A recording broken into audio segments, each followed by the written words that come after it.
Our story begins with a boy who was once a 35-year-old salaryman with no girlfriend. It has been 5 years since he was reincarnated into this world, and his old life is now a distant memory. Here, he is only a farmhand, and their work is restricted to the forest. Despite the humble life, he is happy. He offers to help his mother, who praises him as a gentle boy. He has gotten used to being a child now. His little brother also calls out to him. He keeps his reincarnation a secret to not cause his family distress. He then thinks about the grimoire, a book that holds his power. He is a summoner, a class that uses magic to create cards and summon monsters from them. He summons an H-ranked insect named Denka. However, he still hasn't reached the required level to fight demons, and the divine protection of summoned beasts is the most important thing to him. In his card holder, he has 20 cards. The divine protections from his summoned beasts increase his personal stats, making his strength equal to an adult's. He knows that an early increase in stats means control over the game, and he's good at grinding. Suddenly, a girl steps on his summoned insect, killing it instantly. She cheerfully asks Alan to spar with her. The girl, Karina, is his beast-hunting training partner. She's excited to play, and they prepare to spar with wooden swords. They playfully declare themselves as Knight Alan and Knight Karina, ready to begin their duel. Despite his mind of a 35-year-old, Alan finds the fight embarrassing. Karina is incredibly strong and fast, and he can't lower his guard. Karina relentlessly attacks, her speed and power overwhelming Alan as they exchange blows with their wooden swords. Alan struggles to keep up. Although his strength and speed were enhanced by his summons, his body isn't used to it yet.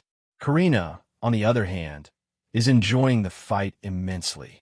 Karina happily exclaims that playing with Alan is more fun than playing with her own father. Alan, however, is frustrated that even after 5 years of training, he still can't win against her. Alan's dad comforts him, explaining that Karina is a sword master, a talent discovered during the judgment ceremony.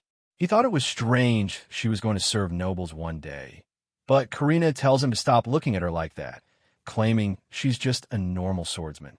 His family discusses talents. His mother asks if Alan has one too, and Karina says it's pretty cool. But his father says that farmers can't read, and the priest had told them he didn't have any talent. Alan thinks to himself that it wouldn't make a difference even if they could read. He remembers the ceremony where all his stats were ranked and his talent was revealed to be crawling. Feeling dejected, Alan curses the gods of this world. His family, however, comforts him, saying they will raise him well, talent or not. He reflects that even though they aren't rich and his parents are younger than him, he's happy to be in this family. Sometime later, Karina's father, whom Alan calls Uncle Gorilla, is proud that she wants to be a knight. Today, the knights are coming to their village to test her ability. As they walk through the town, Alan notices the commoners looking down on them as farmhands, questioning if a farmhand's kid could truly be a sword master. A boy with the talent of axe wielder taunts Alan, calling him a talentless brat. Karina quickly defends him, but Alan tells her to ignore them. His father asks if he's all right. Just then, the knights arrive. A troop of knights on horseback makes their grand entrance into the village, their presence commanding attention. The villagers are in awe, especially of the chief. Karina, unintimidated, steps forward and introduces herself to the stern-looking knight leader. The chief announces that they will spar to test if she truly has the talent of a sword master. He warns that if she lied, she will be executed, shocking her father and Alan. Karina's father protests, but the knight insists that disobedience will result in death. Karina, however, confidently accepts the challenge, eager to fight. A knight named Raybrand, a spear master, steps up to face her. The two talented warriors prepare to duel, spear master versus sword master. Karina's father watches with a worried expression as she charges fearlessly towards the seasoned knight, beginning their intense battle. To the crowd's amazement, Karina is getting the upper hand against the knight. Alan muses that since she's been practicing since she was 3, Her sword skill might be better than his even if he hadn't chosen Hell mode. The knight cries out as he is pushed back, but the knight retaliates, sending Karina flying into a wall, which shatters on impact. Her father and Alan cry out her name in terror. The guards restrain Karina's furious father. Alan feels a surge of helplessness, realizing he's not strong enough to fight soldiers, and worries about what will happen to Karina's family. The knight notes that Karina used an extra skill. From the rubble, she launches a powerful spinning attack that sends the knight's weapon flying. The knight declares the fight is over, but Karina is ecstatic. She exclaims how fun the fight was and thanks him, genuinely impressed by his strength. The knight, Ray, admits his defeat. The crowd erupts in cheers, proclaiming that the village has given birth to a true swordmaster. Alan admits he's even jealous. Karina's father rushes to her side, checking for injuries. The knight chief confirms there is no doubt about her talent. He tells Karina that when she turns 12, she will go to a school for the gifted. Until then, he will send a teacher for her. Alan wonders if he can study too. Alan analyzes the talents of those around him, noticing the star ratings. Karina is a 3-star swordmaster, while the others are only 1 star. He realizes that at 3 stars, she is higher level than anyone else here and that the number of stars is related to their stats. He reflects on his own progress. He is still at level 1 after 5 years. He understands that in Hell mode, his stats need to be 100 times higher than in normal mode. Seeing how strong a 3-star is, he wonders how far he is from his goal. Time passes and fall has come. Alan is now 6 years old, yet still at level 1. After the discovery of the Swordmaster, his nameless village was renamed Karina Village. He continues to practice, honing his throwing skill after 200,000 throws, but he knows he needs another 5 years to reach Hell mode. While eating, his mother notes that his dad is late. Alan explains that since farmers aren't allowed to do business, his dad leads a beast hunter team in the fall and winter to earn extra income. Just then, his mother calls out as a group of men arrives. His father, Rodden, has been brought back gravely injured and covered in blood. His mother, Teresia, screams in horror while Alan calls out to his dad. At his father's bedside, a fellow villager explains they were lucky to find a rare Muray's flower in the woods and that the knights had given the money to buy the expensive medicine. Karina's father explains what happened. Rodden usually fights and defeats giant boars, but this year, a directive allowed commoners to participate. They thought it was easy money, but they panicked, broke formation, and Rodden was injured protecting them. After some time, Rodden recovers. He wakes up and is tearfully reunited with his relieved family. Despite the happy reunion, Alan feels a strange sense of detachment. He feels an invisible wall between him and his family, recognizing that with his memories of a past life, he is technically the oldest one here. Alan steps forward and tells Karina's father, Gelda, to let his own dad rest. He declares that he will take over his dad's business and take care of him, his pregnant mother, and the unborn child until he is completely healed. His parents are stunned by his sudden maturity. With a look of pure determination, Alan declares that he will not allow anyone to harm his family. It's time to quit pretending to be a kid. The next morning, Alan proves he was serious. Gelda is shocked to see the young boy effortlessly carrying 2 large buckets of water, starting his work early. He diligently works the fields, harvesting potatoes. He knows that farmers have to give 60% of their harvested crops to the landlords, so he is determined to store up enough food to ensure his family gets through the winter. 2 days later, he has harvested an enormous amount of food. Gelda is amazed at how quick he was. With that done, Alan decides the next thing to get his meat and clears a patch of tall grass. It has been a fruitful day. The experience he has accumulated is finally enough to open a new skill, Card Enhancement, which allows him to increase his summon stats. He has also acquired several new summon cards. Using his grimoire, Alan summons a new creature, a G-rank insect named Bionta, which has the skill Provoke. Alan commands his new summon, Bionta, to use its Provoke skill. He hopes to attract about 50 birds to hunt for the winter. He waits, but at first, nothing happens, and he wonders if the skill failed or if the sound was too low. His question is answered when a giant, terrifying bird-like monster descends from the sky with a screech. Alan instantly recognizes it as an alba heron, the very monster his dad named him after, a name that means to fly freely in the sky. The alba heron is huge, at least 2 meters tall, and this is Alan's first time hunting a demon beast. He didn't expect this, but he recognizes it as a once-in-a-lifetime chance. He puts his highly practiced throwing skill to the test, successfully landing a stone against the monster's head. Realizing one hit won't be enough, he opens his grimoire and summons a pack of his animal-type summons, a group of dog-like creatures. He commands his dogs, Pochi, to attack.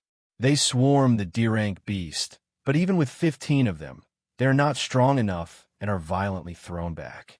The albaheron's massive claw descends upon him. Believing he's about to die, Alan desperately tries to think of another way to survive. He quickly summons a new creature, an F-rank insect named Chew, which has the skill Suck. He commands it to suck the monster's blood, a strategy he calls energy drain. His plan works. With the albaheron weakened, the pressure lessens. He has tired out his opponent and now has a chance to win. He seizes the opportunity and charges forward. A notification declares the albaheron is defeated and that he has received 100 experience points. Surrounded by his summons, Alan raises his sword in triumph, screaming that he really won. Exhausted but victorious, he hugs one of his dog summons, admitting to himself that the feeling of winning is even more awesome than he had imagined. He brings the colossal beast back to the village. His family is stunned, and Karina calls him cool, though she is also frightened. Gelda informs him that the village chief will let him have the rest of the monster after refining the wings and magic stones. Alan gives a sinister smile and thanks him. As he recovers, Alan realizes that his summons provoke skill works on demon beasts. He grimly decides to hunt an albaheron every 3 days, knowing he would have died if a second one had appeared during his last fight. Suddenly, a notification appears. His experience points have reached the threshold, and he has leveled up to level 2, receiving a massive boost to all his stats. Alan is ecstatic. After 6 long years in this world, he has finally leveled up. He examines his new stats, noting the significant increase in strength and magic. With his dad's injuries likely healed by now, he decides it's time to talk with his parents. He finds his parents at home and tells them that he needs to talk with them about something important. He begins to reveal his secret, explaining that when he was 1 year old, someone named Alina told him he would need to overcome many challenges and that he was given special knowledge to do so. He wonders if they're going to panic. To his utter shock, his father isn't surprised.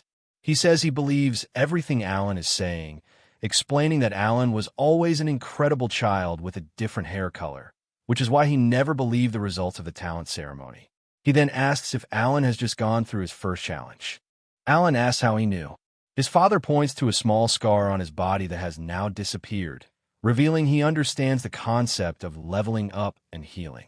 He reminds Alan that his family is always with him. When Alan asks if Gelda knows, his father laughs, saying this is payback for Gelda always being so proud of his own daughter. In December, Alan begins the final step to ensure his family's survival through the winter. He asks Gelda for a secret favor, to exchange the meat he has gathered for firewood and salt, but not to tell his parents. Alan then asks Gelda a critical question. How can a farmer become a commoner? Gelda explains that you need 10 coins, and the landlord will grant the promotion. Alan calculates that with the unborn baby, his family has 5 members, meaning he will need 50 coins. He makes a solemn vow. Before he leaves Karina village, he will help his family become commoners. While on his way, he runs into the leader of the brats who bullied him before, recognizing him as the son of the weapon shop owner. The bully, Dagora, tries to pick a fight, but Alan is merely annoyed, seeing it as a useless battle that gives no experience points, just like in a game. Fed up, Alan draws his sword and challenges the axe user, Dagora, directly, declaring he will knock down anyone who stands in his way. Dagora charges forward, swinging his weapon, but Alan effortlessly parries the attack. He notes to himself that compared to the 3-star talent Karina, this bully is no threat at all. Holding his sword to the terrified bully, Alan coldly asks if he wants to go again. Dagora can only stammer that he'll win next time. Alan walks away, leaving him trembling. As he walks off, Alan tells the still trembling Dagora that he'll buy something from his shop next time. 9 months later, a new member has joined the family. Karina is overjoyed to have a little sister, fawning over the cute baby Mayuri-chan. Alan now finds himself playing knights with his former bully, Dagora. As they spar, Alan easily critiques Dagora's technique, telling him his movements are too obvious.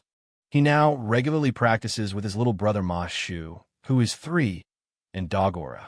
Dagora is fired up, looking forward to the talent assessment in 2 years, hoping to prove himself. One night, Alan returns home to find Gelda there with his father. They bear bad news. The village chief summoned them because the Lord has increased the boar hunting target by 5, requiring them to kill 15 boars in total this year. This means more civilians will have to participate in the dangerous hunt, just like last year. Rodden explains he tried to object, but it's an order directly from the Lord. Teresia is distraught at the news. The situation is grim. They cannot defy a direct order, and there's a possibility the quota will increase to 20 next year. Alan realizes that for some reason, the Lord is actively promoting monster hunting.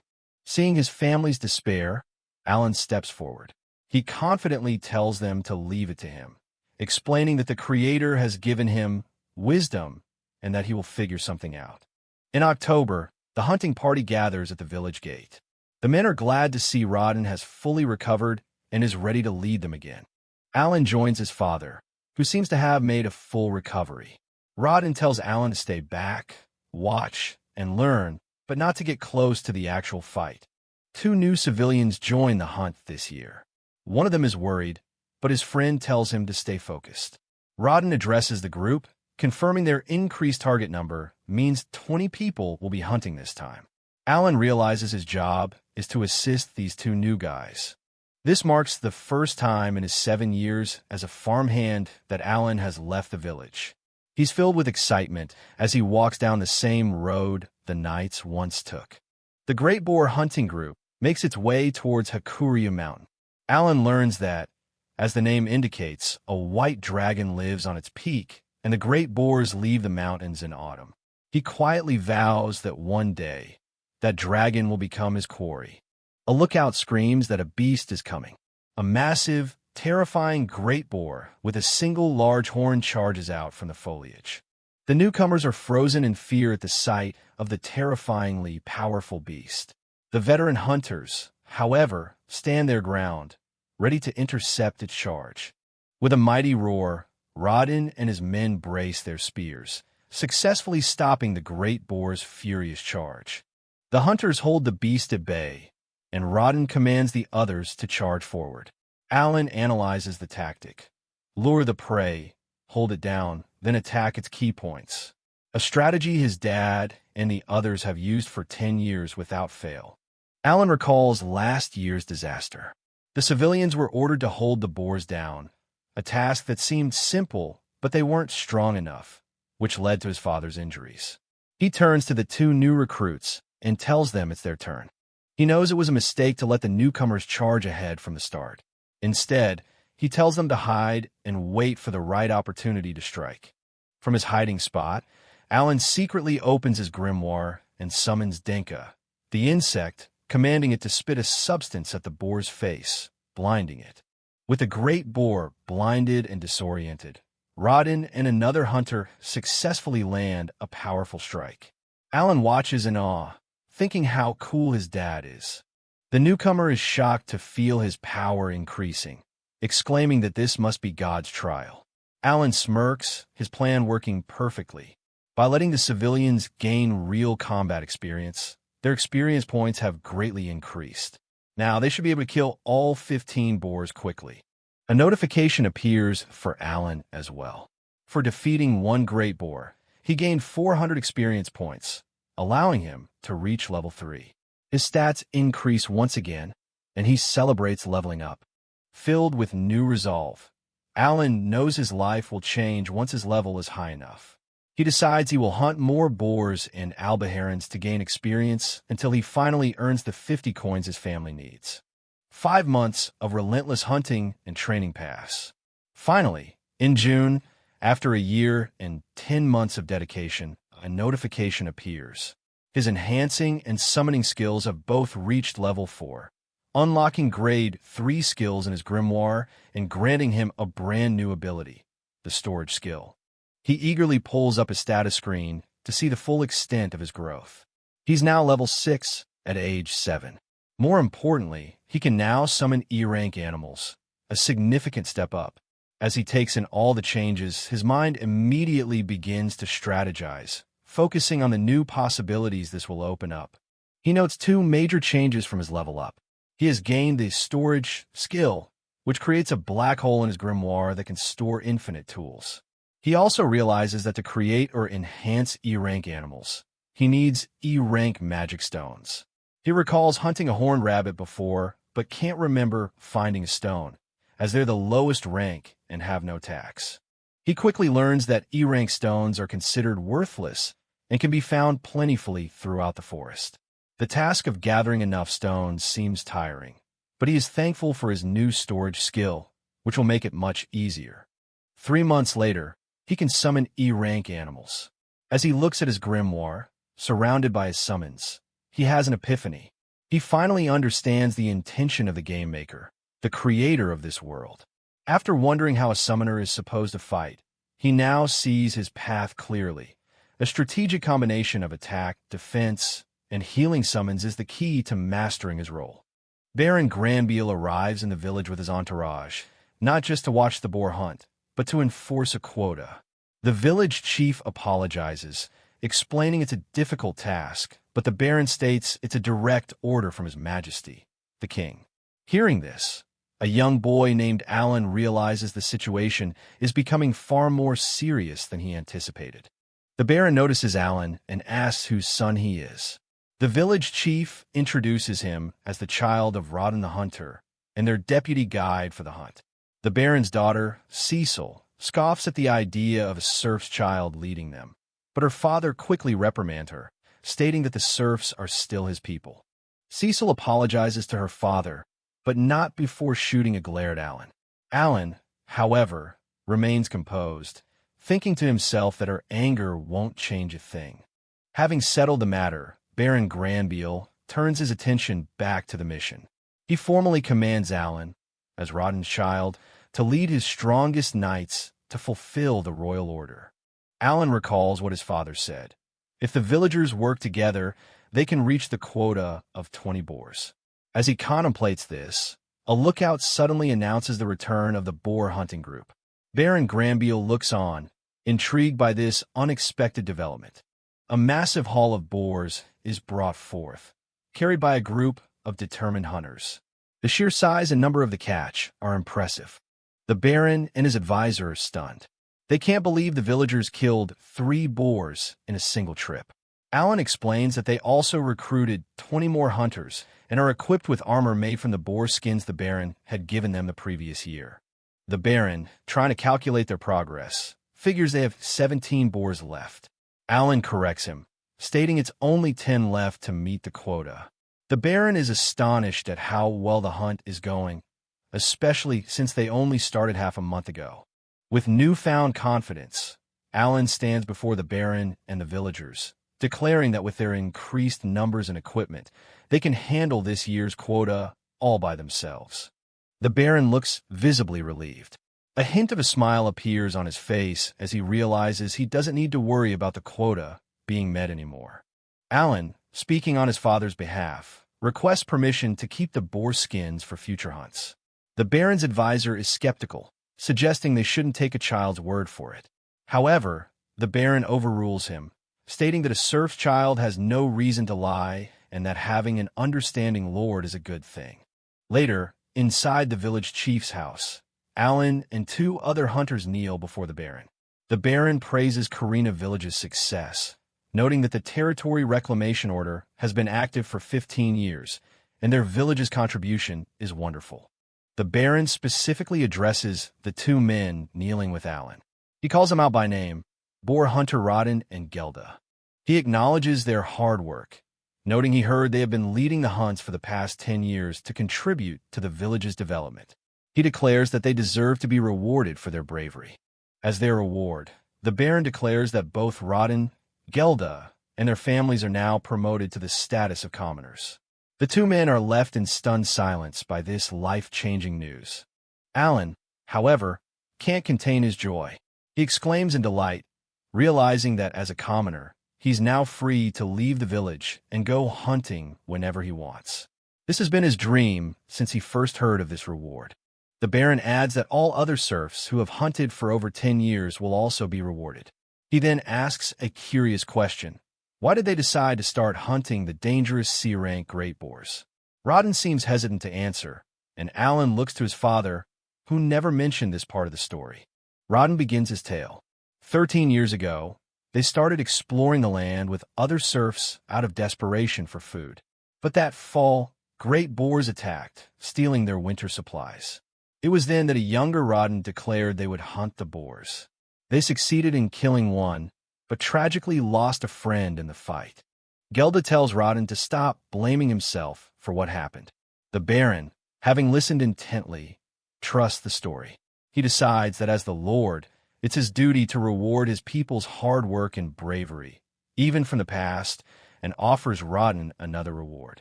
When asked what he desires, Rodden makes a surprising request. He asks the Baron to please allow his son, Alan, to work at his house. Rodden proclaims that his son is much smarter than him and will surely be of great use. Alan is completely shocked by his father's words. Alan tries to object, but his father insists, even suggesting Alan can be used as an errand boy. The Baron's advisors agree that there's no doubt Alan is a smart child, and the Baron himself voices no objection to the proposal. Alan's mind races in panic. His dream of monster hunting feels like it's slipping away. If he works at the Baron's house, it will be even more inconvenient than before. He desperately searches for a breakthrough, a way out of this situation. But the Baron's next words change everything. He announces that he will make Alan an official servant of the Granville house. Alan is stunned, realizing the vast difference between a simple errand boy and a formal servant. He needs a reason to refuse, but his father calls his name, stopping him. Rodden, overwhelmed with tears of joy, pats his stunned son on the head. He sees this not as servitude, but as a priceless opportunity for Alan's future, a step up in the world he could only dream of providing. Understanding the weight of his father's actions, Alan's resistance fades. Alongside his father and Gelda, he bows deeply before Baron Granville and formally accepts the position, stating, "I am in your care." His life in the village is now over, and a new chapter as a servant in a noble house is about to begin. Alan feels the weight of his father's decision. It's an opportunity he can't possibly refuse. He later explains to his sister, Karina, that he'll be leaving the village in a few days to become a servant at the Baron's house. To say goodbye, Alan asks Karina to play knights one last time. She happily agrees. The villagers, including their parents, watch fondly, remarking on their goodbye knight play. They square off for their mock battle. Karina introduces herself as Knight Karina, a holy sword user. Alan declares himself Baron Granville's servant, Alan, a summoner, and challenges her to come at him. With a determined look, Karina shouts that she's coming, and the two children charge at each other, their wooden swords clashing in a flurry of strikes. The onlookers are stunned by their speed. Alan is actually pushing Karina, who is known for her talent, back. A look at Alan's stats shows he has reached level 7. Fueled by determination, he thinks to himself that he will win today. The duel ends. Alan calls it a draw, but Karina, exhausted and out of breath, feels that she has lost. Alan extends a hand to Karina, telling her their match isn't settled yet and they should fight again. Karina takes his hand, smiling, and promises she'll be even stronger the next time they meet. Alan knows that Karina will soon be going to the academy to serve the royal family, so their chances of meeting again are slim. He's just glad he got to see her smile one last time, even though he knows she held back her best move. As he prepares to leave, Alan struggles to hold back his tears. He hugs his little brother Mashu, telling him to be strong and protect their baby sister, Miura. His friend, Dogora, gives him a dagger from his family shop as a parting gift. They exchange a simple bye as Alan prepares to leave his friend behind. Finally, the day of his departure arrives. As Alan stands before the carriage, his father, Rodin, kneels down and tells him that his life won't end as a servant forever, urging him to make the most of this opportunity. Alan waves goodbye to his family and his entire village.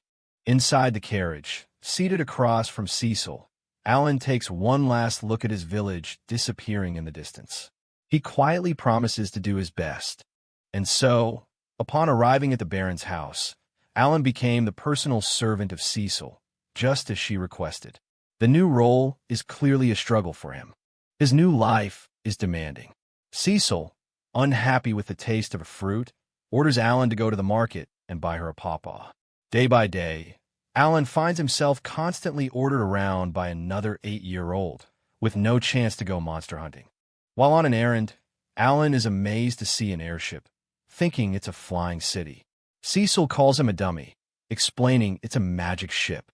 She mentions her brother will be returning from the academy in the spring and tells Alan to hurry up.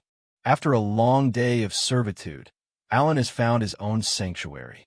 He returns to a small, dusty loft located behind the main mansion. In his loft, Alan tends to a special plant whose aroma helps restore his magical energy. He thinks about how this small, private space is perfect for practicing his skills: create, combine, and enhance. The next morning, in the servants' hall, Alan carries a tray as another servant, Riskel, cheerfully greets him. Riskel asks if he's doing all right as Miss Cecil's personal servant, a hint of pity in his voice. Alan learns that in the vast Granville house, there are a total of 30 servants, not including those who only work for a short time. Alan's life settles into a routine. He has two main duties in the house: taking care of the sleepy, yawning Cecil in the morning and serving meals to the entire Granville family. During a meal, Lady Granville observes that Alan seems to have gotten used to working there. She also notices that the family's meals are quite simple, much like the servants, and wonders if the Baron is trying to be frugal. Lady Granville compliments Alan, saying she can't even tell he was a serf. The Baron casually mentions that Alan doesn't have any talent. Cecil overhears this, a knowing smile on her face, thinking it's understandable that Alan knows a lot about her talent now. Cecil proudly puffs out her chest and declares her talent. She is a sorcerer. She also boasts that her older brother, Mihai, is a swordsman. While the Baron immediately scolds Cecil for revealing her talents so carelessly, Alan is privately impressed, noting that sorcerer is a good 2-star talent. The Baron then shifts the focus, turning to his other son, Thomas, to ask about his. The atmosphere at the table grows heavy.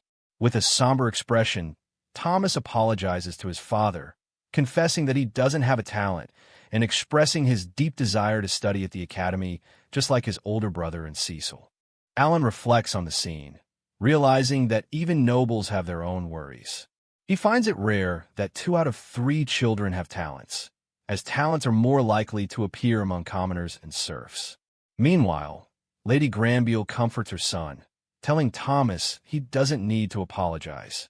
Lady Granville continues to console Thomas, reminding him that he's been accepted into the House of Lords, where he'll meet many other great people without talents.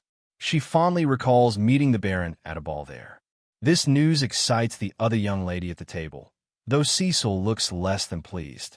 Alan processes this information.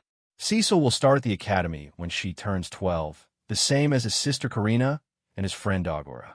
He smirks to himself, thinking that with Cecil's personality, she probably won't get along with them. On his first day off, Alan heads into the city to gather information. As a servant, he has no curfew, so he just needs to return by the next morning. He walks 2 hours to the market at the North Gate, a much shorter trip than from the south. There, he spots his destination, the Adventurers Guild. He stands before the impressive building. This is the Adventurers Guild, an organization of monster hunters, just as his fellow servant Riskel had told him. This is exactly what he's been looking for, a way to earn both experience points and money. He eagerly approaches the counter, but his hopes are quickly dashed. The receptionist informs him that he's only 8, and adventurers must be at least 12 years old to sign up. He's frustrated to learn that he's underage. Though he plans to work as a servant for a few more years to make his father proud, he is determined not to give up on monster hunting. Alan notices a bulletin board for mission requests. Using his gamer-like interface, he takes note of the available quests. He sees missions for various monsters, but notices a crucial piece of information is missing: their habitats. Spotting a tough-looking adventurer, Alan decides to ask for information directly. The adventurer, annoyed at being bothered by a child in what he considers not a playground, asks why he should tell him anything. The adventurer, Levin, surprisingly begins to share information. He explains that high-level monsters appear closer to the White Dragon Mountain, a place that takes 7 days to reach. It's where the great boars come from. He then slyly asks if a kid like Alan is familiar with the roads. Alan notices a rank B quest for a beast called a Muttergalsch in the Ramba Forest. He has a sudden realization. His father named his younger brother, Mashu, after these very monsters. Levin dismisses it as a job for knights, not adventurers like him. Levin then points out the rank A quest for the White Dragon, a monster shrouded in mystery on the White Dragon Mountain, a place no one can currently exploit. Alan is amazed that even for a reward of 1,000 copper pieces, no one dares to fight the White Dragon. Just then, Levin's party members, Marushi and a hooded woman, call him over to celebrate. Having gotten the information he needed, Alan thanks Levin and decides his next steps. It is now mid-November, and the air is cold enough for snow. Alan makes his way to Granbeel's North Gate. A guard stops him, asking for a pass. Alan presents the Baron's crest, which the guard immediately recognizes. The guard apologizes and lets him pass. Alan realizes the crest is more useful than he thought. He's been preparing for this day, his summons at the ready. Finally, he steps outside the towering city walls, a smile spreading across his face as he takes in the open road and the freedom it represents. He has a whole day off. Now that his family are commoners, they can move freely. With a shout of excitement, he declares, "Let's go hunt." The gate guard can only watch as he sprints off, shouting a warning about the dangers of going alone. Alan consults his mental map of the area. He knows that getting too close to the White Dragon Mountain is dangerous due to the high-ranked monsters that reside there. After running about 10 kilometers into the forest, he decides to aim for D-rank monsters, confident that he can handle them. He prepares to summon his bird, Hook. Alan tests Hook's intelligence, which has improved after enhancement. It's the only summon that can understand all his orders. Pleased, he pets Hook and then sends his flock of birds into the sky, using their Hawkeye skill to scout for monsters. An hour passes with no sign of monsters, leading Alan to believe the random encounter rate is low. He takes a moment to check his inventory, which includes some coins, a few magic stones, and the dagger he got from Dagora. Suddenly, Hook flies down, chirping. It's found something. Realizing it's much faster to search from the sky, Alan thanks his summon and draws his sword, ready for whatever lies ahead. Hook leads him deeper into the woods. Alan proceeds with caution, unsure of what kind of monster awaits. The area seems quiet, and he wonders if this is really the right place. His question is answered abruptly as several beast-like figures emerge from the trees, brandishing crude weapons. He quickly finds himself surrounded by a small horde. He identifies them instantly. They're D-rank goblins, about 1.5 meters tall. Recognizing the threat, he prepares for the impending battle. As the 5 goblins charge, Alan calmly opens his grimoire and summons his own reinforcements. "Come, Thomas," he commands. 5 ferocious, cat-like creatures, his E-rank summons named Tama, appear around him, growling and ready to fight. Their stats show they are formidable fighters. The goblins hesitate, intimidated by the sudden appearance of the beasts. Alan smirks, confident in the power of his E-rank summons. It's an even match, 5 of his Tamas against the 5 goblins. The The beasts let out a collective growl, eager for battle. Knowing he can summon his animals within a 50-meter radius, Alan strategically surrounds the goblins, cutting off their escape. With a grin, he declares, "Now, let the hunt start." The Tamas leap into action, tearing into the goblins with their claws and fangs in a chaotic frenzy of battle. One of his Tamas successfully defeats a goblin, earning Alan 200 experience points. He's pleased his summons can handle the fight. However, the victory is short-lived as another Tama is struck down. Seeing one of his summons get defeated in a single hit, Alan realizes this won't be an easy victory. He quickly changes tactics and summons his E-rank insect, a Jiha. A large, beautiful butterfly named a Jiha emerges. Its status screen appears, highlighting its high endurance and agility, as well as its special skill, Scales. A nearby goblin looks on in confusion. Alan knows he can use a Jiha's skill to put the enemies to sleep. As the goblins become drowsy from the butterfly's scales, he prepares to strike with a stone. He throws a stone, but, just as he expected, it has no effect on a D-rank monster. Frustrated, he commands his remaining Tama to attack the sleeping goblin. In less than 2 hours, the battle is over. Alan has defeated 5 goblins and gained 1,000 experience points. He grins, realizing this hunt is far more efficient than he could have ever expected. Alan gets to the grim task of harvesting the magic stones from the defeated goblins. He dislikes doing it, but for a summoner, magic stones are a lifeline that he must collect. Looking up at the sky, he sees his bird summon, Hook, has already located another group of 5 goblins within 3 kilometers. It seems goblins are a plentiful resource. It turns out to be the best day off ever. In total, he defeated 80 goblins and 5 horned rabbits, earning over 16,000 experience points and leveling up from 7 to 9. He also learned more about his insect summon skill, Scales. It has a high success rate on goblins, but he notes that to use debuffs on opponents 2 or more ranks higher, he would need to use multiple insect-type summons at once. As evening approaches, he notices he lost a few Tamas during the fights. He'll need to collect more E-rank stones to create new ones. He calls to his birds, telling them it's time to go. He notices his birds are acting strange and asks what's wrong. To his dismay, he realizes that since they have normal bird eyes, they can't see well in the dark. His first hunt is cut short, and to make matters worse, he's lost. A month passes. Alan establishes a routine, going out to hunt every 6 days. He reaches level 15. The cycle of hunting monsters for experience, money, and better equipment feels easy, but he still hasn't saved enough to buy good gear.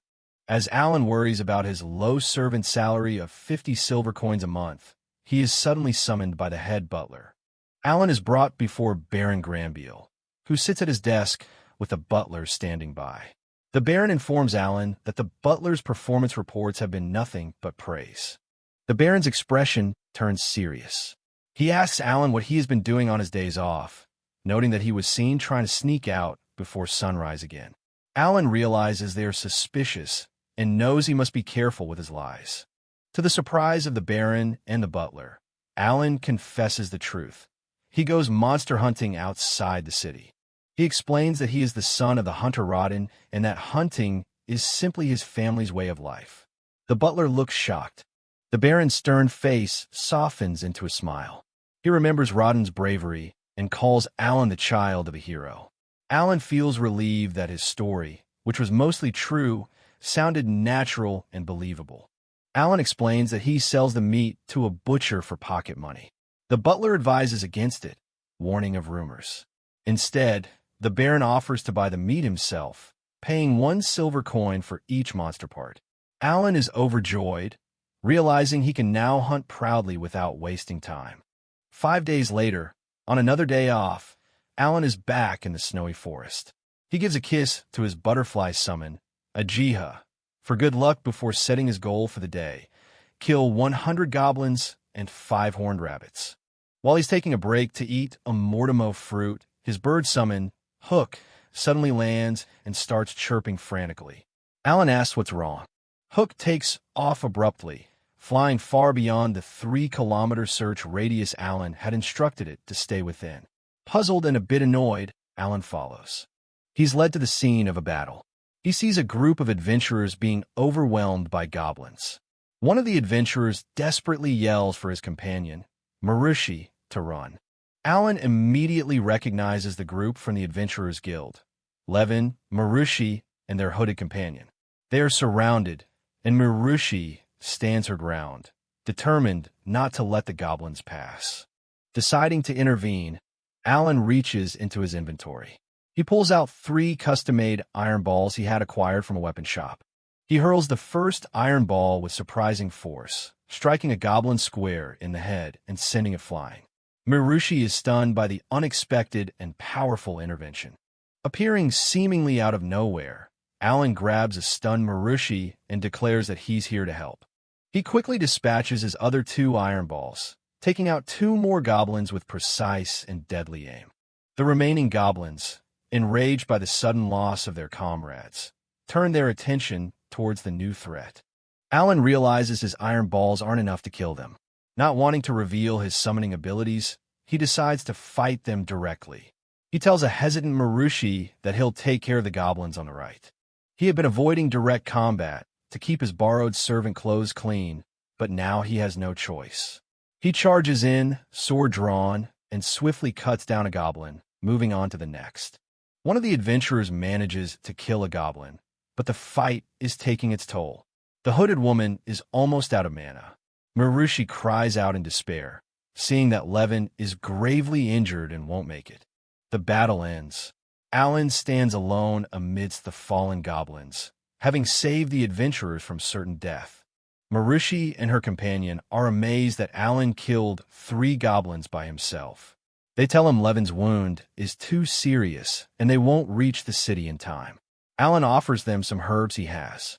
Alan pulls out a recovery herb he obtained from Summon.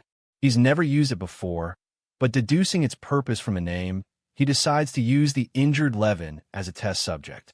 He applies the herb, and to everyone's astonishment, Levin's grievous wound begins to magically heal and close up before their eyes. Levin is saved. The party is overjoyed and amazed by the mysterious kid's abilities, with one even wondering if he passed the trial of a god. Alan is just glad the herb worked. Alan then tends to Marushi's injured arm, this time using an even more precious item, a manhwa flower. The party is shocked that he possesses 2 different kinds of rare herbs. The healing is so fast that Alan recalls his own father didn't recover this quickly from a similar injury. Alan explains that a recovery herb only heals to some extent, while the manhwa flower can restore one's maximum physical strength. Levin, now fully recovered, finally recognizes Alan from the guild and asks what his incredible talent is. Alan simply states that he was told he doesn't have one. The adventurers are in awe of Alan, calling him cool and insisting they must pay him back for saving all of them. Alan, however, just wants to get back to his hunt and asks them not to tell anyone about him. But Levin persists, asking if there's anything else they can do. Alan pauses, considering their offer. An idea strikes him. As repayment, he asks for all the magic stones from the goblins they defeated, as well as 100 of their own E-rank stones. He declares that this will be enough. After the grateful adventurers depart, Levin vowing not to lose to goblins again, Alan is finally alone. But before he can resume his hunt, there's something he needs to check. He summons his bird, Hook. Alan tries to process what happened.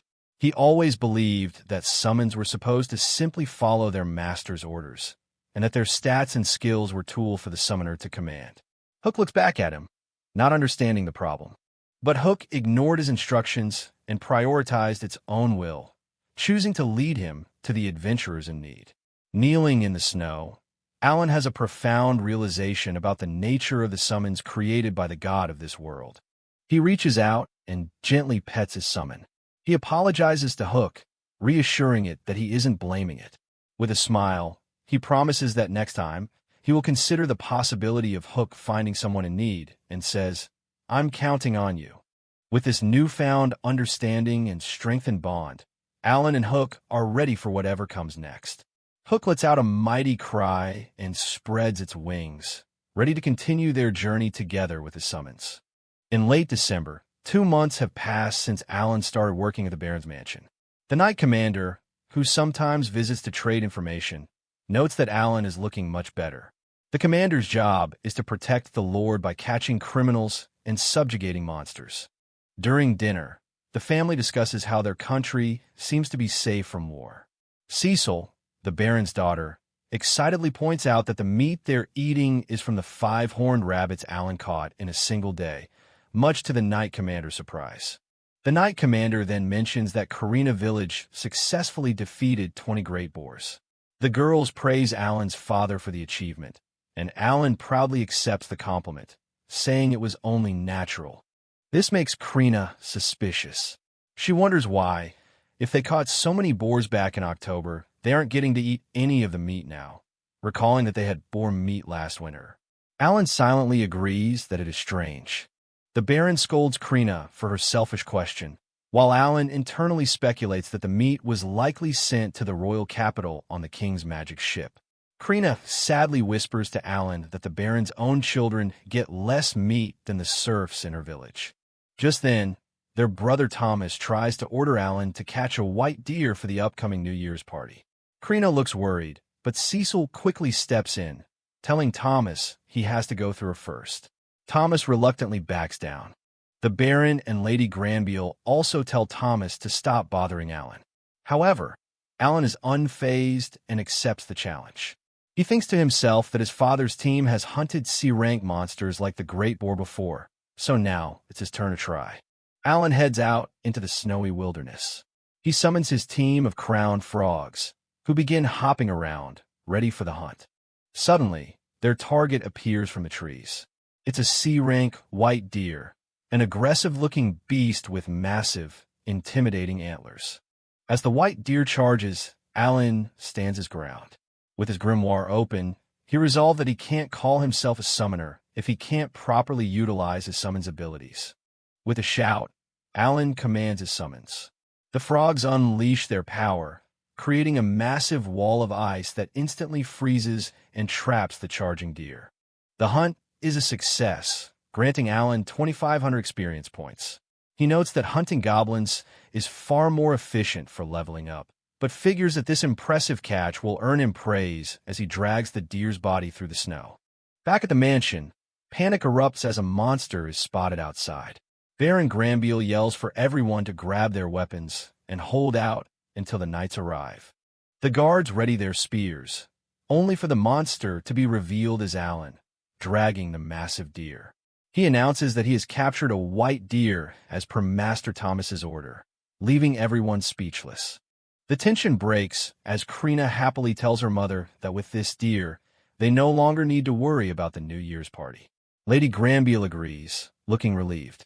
As the family thanks Alan, the Knight Commander questions if this is truly a talentless kid. In disbelief that an 8-year-old could single-handedly kill a C-rank monster, he quietly orders one of his men to recheck Alan's background. Thanks to Alan's achievement, he is now entrusted with a weekly hunting day to provide meat for the family. His salary is also doubled to 100 silver coins, though he notes it's a fixed rate, suspecting the Baron is having financial difficulties. Even so, Alan is ecstatic that he now gets to go hunting twice a week, even though he secretly wishes it could be more. Time passes, and it is now March. A carriage arrives, and Lady Cecil wakes Alan, telling him they are going to meet her older brother. Today, they are to pick up the Baron's eldest son from his school dormitory in the city. At the landing point, Alan and Cecil are in awe as they look upon a massive airship docked at the port. Cecil is amazed to see the airship up close. Alan, already aware that it's fueled by magic stones, is more interested in the principles behind its operation. He observes other magic tools, noting the world's advanced technology. Cecil runs to greet her brother, Mihai, as he disembarks. After they exchange greetings, Alan introduces himself. Mihai is surprised to see such a young new servant. Cecil proudly tells her brother that her servant is a hunter, which Mihai finds excellent. Alan thinks to himself that Mihai is much calmer than his sister and that their father certainly spoils her. Mihai gives Cecil a gift from the capital, a beautiful butterfly accessory, which she loves. As Alan watches the two siblings' close bond, his thoughts drift to his own friends back home, Mashu and Miura, wondering how they are doing. Sometime later, during Mihai's spring break, it's the first hunting day since his return. Fulfilling an order from Cecil to hunt a lot, Alan returns to the manor with a massive haul of monsters, prompting a guard to wonder if they're preparing for a feast. Upon returning to the mansion, Alan is welcomed back. He thinks about how walking through the streets with his catch attracts a lot of attention. While his storage is limitless, the monster parts are too big to fit through the small opening. In the courtyard, Mihai is sparring with the Knight Commander.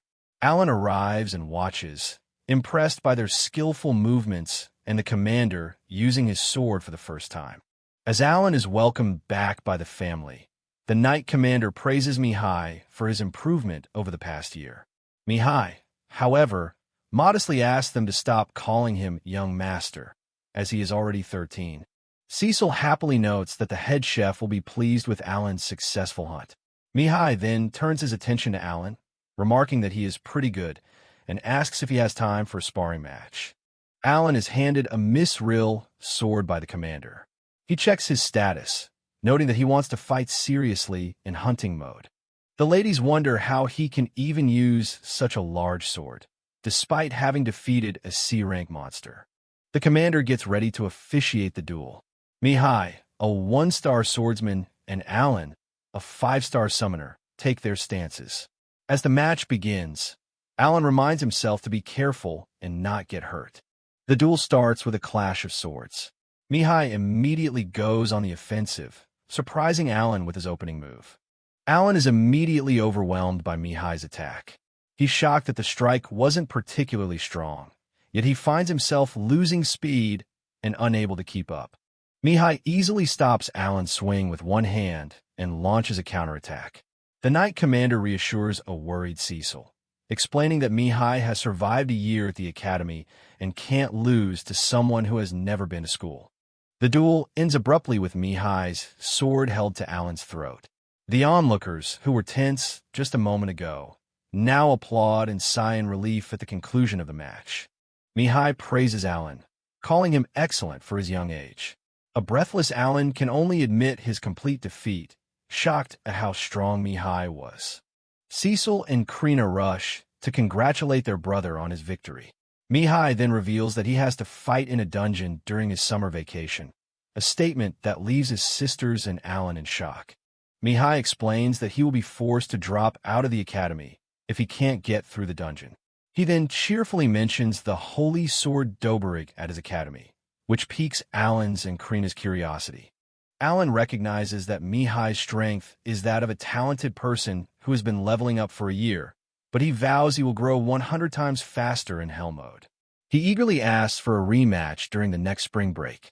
Mihai laughs and agrees to the rematch, warmly asking Alan to take care of his sister while he is away. Alan nervously agrees and shakes Mihai's hand, realizing that he is steadily establishing his position as a loyal servant. A few days later, Mihai returns to the academy. As Alan and Cecil see him off, Alan feels conflicted.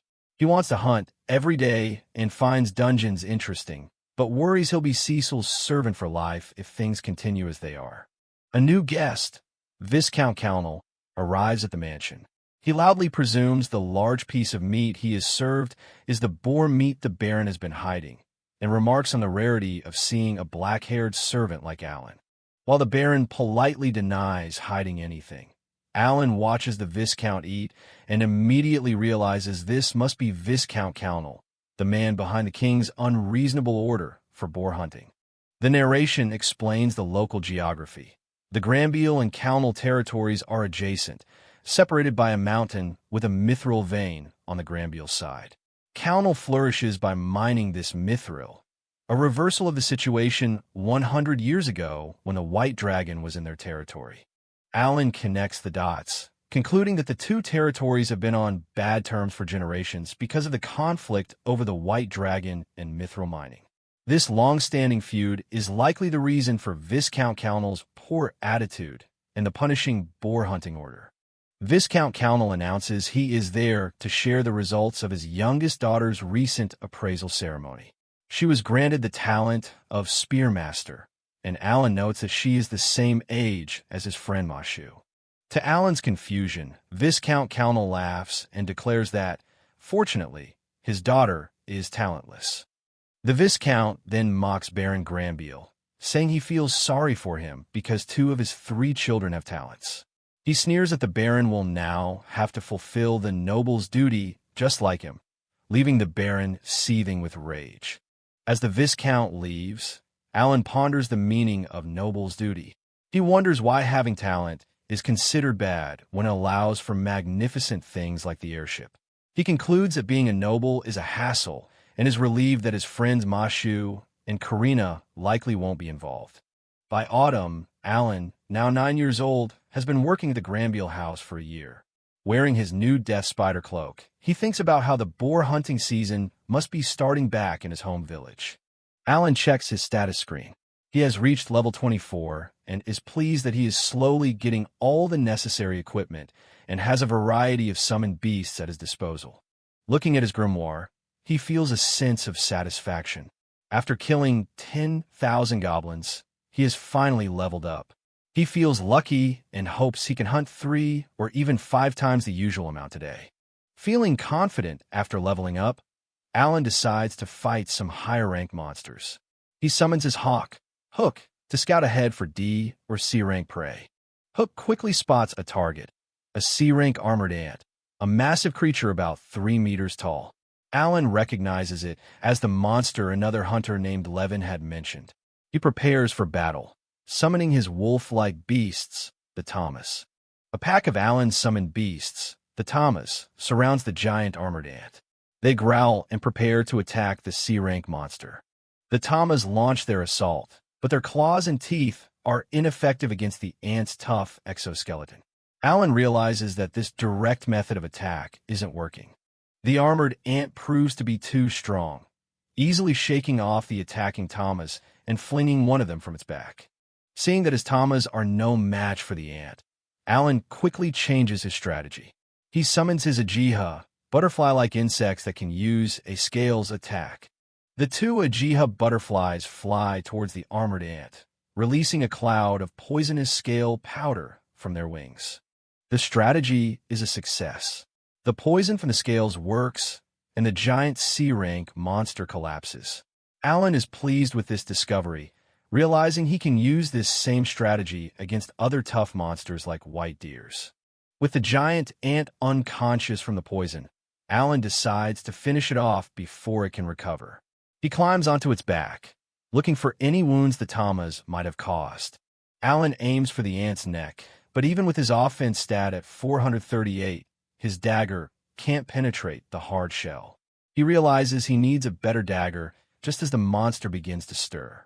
As the armored ant wakes, Alan panics but puts all his strength into one final, desperate stab, determined not to let it escape.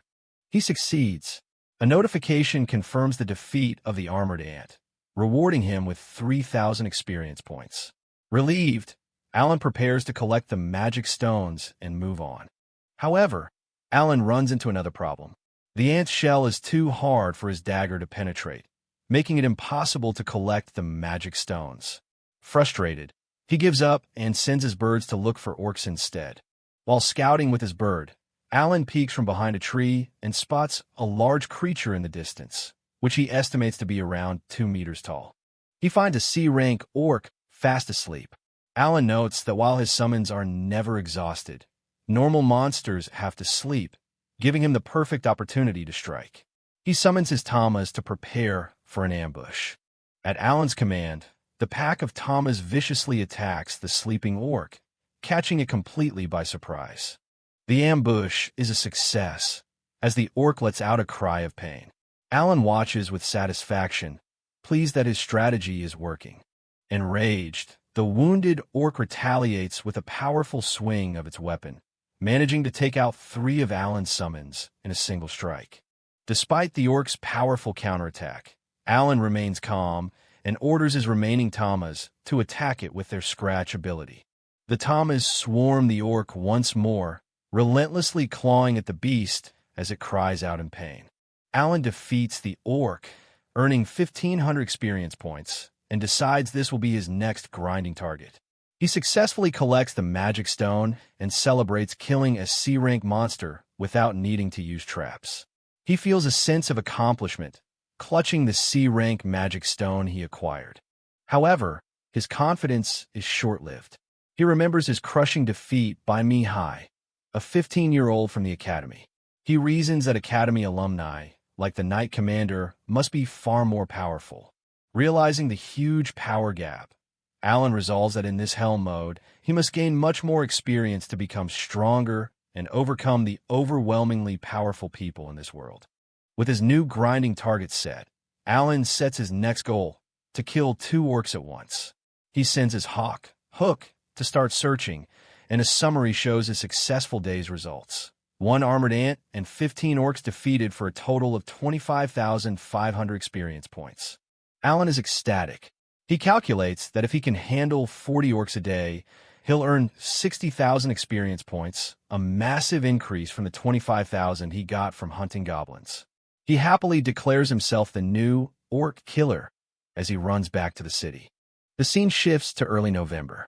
Cecil sternly reminds Alan, who is now dressed back in his servant uniform, to not say anything rude in front of her teacher. He casually agrees. As a present for his first anniversary of servitude, Alan is allowed to attend classes with Cecil. He eagerly thanks the teacher, a man with a long white beard and an eye patch. When asked if he has any questions, Alan decides to test a hypothesis he's been thinking about. He asks the teacher what the conditions are to use magic, wondering if his summoner talent might allow it. Alan believes that since a summoner's intelligence has an S-rank growth rate, it should be usable for learning magic. However, another student scoffs at the talentless servant for even asking. The teacher calms him down, saying he will explain.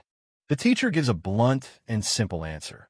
To use any spells, you obviously need a talent that allows the use of magic. Without one, it's impossible. Alan is crushed, realizing magic is hopeless for him. When another student points out that even Cecil can't use magic yet, Cecil gets defensive and demands the teacher bring out the crystal ball. Confused, Alan asks if she's a sorcerer. To prove her point, Cecil places her hands on the crystal ball, and it begins to glow, showing she has magical aptitude. Seeing this, Alan excitedly asks if he can try it too. Full of hope, Alan declares he'll see if a summoner can use magic. The teacher allows it, and Alan eagerly places his hands on the crystal ball, while Cecil looks on, but nothing happens. The teacher confirms the result. Magic is impossible for Alan after all. The reality of it leaves Alan in a state of shock. Alan falls into despair. He questions what the point of his high intelligence is if he can't use magic or even win with a sword. His hopeful hypothesis is officially and quietly debunked. Another year has passed since Alan was officially allowed to hunt. In that time, he has become a familiar face in the city, gaining many acquaintances among the other adventurers. While walking through the city, Alan notices a commotion. He hears bells ringing and sees people running in a panic, sensing that something is wrong. He spots a fellow adventurer, Levin, running past with his party. Alan calls out to him, trying to find out what's happening. Levin frantically explains that a B-rank monster, Madagalshu, has appeared near the south gate. His party member vehemently warns Alan not to even think about trying to fight it. Levin adds that the situation is terrible because both the commander and vice commander are absent, meaning there's no one strong enough to fight the monster. Their only choice is to help evacuate the citizens. Alan assesses the situation. He knows most adventurers in the city are talentless and won't fight. Recalling that his duty as the Granville family's hunter is to help those in trouble, he decides he must act. Believing the Baron will forgive him for acting on his own initiative this one time, Alan steels his resolve. He turns towards the danger and declares his challenge to the B-rank monster. Alan rushes ahead toward the south gate, where civilians are in a panic, scrambling to get their wagons and escape the city. The city gate is a scene of chaos as guards try to direct the flow of traffic, shouting for the wounded to move one way, while civilians hurry to evacuate. A guard orders the gate to be closed to stop the monster from getting in. A nobleman desperately pleads with them to wait for his carriage, but it's too late. The monster, having already destroyed a horse, appears just outside the gate. The B-rank monster, Madagalshu, looms over a carriage. It's a terrifying beast, well over 5 meters tall, with a grotesque, grinning face as it savors its kill. The nobleman frantically begs the stunned guards to do something to save his wife and daughter, who are trapped in the carriage. Seeing their hesitation, Alan prepares his grimoire and decides to act. Alan acts decisively, throwing an insect summon that explodes on the monster's face. As the beast recoils, Alan yells, "Hey, over here!" successfully drawing its attention away from the carriage and entirely onto himself. Levin desperately yells for Alan to stop, warning him that provoking the monster will get him killed. Enraged by the taunts, the Madagalshu lets out a furious roar. Alan sees that the monster has taken the bait, but worries that his mana still hasn't recovered. The beast charges with incredible speed, knocking Alan down. Levin and his party can only watch in horror, shocked at how fast it is. Alan gets back to his feet, surprised that the monster isn't pressing its attack. It just stands there, watching him. Instead of attacking, the monster stomps its foot and lets out a guttural noise, seeming to grin at him. Alan realizes with frustration that the powerful beast is just having fun and toying with him. The monster's name, Madagalshu, triggers a memory for Alan. His father named his friend Mashu after this very monster. Horrified at his dad's terrible naming sense, Alan wonders if this is some kind of sick turn-based battle. Determined to make the monster regret its arrogance, Alan opens his grimoire. With his mana still low, he prepares a new strategy. Alan summons multiple E-rank bug and bird cards, which merge with him to boost his endurance and agility. He knows he needs to increase his stats to have any chance of dodging the monster's attacks. The Madagalshu seems surprised by his sudden burst of speed. Watching from the city gate, Levin realizes Alan's plan. He's using himself as bait to lure the monster away. Once he's a safe distance from the city, Alan summons his Ajiha butterflies and commands them to put the beast to sleep. As he continues to lead the monster further away, Alan repeatedly orders his Ajiha butterflies to attack, hoping their sleep-inducing powder will eventually take effect. Exhausted, Alan finally stops deep in the forest. He clutches his grimoire, realizing with a sinking feeling that he has lost track of the monster. Panic sets in. All of his debuff attempts have failed, and he comes to the grim conclusion that it's impossible for him to defeat this monster on his own. Accepting defeat, Alan decides to retreat for now. He consoles himself that he at least lured the beast far away from the city. He resolves to gain more experience and return for revenge later. But the Madagalshu is relentless. It smashes through the trees and continues its pursuit, roaring persistently. Cornered, Alan is surrounded by his summons, preparing for a final, desperate battle. 3 days later, a battered and wounded Alan finally stumbles back toward the city. The guards at the gates spot him, and the Knight Commander recognizes him immediately. Alan collapses from his injuries and exhaustion. The guards rush to his side, immediately calling for a doctor and ordering someone to contact the Baron. Alan awakens in a guest room to find Cecil by his side. She's relieved he's finally awake after sleeping for 2 days straight, stating it's natural to be worried for her personal servant. The Baron and his wife also enter, glad that he is okay. Later, Alan stands before the Baron, who sternly asks what he was thinking by acting so recklessly on his own. Alan apologizes for acting without permission, saying he could only run away. However, the Knight Commander interjects, stating that Alan did nothing wrong and that thanks to him, the city suffered minimal damage. On behalf of the Knights, he thanks Alan for fulfilling their duty. The Baron rewards Alan with 10 gold coins, and the family from the carriage he saved adds another 10, totaling 20 gold coins. Alan is ecstatic, realizing he can buy a better weapon. The Baron simply warns him not to stray too far from the city next time. With his reward money, Alan purchases a new mithril sword. He tests it on a beetle-like monster with a hard shell and easily cuts it down, a feat his old dagger couldn't accomplish. Alan celebrates his new, very sharp mithril sword. He's confident that monsters with hard armor will no longer be a problem. Furthermore, he reveals he made another happy discovery during his ordeal. Alan realizes that the memories from a previous summon are carried over to the newly summoned one. His hawk, Hook, still remembers the fight with Madagalshu and actively watches for it. He understands now that his summons are entities that store all their hard-earned information and continue to grow along with him. The scene opens with an intense sword duel. Mihai, the Baron's son who has just returned from the academy, relentlessly attacks Alan. Alan, though on the defensive, parries the fierce blows while the rest of the family watches on. Watching from the sidelines, Mihai's sister, Cecil, questions if Alan has gotten weaker than before. The duel reaches its climax as Mihai's sword strikes forward, knocking Alan's blade out of his hand and onto the ground. Alan clenches his fists in frustration, angry that he lost again despite his growth. Meanwhile, Mihai is showered with praise by his family for his amazing performance. Cecil tells the dejected Alan to practice more, while Mihai assures her that he will take care of her, solidifying his role as the dependable older brother. Later, at the dinner table, the family discusses Alan's past achievements. They are surprised to hear that Alan had previously fought against the Madagalshu. The consensus is that it's a dangerous B-rank beast, and there's no way Alan could have defeated it by himself. The Baron encourages his son, Mihai, to continue improving and become even stronger. Mihai agrees respectfully.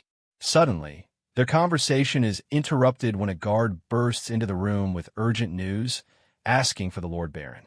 The guard frantically announces the shocking news that has the entire room on edge. The legendary White Dragon has awakened. Alan is stunned to hear about the White Dragon, an A-rank beast that has been dormant for 100 years. The situation becomes more dire as the guard reports that an adventure guild saw the dragon flying towards the Kalnal territory, causing the Baron and his wife to worry. An advisor proposes a plan to investigate the new settlement of the White Dragon, starting with the 4 main mines in the surrounding area. The Baron listens intently, considering the course of action. The Baron expresses his concern, stating that such an investigation would likely take months due to the high-rank goblins and orcs infesting the foothills.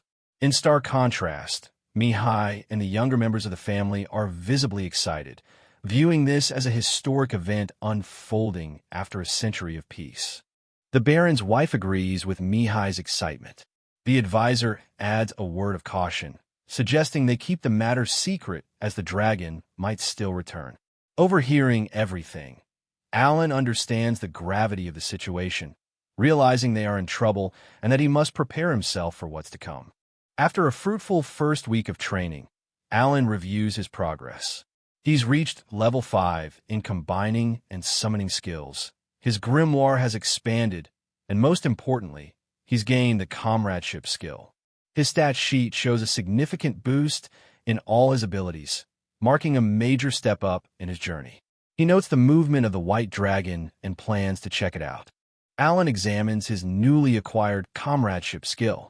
While a D-rank summoner skill might seem low, he's eager to test its potential, hoping it proves as useful as his storage ability. He activates it with his summoned bird, Hook. As soon as he activates the skill, Alan is taken aback. He stares in shock as his summoned bird, Hook, lets out a peculiar cry, indicating that something unexpected is happening. Alan is astonished as he realizes the true power of his new skill. He can now share senses with his summon. This is observation assimilation, allowing him to see everything through Hook's eyes. His excitement grows as he discovers the assimilation isn't limited to just vision. He can also share Hook's hearing.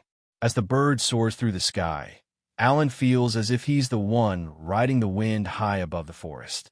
Combined with his Hawkeye skill, Alan can now see for miles ahead. He notes a limitation. He can't issue direct orders when Hook is out of a certain range, but the potential of this scouting ability is incredibly interesting. Alan draws a parallel to his past life as a gamer. This ability is like controlling multiple characters at once through different screens. He realizes that as long as a summon has an intelligence stat above 100, there's no limit to how many he can control simultaneously. It dawns on him that increasing his intelligence is the key. For each summon under his comradeship, he needs 200 intelligence points, meaning with his current 1200 points, he can control 6 summons. Holding a vast amount of D-rank magic stones, he eagerly decides to see what new D-rank animals he can now summon. Alan looks on in awe at the new D-rank summons available to him. The first two presented are Buran, a formidable stone-type golem with high endurance, and Harami, a fish-type creature with high magic power. A variety of other D-rank summons are displayed. These include a large bear, an owl named Nuru with a night eye skill, a spider with spider silk, a plant creature called Jagabata, and a small, newly hatched-looking creature. Alan processes the information about his new summons. He realizes that with the exception of Jagabata, all of them have an intelligence stat above 100. This means he can control them remotely using his comradeship skill. He does note, however, that he is sad he can't give team orders from a distance to summons like Tama, but he already has a team with Hook. A thrilling realization hits Alan. From now on, he can just use his summons to hunt beasts remotely. Overflowing with excitement at this game-changing strategy, he decides to test it out immediately on a nearby group of armored insects. Alan puts his new remote command strategy into action. He orders his spider to shoot its silk to immobilize an armored ant, then immediately commands his powerful bear to move in and finish it off. The battle is a swift and overwhelming success. It only took a few hits from his summoned creatures to defeat the armored ant. Alan claps his hands in delight, a satisfied smile on his face as he confirms that he can finally command a coordinated team of summons to fight for him effectively. His newly formed remote summons team stands triumphantly. With this success, Alan immediately begins to strategize their formation and roles. He designates Horu the bird and Hook the owl for reconnaissance during the day and night respectively. Meanwhile, he plans to utilize Harami's ability to greatly increase the team's evasiveness, laying the groundwork for a versatile and efficient hunting party. Alan clenches his fists, realizing the most broken aspect of his comradeship skill. His summons only need to be called once to continuously gain experience for 30 days, even while he sleeps.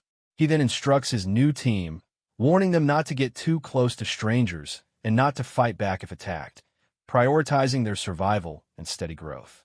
As he walks through the forest, Alan marvels at his incredible new talent. Remotely controlling 8 summons doesn't feel uncomfortable at all, and he feels his own strength has suddenly increased. He realizes the ability to observe such a large area must have many other applications, and as his bird summon flies towards the distant mountain range of the White Dragon, an interesting idea begins to form in his mind. Through the eyes of his summon, Alan discovers a settlement named Karina Village. Below, he spots 2 young warriors, a girl with a sword and a boy carrying a large axe, preparing to face off in a practice duel. The 2 young warriors ready themselves for battle. On the right is Karina, a talented 3-star sword saint, and on the left is Dagora, a 1-star axe user. With weapons drawn, they both yell "Come!" and charge at each other. The 2 clash in a dynamic flurry of action, with Karina letting out a powerful shout as she swings her large sword against Dagora's axe. Nearby, another young boy is called to practice. This is Ma Shu, a 1-star spear master who eagerly runs to join the training, spear slung over his shoulder. The trio of young warriors, Karina, an annoyed Dagora, and a smiling Ma Shu, gather after their sparring session, showcasing the next generation of fighters from the village. Alan continues his reconnaissance, his bird summon flying high above the village. It silently perches on a branch, observing a man diligently working the fields below. While working, a man looks up and comments on the strange-looking bird flying by. Elsewhere, Alan uses his summon to visit a small home, where a mother, Miura, gently braids her young daughter's hair, telling her to stay still. For Alan, This is a way to feel close to his own family. After she finishes, the mother and daughter are puzzled to find a single gold coin on the floor, a secret gift left behind by Alan through his summon. Back at the Baron's mansion, Alan is seen dutifully sweeping the floors. He looks out the window, feeling amazing. He has designated a new bird summon, Chiapai, to visit his home every day, using comradeship to check in on his family from afar. The story jumps forward in time. It is now October, and Alan is 10 years old, having served at the Baron's house for 2 years. A meeting is underway where the Baron discusses the mining situation. Just as they feared, after 100 years of absence, the area is now teeming with magic beasts. An advisor delivers a grim report. Magic beasts are gathering not just in the mines, but also near the mithril refinery. Restoring just the nearest coal mine will require a massive effort to clear the beasts, recruit miners, and build a transport route, a process estimated to take a staggering 3 years, much to the Baron's shock. The Baron and his advisor conclude that, as they expected, the miners' hasty exploitation of the mines angered the White Dragon. Listening in while serving, Alan feels a shiver of fear, grateful that he didn't use his comradeship to observe the A-rank beast directly, worried his summons would have run back in fear. In another part of the territory, an important-looking official is informed that the Night Order's punishment has officially begun. He gives an order to promote the mithril mining plan, hinting at political schemes unfolding behind the scenes. Through his bird's eyes, Alan surveys a goblin encampment. The sight of not only adult goblins but also their young makes him hesitate for a moment, a flicker of doubt crossing his mind. Any hesitation Alan had vanishes in an instant. His bird flies over a horrifying pile of human skeletons.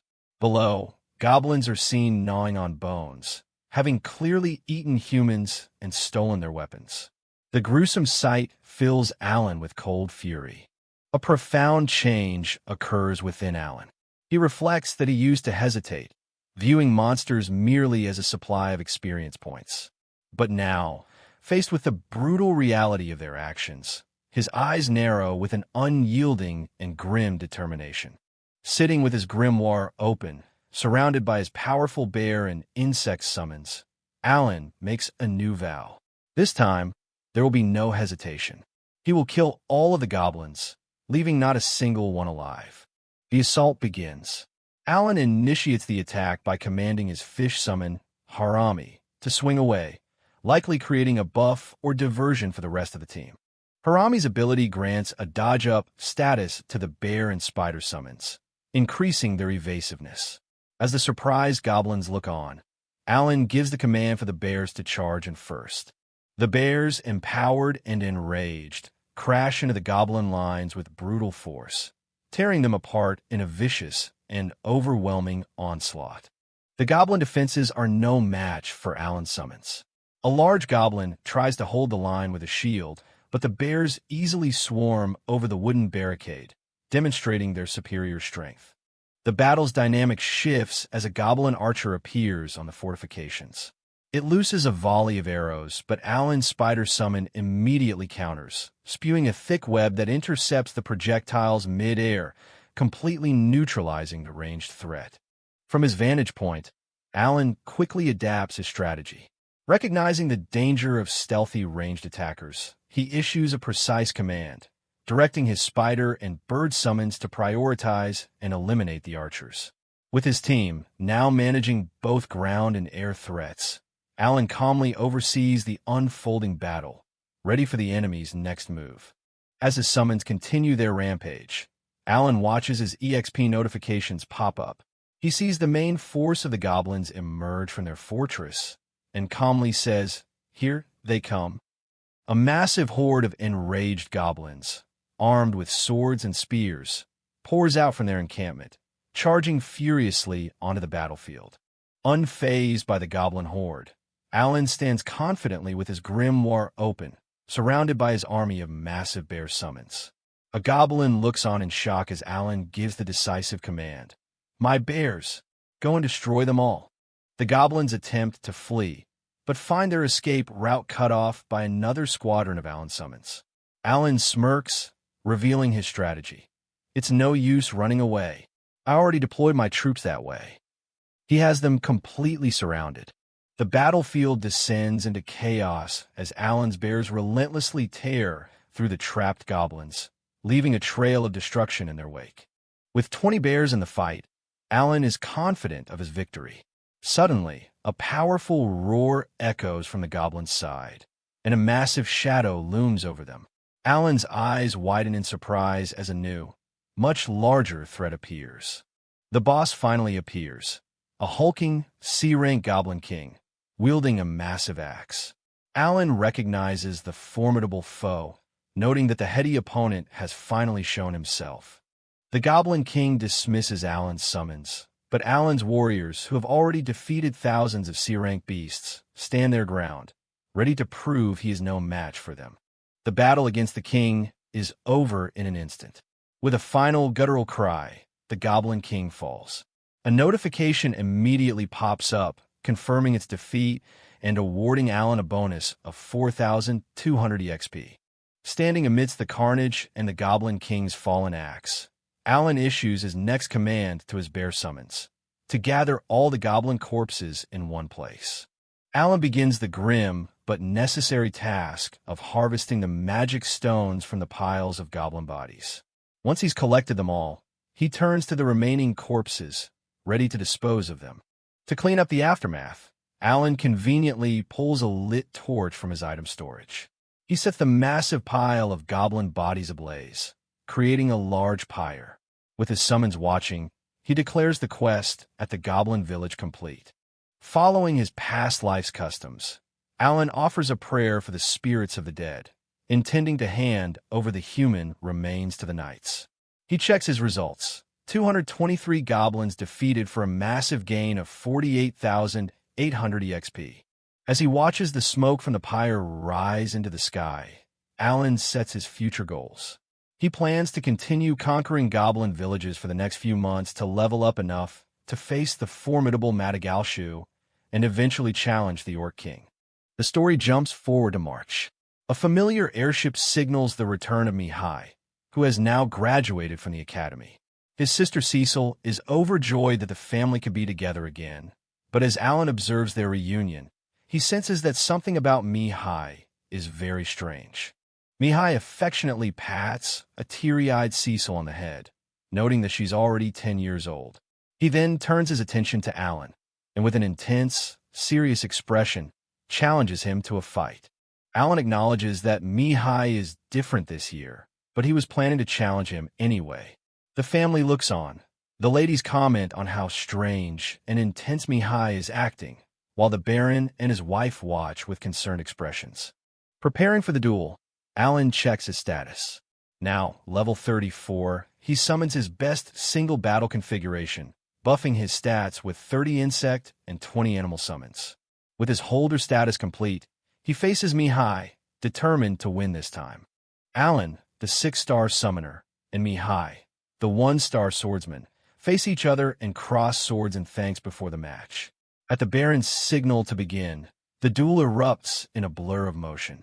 Mihai lunges with a swift and powerful thrust, but a much-improved Alan easily dodges the attack, demonstrating his newfound speed.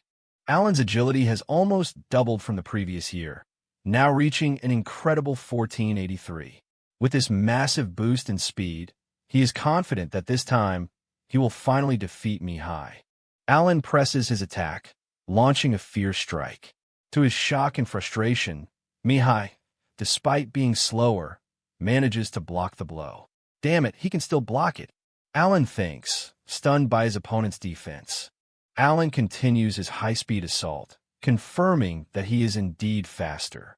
However, Mihai remains calm and composed, seemingly unfazed by Alan's movements, which puzzles him. Alan unleashes a furious combination of strikes, surrounding Mihai with a whirlwind of attacks from multiple angles at once. The female onlookers watch in shock, believing Mihai is losing to Alan's relentless assault. However, the Baron calmly corrects them, stating, "No, not really," hinting that the battle is not as one-sided as it appears. Mihai, with a sharp, focused gaze, expertly deflects Alan's flurry of attacks, showing no signs of strain despite being on the defensive. The intense duel continues.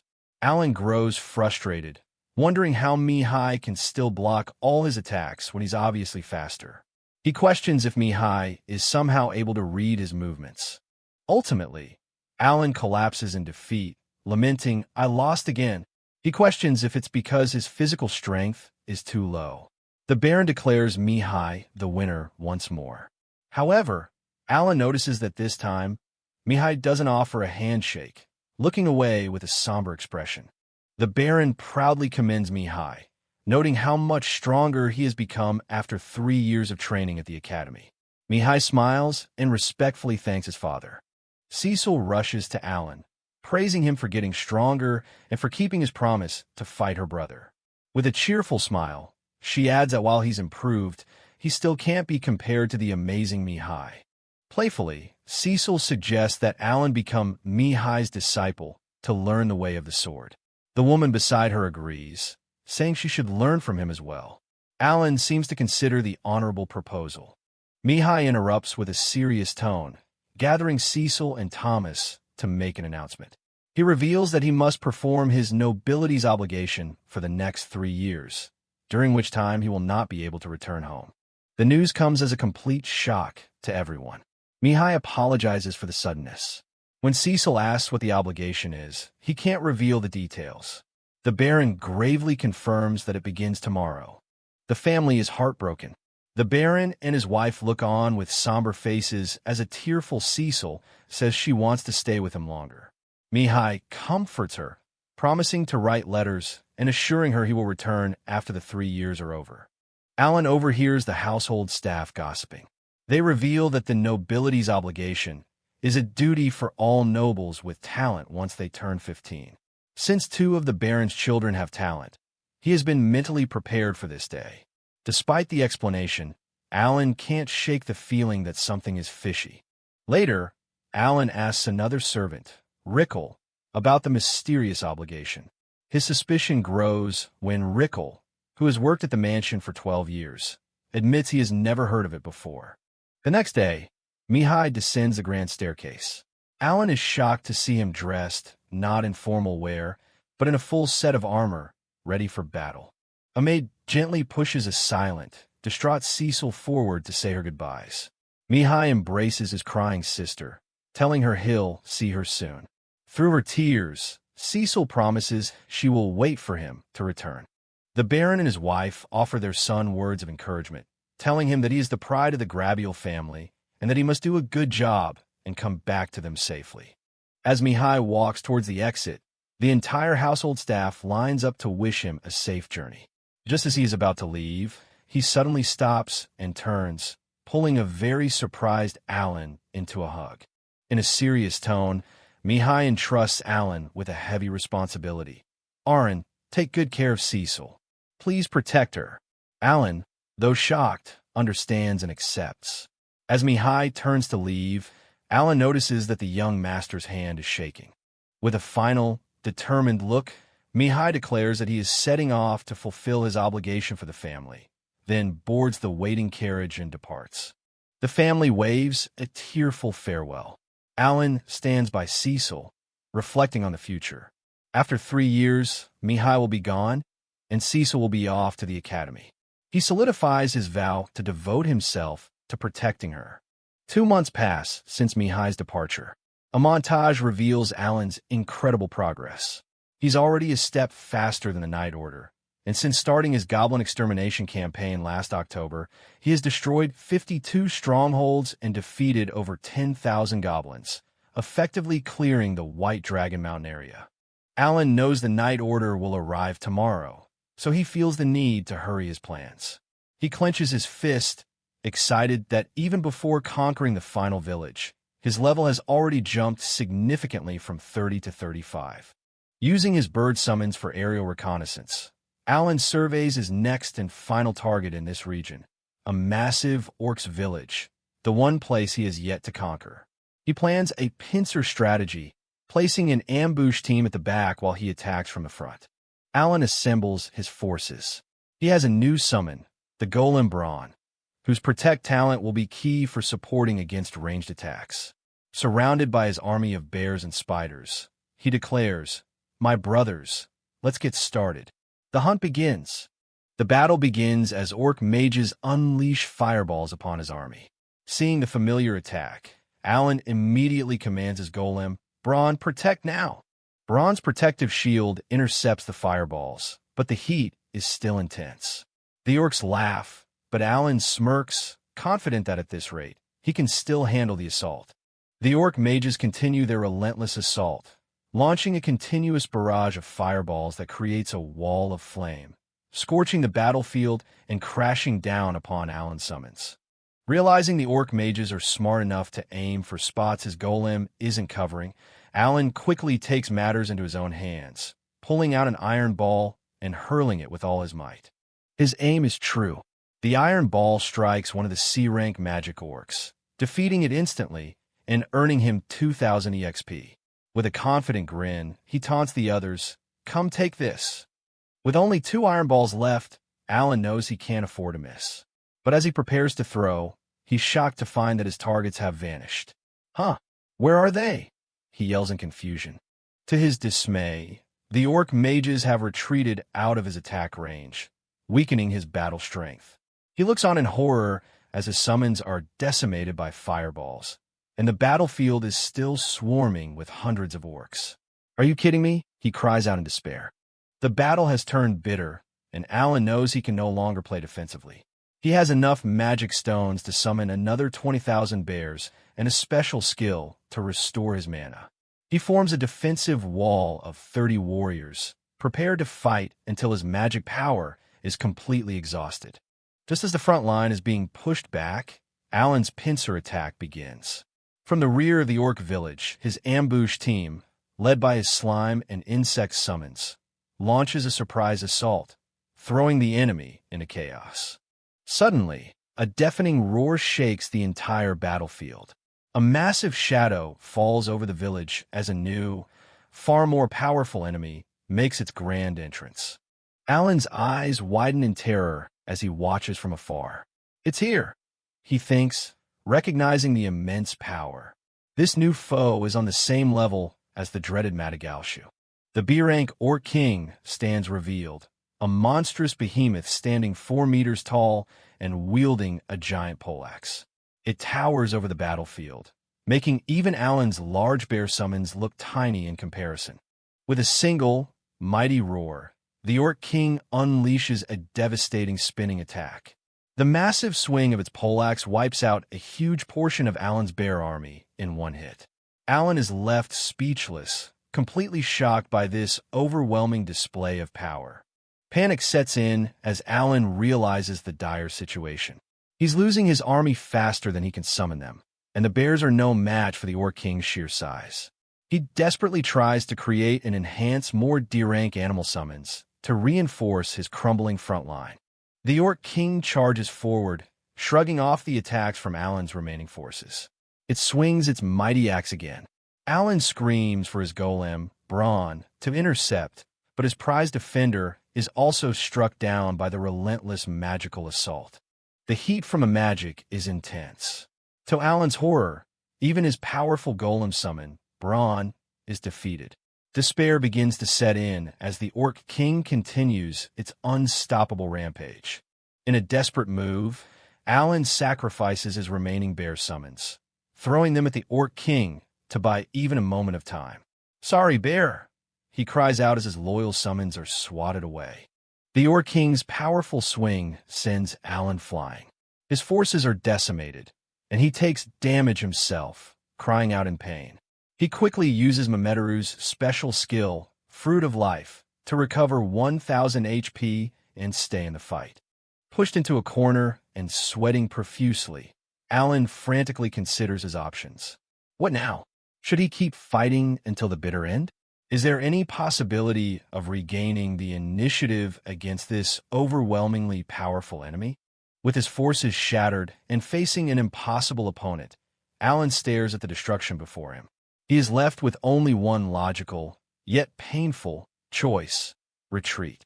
Just as all hope seems lost, a calm voice remarks, "What a bitter battle. Alan looks up in shock to see a tall, imposing man in knight's armor standing beside him, having appeared out of nowhere. Alan is stunned. It's the knight commander, who wasn't supposed to arrive until tomorrow. As the commander asks what he was doing, Alan's mind races, trying to think of a way to run now that his secret summoning army has been exposed. The commander tells Alan to head back, but to Alan's surprise, he calmly walks past the summoned beasts, ignoring them completely. He heads straight for the Orc King and the remaining orcs, who look on in confusion. Alan recalls the rumors. The strongest man in the Grabial territory was said to be able to defeat Madagascar alone. He watches in awe as the Knight Commander faces the monstrous Orc King without a single shred of fear. The Knight Commander makes a bold declaration. I will defeat the Orc King myself. The rest is up to you. His vice captain, Raybrand, acknowledges the order with a firm yes, sir. Alan realizes the deputy team has also arrived in a hurry. Though he's annoyed that he can't monopolize the EXP from this fight, he sees it as a perfect opportunity to witness the true power of these two legendary knights. The stats of the two powerful knights are revealed. The vice captain, a 1-star spearman, and the knight commander, a formidable 2-star swordsman. As the knight commander stands his ground, his vice captain, Raybrand, casually remarks, Hey, isn't it a bit risky to stand like that? Alan agrees, thinking the commander is far too close to the monstrous Orc King. The Orc King brings its massive axe down in a devastating blow meant to crush the commander. But in a stunning display of speed and skill, the knight commander effortlessly dodges the attack, and in the same fluid motion, draws his sword, his hand gripping the hilt, ready to unleash a counterattack of his own. Xenoph, the knight commander, readies his blade with a calm intensity. On the other side, a massive Orc King roars, its raw power shaking the very air. This is the start of a demonstration that young Arin will never forget. In a flash of steel, Xenoph strikes. Arin watches from the distance, his eyes wide with a mix of shock and admiration. He realized right then that the gap between a regular soldier and a knight commander is an absolute abyss. As the smoke clears, more magic orcs emerge, but Xenoph doesn't even flinch. He notices the true threat hidden in the back. The mage orcs responsible for the fire. It's time to get serious. With a leap that defies his heavy armor, Xenoph plunges into the heart of the horde. He's not just swinging wild. Every move is a calculated masterstroke of efficiency. Poor orcs never stood a chance. The commander's gaze is cold and focused as he cuts through the ranks. Even surrounded by howling monsters, he remains the deadliest thing on this battlefield. Arin can barely keep up with his movements. A single thrust of his spear sends a shockwave through the air, tearing through multiple enemies at once. This isn't just a fight, it's an execution. Blood sprays as another monster falls before Xenoph's overwhelming speed. He moves with a predatory grace that makes the orc's brute strength look pathetic in comparison. Arin notices the tactical brilliance. Xenoph went straight for the mage orc to neutralize the fire magic. The commander isn't just a powerhouse. He's a veteran strategist who knows exactly where to hit.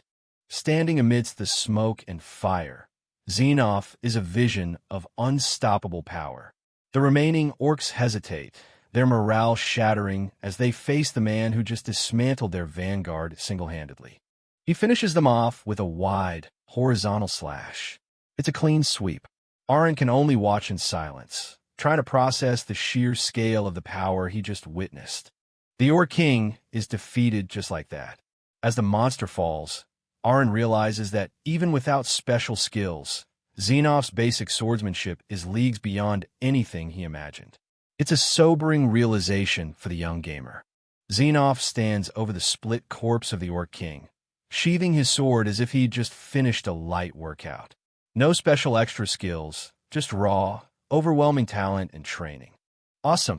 Arin can't help but be awestruck. He starts comparing Xenoph's moves to the skills he's seen before, realizing that true talent doesn't always need flashy effects to be deadly. He wonders if he'll ever reach that level in his hell mode. The fight is over, and Xenoph tells Aaron to stay close while they wait for the other knights. But Aaron, being the pragmatic gamer he is, asks if he can loot the magic stones from the corpses. Xenoph just shrugs and lets him have at it. As evening falls, they decide to burn the barracks to prevent more monsters from returning. The rest of the knights join them, and they prepare to head back for some well-earned rest. Night falls over the camp. While Aaron enjoys some roasted meat by the fire, the atmosphere turns serious. Xenoph is watching him, his silence making the young boy feel a bit uneasy. Then comes the heavy question: how many did you kill? Xenoph reveals he knows Aaron has been hunting alone. He's been connecting the dots, the magic feathers, the wiped-out goblin village, and he knows Aaron is far from a normal kid. Xenoph lists the evidence: demonic beast corpses with their magic stones missing, traces of a burnt-out village. Aaron realizes his secret solo hunts haven't been so secret after all. The commander has seen right through him. The memory of the appraisal 5 years ago comes back, the blinding light, the E-rank stats, the crawling talent. Everyone thought he was a failure, but Xenoph is starting to think otherwise. Xenoph believes Aaron has a hidden talent to fight alongside animals, something the official appraisal couldn't see. He's offering Aaron a path forward, acknowledging his strength instead of fearing it. Aaron sweats, trying to maintain his cover while eating. He can't exactly admit that he's a gamer from another world with special powers. That would definitely lead to a whole world of trouble. Xenoph gives a small smile, telling him he'll know the answer when the time comes. For now, he's willing to keep Aaron's secret, but there's always a catch. The deal is simple. Xenoph won't tell the Baron about Aaron's secret hunting, but in exchange, Aaron must provide a detailed report of every single monster he hunts. They're partners in this secret now. Overwhelmed by a mix of guilt and gratitude, Aaron decides it's time to pay back the favor. He offers to wash the commander's back, a small gesture of thanks for saving his life and keeping his secret safe. It's a moment that truly seals their new, unspoken bond. Aaron gets to work preparing the bath water, his mind racing. Life in this world just got a whole lot more complicated, but having an ally like Xenoph might be exactly what he needs for his hell mode journey. He takes a deep breath and steps forward, ready to help the commander, but he isn't prepared for what he's about to see. As Xenoph, Knight Commander, removes his shirt, the sight of his back leaves Aaron speechless. It's a map of 1,000 battles, covered in a network of deep, jagged scars that tell a story of a lifetime spent on the front lines. Aaron stares in shock, wondering how anyone could even survive such horrific injuries. He offers some healing medicine, but Xenoph simply dismisses it with a stoic, "I'm fine," his voice betraying none of the pain those marks must have caused. While washing the commander's back, Aaron's mind drifts to his own progress, determined to one day defeat an Orc king on his own. Xenoph breaks the silence with a surprisingly soft question, asking if Aaron actually feels happy while hunting. Aaron beams with a pure, infectious smile. To him, the feeling of constant practice and seeing himself get stronger is the greatest joy he's ever known. It's the heart of a true gamer, even in this life-or-death world. As Aaron works, he notices that even these old battle scars seem to be fading slightly, a sign that in this world, increasing one's level can heal even the most permanent-looking wounds. Xenoph watches him, perhaps seeing a glimmer of his younger self in the boy's enthusiasm. The night deepens at the camp.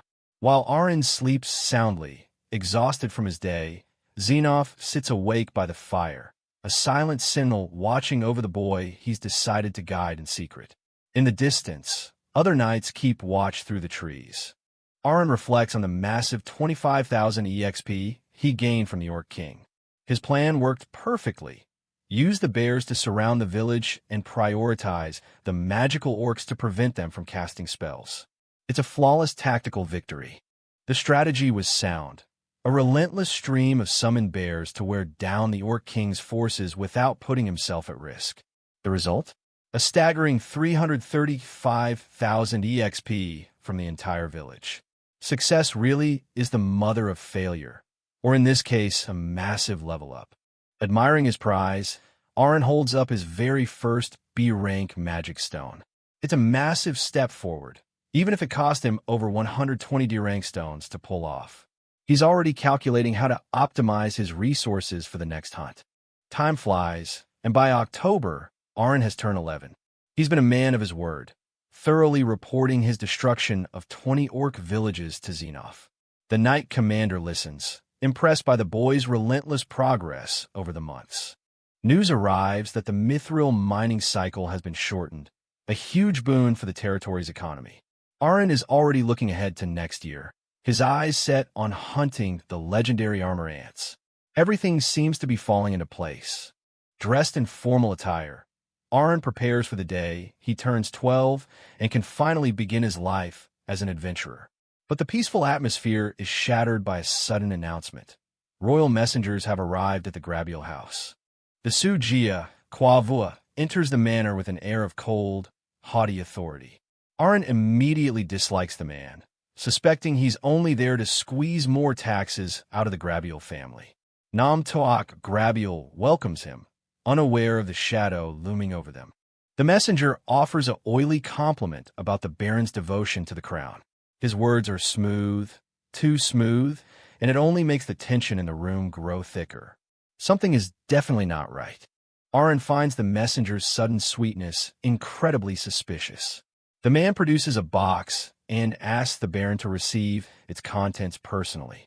Inside, there is a single official-looking letter. The atmosphere in the room briefly lightens. The family assumes the letter is from Mihai, the eldest son and the pride of the Grabiel house. Cecil Grabiel and her mother share a hopeful smile, eager for news from the front lines. But the Baron's face drains of all color as he begins to read. His wife's hand flies to her mouth in horror, and Cecil's confusion turns to dread. The messenger stands there, a cold observer of the tragedy he just delivered. The messenger's words are a death knell. He did his best for the nobility obligation and passed away. Mihai Grabiel, the family's hope and protector, is dead. The news hits the room like a physical blow. Complete, soul-crushing shock. Everyone in the room, Arin, Cecil, the Baron, and the staff, is frozen in disbelief. The silence that follows is more deafening than any scream. Namtoak Grabiel is in a state of frantic denial, shouting that it's only been 6 months and Mihai had just graduated from the academy. He can't accept that his son was sent to such a deadly place. But the messenger remains unmoved, even subtly threatening the Baron for questioning royalty. The Baron's wife collapses in grief, the reality of the loss finally breaking her. The messenger, showing no empathy, simply bids his farewell, mentioning he has other lords to visit and that they can discuss funeral money later. His callousness is staggering. The manor falls into a dark, heavy silence after the messenger leaves. The Baron hugs his daughter, Cecil Grabiel, who is shaking with tears, and orders everyone else to leave them alone in their grief. Arin watches, his heart heavy for the family he's come to care for. The doors close on the Baron and Cecil, leaving the rest of the household in the hallway. Arin finds it strange that only Cecil was called in, but he knows the family's world has just been irrevocably shattered. The mansion is consumed by a heavy, suffocating silence, broken only by the quiet weeping of the maids for the young master. Time itself feels frozen in the mourning halls, yet beneath the surface of this grief, a bitter resentment is beginning to stir. Arin stands alone with his thoughts, staring at the closed doors where the Baron and Cecil have retreated. He can only imagine the contents of that last letter, unaware that the quiet mourning is about to explode into a desperate cry for justice against the cold chains of nobility obligation. Inside the manor, the grief has turned into a bitter argument. Cecil Grabiel screams at her father, Nam Tuak Grabiel, questioning why they have to be sacrificed for a heartless nobility obligation. The Baron can only reply with the same tired lines about duty, causing Cecil to bolt from the room in a fit of rage and sorrow. Tears stream down Cecil's face as she runs. The weight of losing her brother and the fear of the same fate being forced upon her is too much for her young heart to bear. She's not just mourning, she's terrified of her own future. Aaron watches from the hallway, broom still in hand. He realizes that if nothing changes, Cecil will be forced to walk the same tragic path as Mihai. Even the Baron looks like a broken man. His pride as a noble crushed by the reality of his son's death. What is this thing, Baron? Aaron thinks, the unfairness of the world gnawing at him. The Baron sits alone, his head in his hands. The nobility obligation he so staunchly defended has cost him everything. He's no longer a proud lord. He's just a grieving father who doesn't know how to fix his family. Our mind is racing. He sees the Baron talking to the staff, but his focus is on Cecil. He knows this family is trapped by their status, forced into a cycle of duty that only leads to an early grave. Is this the duty of all nobles? He wonders. They seem to have no other choice. Dinner is served, but nobody is eating. The old butler tries to knock on Cecil's door, hoping she'll at least try to have a bite. Aaron stands by with the tray, the silence from inside the room growing more ominous by the second. The door finally opens, but the room is empty. The Baron, exhausted and broken, decides to let her be for the night, unaware that Cecil has already fled. Aaron hears that the younger brother, Thomas, is already panicking. The weight of being the next sacrifice is settling on him now. The next morning, the staff is in a hushed panic. Aaron hears rumors from the other servants that the Grabiel family is cursed with short lives. Every generation, they lose their best and brightest to this relentless obligation. It's a tragic legacy that no amount of gold can fix. Aaron realizes just how cruel this noble life truly is. To be born with everything only to have your life taken away by a system you didn't choose. Suddenly, a maid's scream breaks the quiet. Emergency! Cecil is nowhere to be found. The mansion erupts into chaos. The Baron shouts orders for everyone to split up and search every floor. Madame is on the verge of another collapse, and the fear for Cecil's safety is palpable. She's just a little girl, alone in the world. Aaron spots the open window in Cecil's room. He realizes she must have climbed out during the night. While the others search the house, Aaron's instincts as a gamer kick in. She's not in the manor. She's escaped into the city. Aaron doesn't waste a second. He asks the butler for permission to search outside, and the moment he's out of sight, he activates his summoning skills. "Hook!" he calls out, sending a swarm of birds into the sky to act as his eyes. This is a search and rescue mission he's perfectly suited for. Sharing vision with his summoned birds, Aaron scans the streets. He calculates her likely escape route. The main door was too risky, so she must have used the back entrance. He's hunting for a needle in a haystack, but he has the tools to find her. "Please don't do anything foolish," he prays. In the dark, narrow alleys of the town, a small, shivering figure is curled up. Cecil has reached her limit. She's exhausted, her dress is torn, and the reality of being a runaway is setting in. She's terrified and completely alone. Cecil slumps against a wall, her legs giving out. "I can't walk anymore," she sobs. The city that seemed so small from her window is now a vast, frightening labyrinth. She has nowhere left to go. Through her tears, she sees a figure approaching. It's Aaron. For a moment, she thinks he's there to drag her back to the obligation, to force her back into the cage she just escaped. She calls out for her brother Mihai, wishing he was there to protect her. But Aaron doesn't grab her. Instead, he gently places a bottle of water and some fresh bread in front of her. "Young Miss Cecil, please eat these for now," he says, his voice calm and comforting. He's not here as a servant. He's here as a friend. Cecil is stunned. She stares at the food, then at Aaron. Hunger and thirst finally win out, and she begins to eat greedily, her sobs turning into quiet hiccups. Aaron just sits there in silence, giving her the space she needs. As she eats, the dam finally breaks. Cecil cries about the promise Mihai made to come back, about the unfairness of it all. Aaron listens to every word, knowing that sometimes people just need to be heard before they can be healed. She asks if Mihai was strong, and Aaron honestly tells her that he never managed to beat him. It's a small comfort, but it reminds her that her brother was truly a great knight. But then, she whispers her darkest fear. Then I'll have to die too? Aaron realizes that Cecil knows exactly what's coming for her. The system has already marked her for sacrifice. He knows he has to find a way to coax her out of this despair, to give her a reason to keep living. Do you want to get out of this town with me? He asks. Cecil is shocked, her eyes wide with disbelief. Aaron explains his plan, a trip to forget all the negatives. He even shows her his small sack of savings. He's offering her a third option, not death, not the obligation, but freedom. How can we do that? She stammers. Aaron tells her that when he turns 12, he's going to become an adventurer and travel the world. He's not just talking, he's already planned his escape. He wants her to be a part of it. Cecil shakes her head, arguing that a noble's path is set in stone. The academy is her only future. But Aaron's gaze remains steady, challenging her to see that her life belongs to her, not to a title or a duty. You'd really leave everything behind? She asks, a tiny spark of hope finally flickering in her eyes. I'm talking about the right to choose how you live, Aaron says firmly, his words cutting through her despair. He leaves her with a question that echoes in the quiet alley. What kind of life do you really want to live?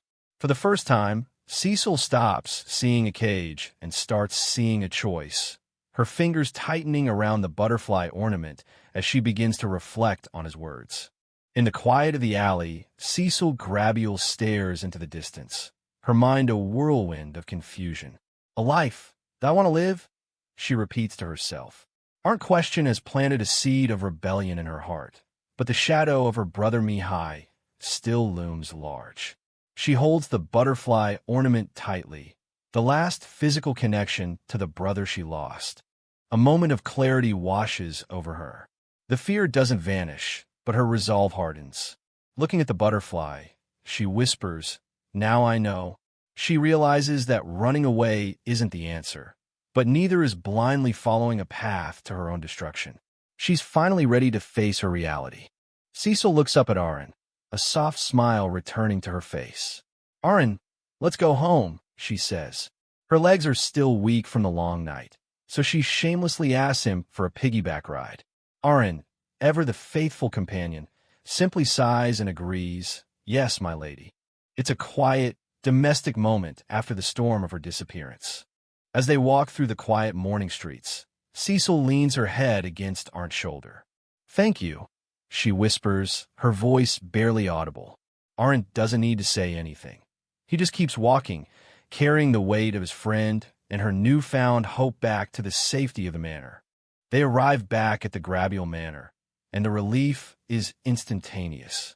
Nam Tuak Grabule and his wife are waiting at the gates, their faces lined with worry. The moment Cecil steps off Aaron's back, the Baron rushes forward, shouting her name and pulling his daughter into a desperate, crushing hug. The mansion that felt like a tomb just hours ago is suddenly full of life again. Cecil breaks down in her father's arms, apologizing for the trouble she caused. Her mother is in tears beside them, clutching Cecil's hand as if she'll never let go. Nam Tuak Grabule reassures her, promising that she has nothing to worry about anymore. The family's bond, tested by tragedy, is stronger than ever. The Baron reveals the glimmer of hope he's been holding on to. The mithril mining has finally restarted. He explains that if they can gain enough favor and recognition from the royal family through this mine, the harsh nobility obligation that claimed Mihai might be waived for Cecil. The mine isn't just about money. It's about buying back his daughter's life. Aaron listens, the pieces of the puzzle finally clicking into place. He realizes that the Baron's obsession with the mine was actually a desperate gamble to save Cecil. But he can't help the pang of guilt.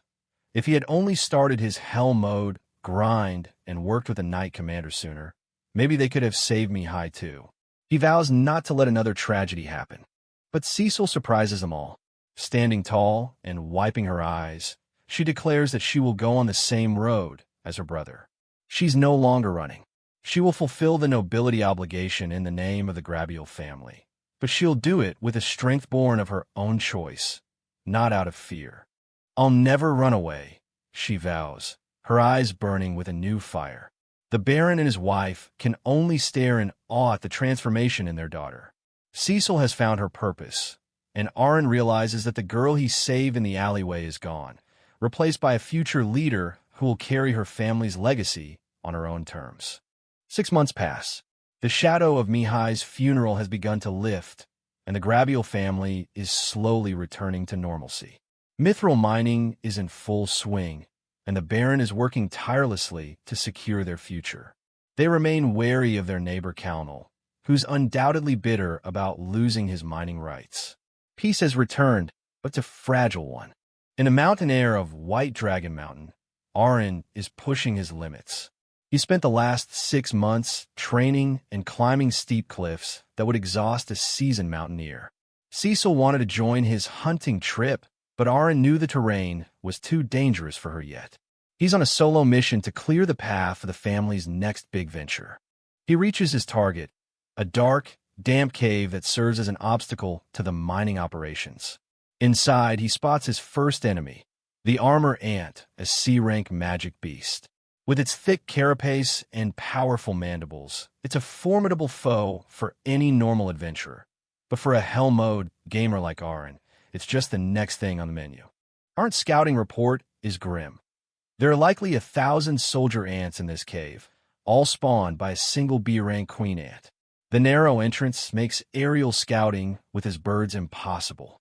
He'll have to go in the old-fashioned way, ground-based tactical warfare. He starts calculating the best strategy to deal with the overwhelming numbers. Bear, spider, harami, Aaron calls out, summoning his small army. He's no longer just a kid with a sword. He's a commander of magic beasts. He lines up his summoned bears to act as the front line, while his spider and the aquatic harami provide support from the rear. It's an RTS game brought to life in the heart of a monster cave. Harami uses its water splash skill to dampen the battlefield, while Aaron applies buffs to his bears, increasing their ability to dodge attacks. He's reusing the same backline arrangement that worked so well against the orcs. Every move is calculated, every resource managed with the precision of a professional gamer. Aaron checks his stats.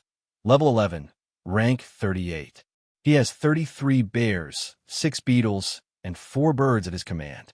He's building his own manual in a world that offers him none, determined to master his powers through trial and error.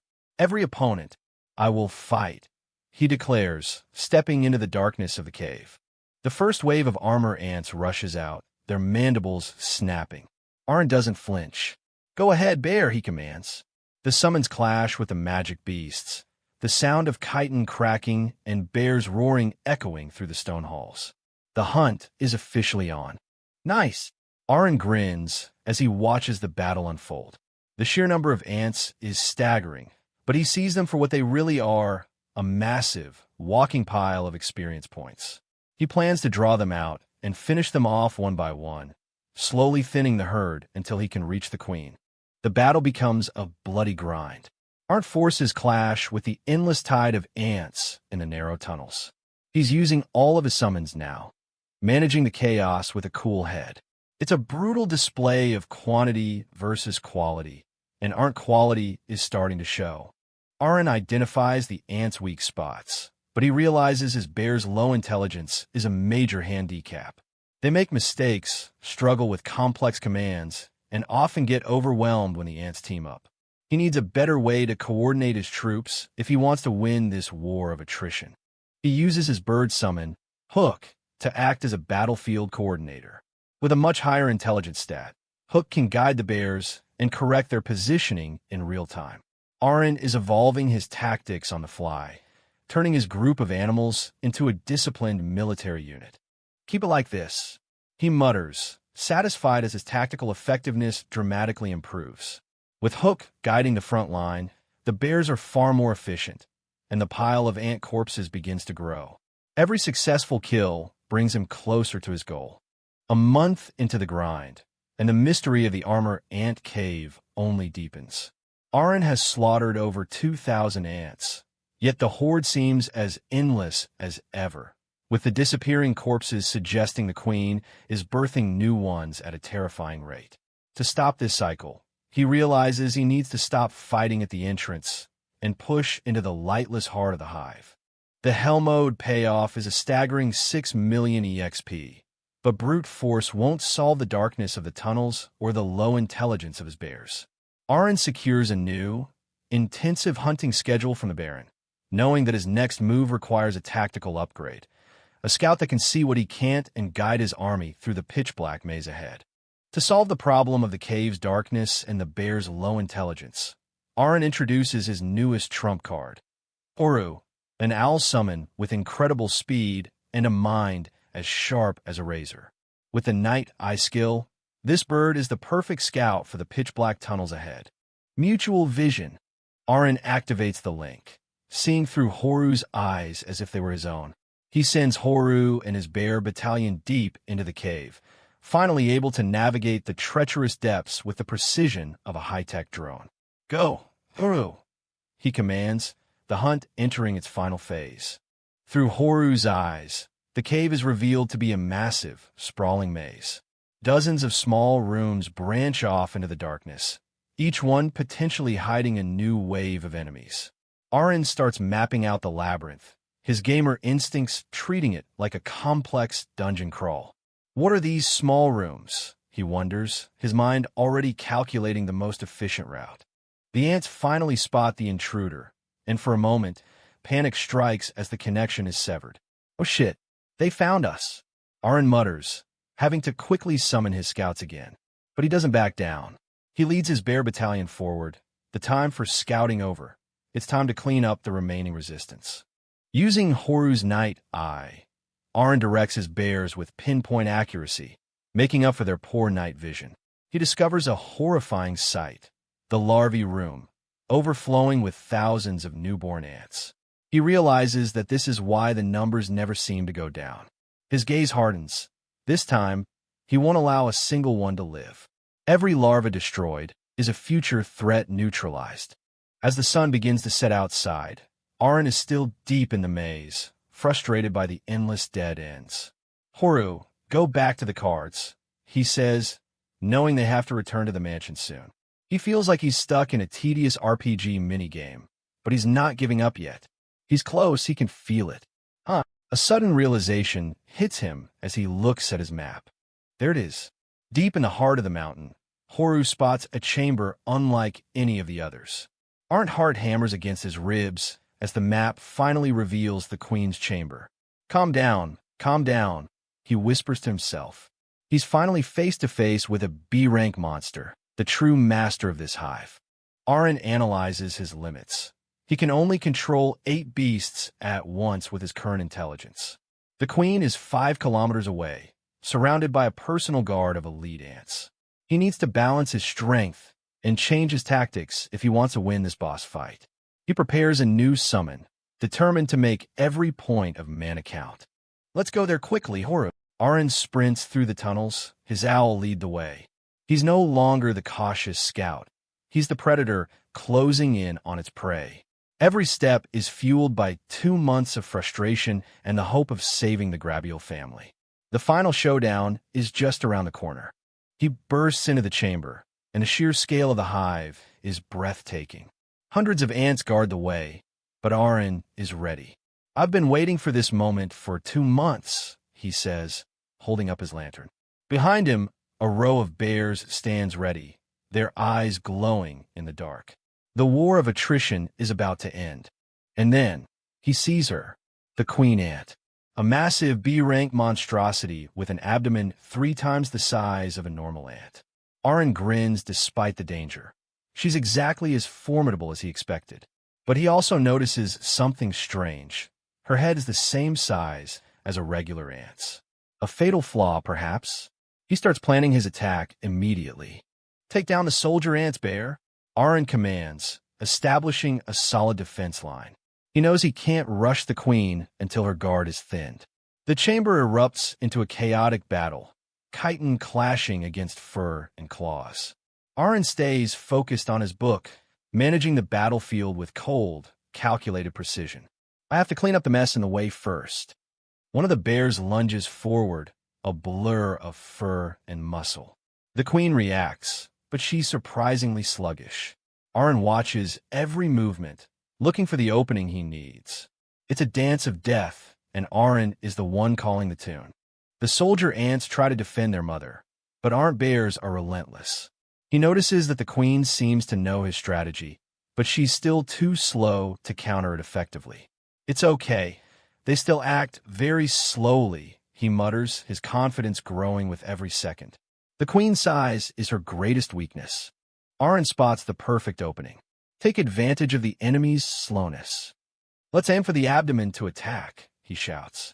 The bears respond with a coordinated strike, their claws tearing into the queen's soft, vulnerable underside. The monster lets out a high-pitched scream of agony that echoes through the hive. The queen lashes out in a desperate attempt to protect herself, but the bears dodge and weave with surprising agility. It feels like they're inviting me to attack, Aaron thinks, his analytical mind never resting. He doesn't fall for any potential traps, keeping his troops focused on the killing blow. It's almost over. With a final, massive blow, the queen ant's abdomen is torn open. Green ichor sprays across the stone floor as the B-rank beast finally collapses. The remaining ants scatter in confusion, their hive mind shattered.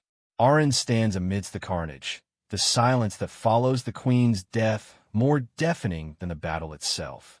Victory! The message flashes in his mind. Defeated the queen, ant get 45,000 experience. Aaron is stunned. He managed to take down a B-rank monster with only 20 bears. The payoff is even better than when he defeated the Orc King. He's truly mastered the art of the grind, turning a seemingly impossible task into a tactical masterclass. Aaron stands over the fallen queen, his breath coming in ragged gasps. He realizes he can't return to the city in time and will have to sleep outside again. He knows Nam Tuak Grabiel will be angry, but he has the proof he needs to justify his absence. He starts carving away at the spoils, preparing to bring back the evidence of his conquest. Reflecting on the 2-month battle, Aaron realizes why the queen was so weak. While he was killing 5,000 ants, she was busy birthing 4,000 new larvae. The strain of constant reproduction must have drained her life force, making her an easy target for his final assault. He pinches his nose against the overwhelming stench of the hive, ready to finally leave this place behind. In the ruins of the queen's chamber, Aaron finds a special magic stone, the prize of his long struggle. But when he finally returns to the mansion the next day, he's met with a wall of fury. Nam Tuak Grabiel is livid, demanding to know why he disappeared for an entire day again. Even Cecil looks worried for him. The Baron is done with excuses. "Please forgive me, sir," Aaron shouts, but he doesn't back down. He's assertive, his eyes burning with conviction. He tells the Baron he was on a mission at White Dragon Mountain to help the family, and he's finished conquering the ant lair. The Baron and Cecil stare at him in disbelief. "Come up with a better lie," the Baron shouts, his face red with anger. "Proof. Please let me show you the proof," Aaron says calmly. Aaron leads them outside and gestures toward a massive object covered by a tarp. "This is the shell of the queen ant that I killed yesterday," he declares, pulling back the cover. The sheer size of the thing is staggering, its iridescent plates shimmering even in the rain. The silence that follows is absolute. "Xenoph, is this the queen's?" the Baron stammers, his anger replaced by pure, unadulterated shock. Nam Tuak Grabiel and Xenoph, Knight Commander, are frozen, unable to process the sheer scale of the iridescent shell before them. It's strange. Alien colors are unlike anything found on ordinary armor ants, leaving them staring like statues. Aaron stands by, scratching his head in confusion. He expected cheers and celebration, not this heavy, stunned silence. He truly has no idea that he's just achieved what most veterans wouldn't even dream of attempting. Xenoph, Knight Commander, finally finds his voice, admitting that in all his years of battle, he's never even seen a queen ant shell in person. He's visibly shaken, his earlier anger completely replaced by a sense of awe as he apologizes for doubting the boy. To him, the idea of a single 11-year-old destroying an entire colony is beyond logic. Meanwhile, aren't hell mode, gamer brain remains blissfully unaware of the legend he's just created, leaving the adults to wonder if this is even real. Even after seeing the shell, Cecil Grabiel remains suspicious, half-jokingly asking if Aaron painted it just to trick them. Xenoph, Knight Commander, is also having a hard time believing his eyes, muttering that even he would struggle with such a monster. Aaron can only sweat drop, realizing he might have overdone it with the proof. Impossible? He thinks, surprised by their reaction. Xenoph explains the gravity of the situation. He had estimated it would take a small army of thousands to even attempt to clear an armor ant colony of that size. The maze alone is a death trap for most adventurers. When asked if he really explored the whole thing and killed thousands of ants, Aaron gives a nervous yes, deciding it's better not to mention the literal army of bears he had summoned for the job. But then, Aaron pulls out his final piece of evidence: massive, shimmering mithril crystals he found in the queen's chamber. The air in the courtyard goes cold.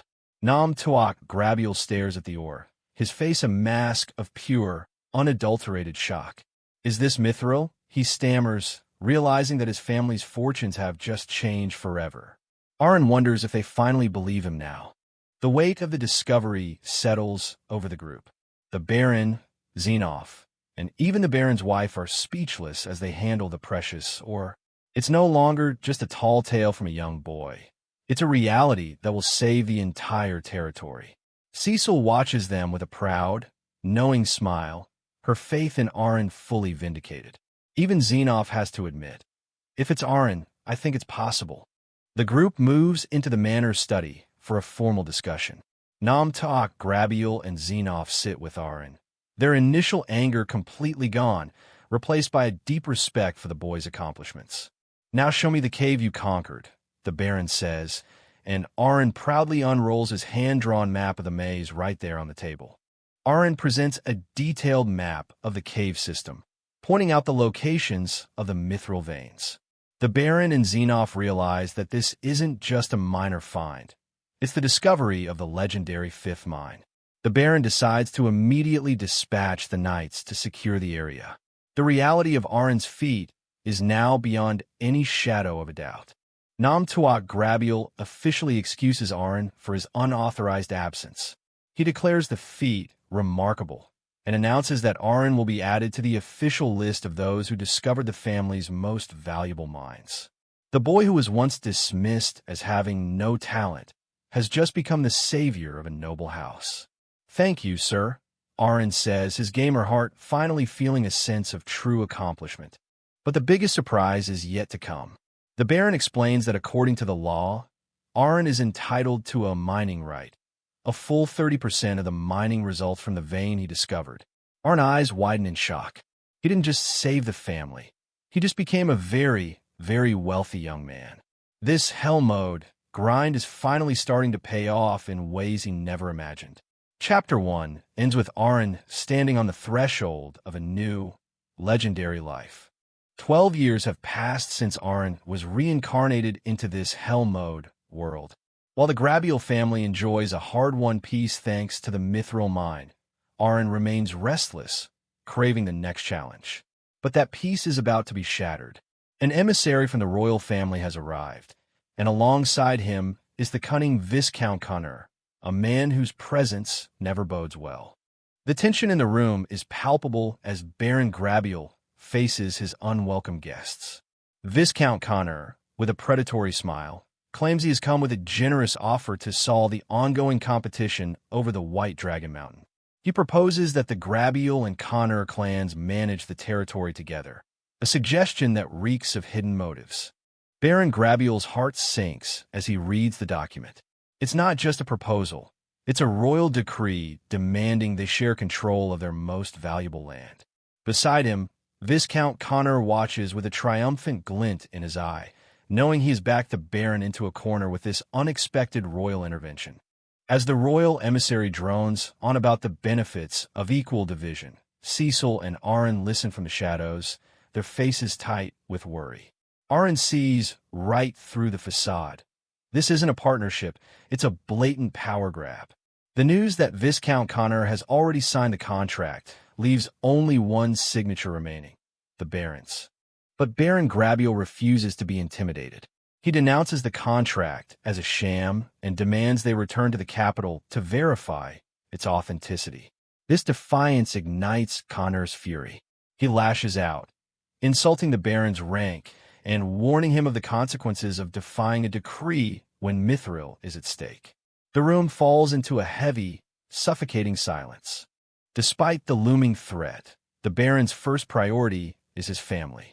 He reassures a trembling Cecil that he will protect their home, no matter what. He immediately orders his men to bring back Knight Commander Xenov from the mountain, hoping to bolster their defenses before things escalate further. Arin watches the scene, his sense of unease growing by the second.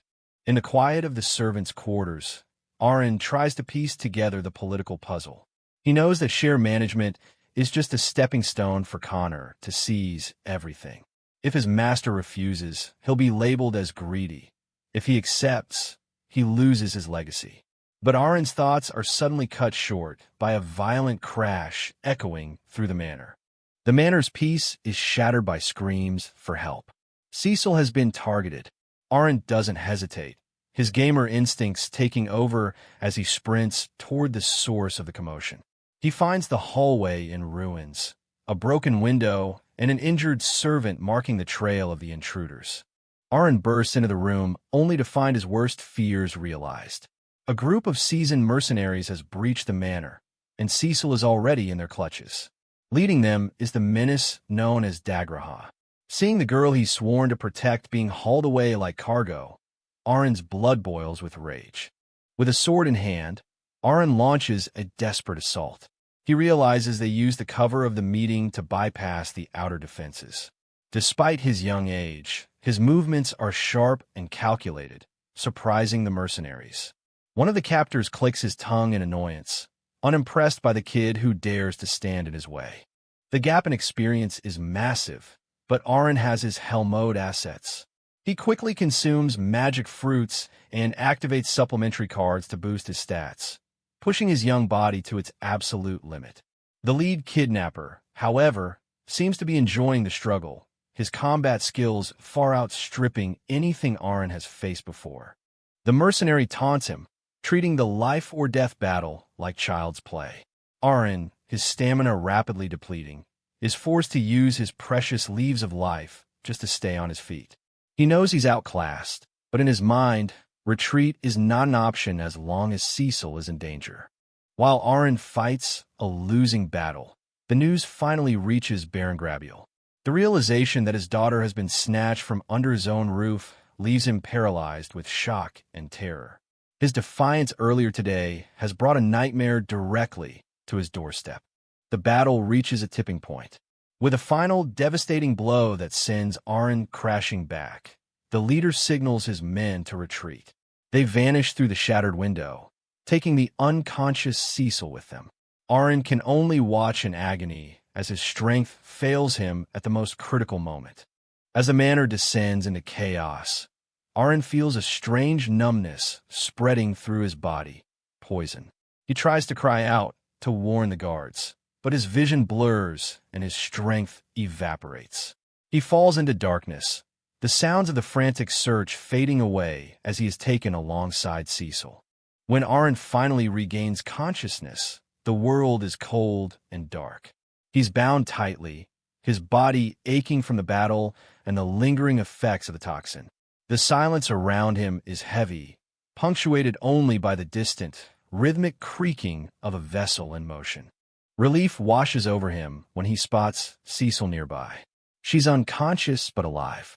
Arin berates himself for being impulsive, but he quickly shifts back into his gamer mindset. He needs information, and he needs it fast. His thoughts are interrupted by the sound of approaching footsteps. The captors are returning. Arin realizes his captors have made a fatal mistake. They left the summoner's greatest tool untouched. He silently calls upon Chiapai, his avian summon, and uses the Unify skill to see through its eyes. He discovers they are in a warehouse-like hold, and he quickly identifies the 3 mercenaries from the manor sitting nearby. the real threat emerges.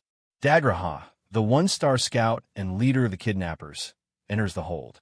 He's cold, professional, and radiating a murderous intent far beyond his subordinates. When he sees Aaron, he questions why a mere servant boy was brought along, unaware of the threat the black-haired kid truly poses. Dagraha's gaze is like ice, silencing his men instantly. He has no patience for their incompetence or their greed. To him, this isn't just a kidnapping. It's a mission that must be executed with absolute precision. Anyone who deviates from his orders will face his wrath, and his mercy is a very rare thing. With a chilling nonchalance, Dagraha orders Aaron's execution just to save space. He leaves the room with a heavy slam of the door, leaving Aaron to face his end. Aaron watches him go, his heart racing. He knows Dagraha is in a different league entirely, a monster whose power dwarfs everyone else in the room.